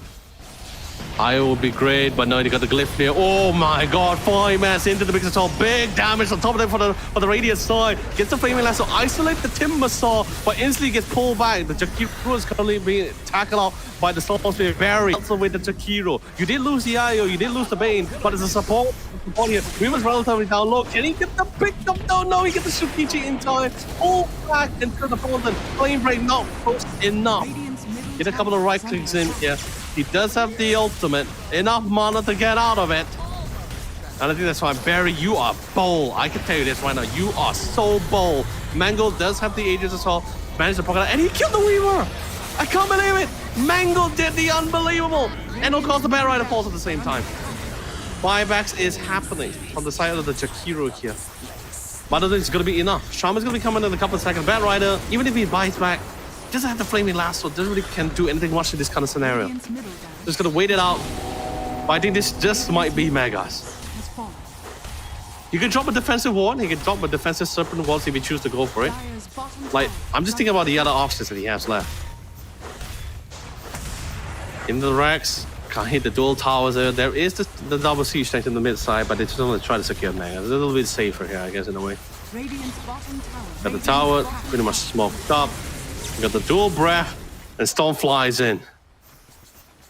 You want to get a couple of pickups, but in 8 seconds, we have both the Marcy and the Bear Rider. You gotta quickly make, gotta do quick work, Barry. Gotta do quick work. They're all out here. Wasn't able to out-juke the dual breath. Jumped to the big soul. Flaming lasso into the fountain here, into the shackle. That's a dead Storm Spirit for sure. Barry out for the count. What is currently mega creeps, ladies and gentlemen. A buyback has been made. Is he gonna fly in or is he gonna TP in? Please TP in. Mango Rose completely isolated, but the rest of the squad is trying to do as much damage as possible. Swift currently prioritized on. Here comes the TP from Barry. He joins into the fray. He gets the Orchid on top of the Shaman as well, and there's no way for him to run. Barry claims, I'm here to play this game, to win this round, and he's really trying to make the statement he is the better mid laner. Buybacks happening on the side of the master. Goes on top of it, and of course Barry goes straight for the Shaman. The foul play gets out-juked for the second there, but not for too long. The Bear Rider with the Ogre Club try to outrun Barry, but he barely got out of it. Could this be the Rampage? He's looking for it as well, but he's running out of mana, and the Rampage gets stolen away by the Timbersaw. Now he goes head-to-head with the Reaver. Shukichi's into crash. Buybacks made. Barry 1v1 the Radiance mid laner with barely any mana in his hands here. He's literally right-clicking him down to hell, and Barry was secure. The Rampage for the team. GG is the call. Ladies and gentlemen, Team Shutter is your grand champion and Malaysian representative for the Samsung Odyssey Cup here, Campus League for the Malaysia Regional Qualifiers. Well done to Team Shutter. Absolutely well done. I think Barry's insane. I mean, I wish we see some limelight coming in from their safe laner here, but you know, it's Veno. You don't get much out of Veno. I mean, he's absolutely toxic here. I can see you saying this gameplay and in terms of damage as well. Because the one a little bit more flash is going to be the one for Barry Yuheng. I think he was able to do what he is required to do as the offlaner, as the Timbersaw as well. But a lot of pokes in as well, was able to sustain as much as possible, but eventually he brought up the farm. Despite not having the cleanness of lanes, he still almost ended up being the top of the network at one point. So I think that was pretty cool. But of course, let's quickly bring up the highlights here and to quickly check things out, what we might have potentially missed out. Yeah, this fight was a little bit dicey a little bit. They did lose the Bane and the Venom at the same time, but of course, we see the quick TP coming in, and this was actually a very long drawn-out fight. I think this fight shifted from between the tier 1 and the tier 2 towers, and then it slowly shifted towards the triangle side. It was long enough until for Bear to really respawn back and TP in. So in fact, I love the prioritization. Like I said, the only one that was a real threat to the Barry is just the Shadow Shaman. And the Fiend Skill, of course, that was really unfortunate for the Marcy. Like, he had Io dead to right, but he didn't know the existence of the Shadow Amulet, so he didn't really have any dust or any detection here. This is pretty good. They shut it down, tried to quickly shift towards the Shadow Shaman, but the Weaver was still at large, and the damage output and the Ice Pack was able to connect as well, allowing it to really get it out. I think there was like 2 times Barry got picked up, and there was a lot of gold. They really got a lot of gold out of it. Yes, this was a really good attempt, but this is the time where Dangerous Fury, I guess they somewhat like already predicted the engagement path of Barry, right? Like he sees a guy alone, Barry's confident to really go for the pick, he dives in. They were there to really retaliate, and they managed to get a good punish for that. But after that, it never happened again. Barry was just absolutely all across the map. The one time Barry died, a beautiful lasso for this. He buys back, TP's in, and joins back to the fight of the fan. There's no real answer for this. I think this was a crowning moment. He closed up the game with a rampage on top of that. Although it did get concerning as well. He was dwindling in mana. Supply, but he had 37 or 38 stacks of Galvanize here. So he was going to eventually get back some form of mana here. This was supposed to be his rampage, let's be honest here. But of course, Yu Hang gotta steal it from the man. And Storm Spirit, yeah, Barry's just like, yeah, I know these skills. I'm just gonna right-click you down to the size here. So this is gonna be the post-game results here. What a game coming out that we've been seeing so far. I think Dangerous Fury really, I think so far they fought the hardest. They had the longest games they had. Although I don't think we had any series that went all 3 games. We didn't really go the distance here. But Dangerous Fury so far, I have to give credit to them. Really fought the longest, that had the longest games, really methodical of their games. But there was definitely a clear difference for when they went up against Shutter. Definitely a very clear difference, especially in terms of especially coming from Xians with the hero picks that they had on their hero timings on how they want to engage. It was concerning with the drafting that Dangerous Fury had in that last game. I think their first game's drafting might have been slightly better. I feel like it might be slightly better, but that's of course depending how the lane was going to be like as well. But in this game, at least with the early phase, the laning wise, they were able to find some line, some form of comfortability. You didn't see much domination that you commonly see in some of Shutter's games so far in the lanes. I think that's what Dangerous Fury was able. I think that was somewhat of a win that Dangerous Fury was able to overcome. Like that was the first phase. First phase overcome the laning phase. They were not only able to overcome it, but also won some in it as well here. So with that being said, let's quickly bring up the brackets to showcase our journey, some of this team's journey here in the Malaysia Regional Finals here for the Odyssey Cup Campus League. So starting things off, we had our first best of 3, PSGD versus Dangerous Fury. They closed out with a 2-0, very long game for that one. Shutter versus Outvolan. Now that game, Shutter really showing things, how they really shut things down here. And they really make their way as the final grand final, and the final spot into the grand finals. And they went toe-to-toe with Dangerous Fury, closing out in the 2-0 manner. Shutter showcasing their skills and wits. It's really sad to say goodbye to some of these teams. I mean, this is the nature of the competition. However, as it is, we love to just give all the supports to Shutter as they represent Malaysia.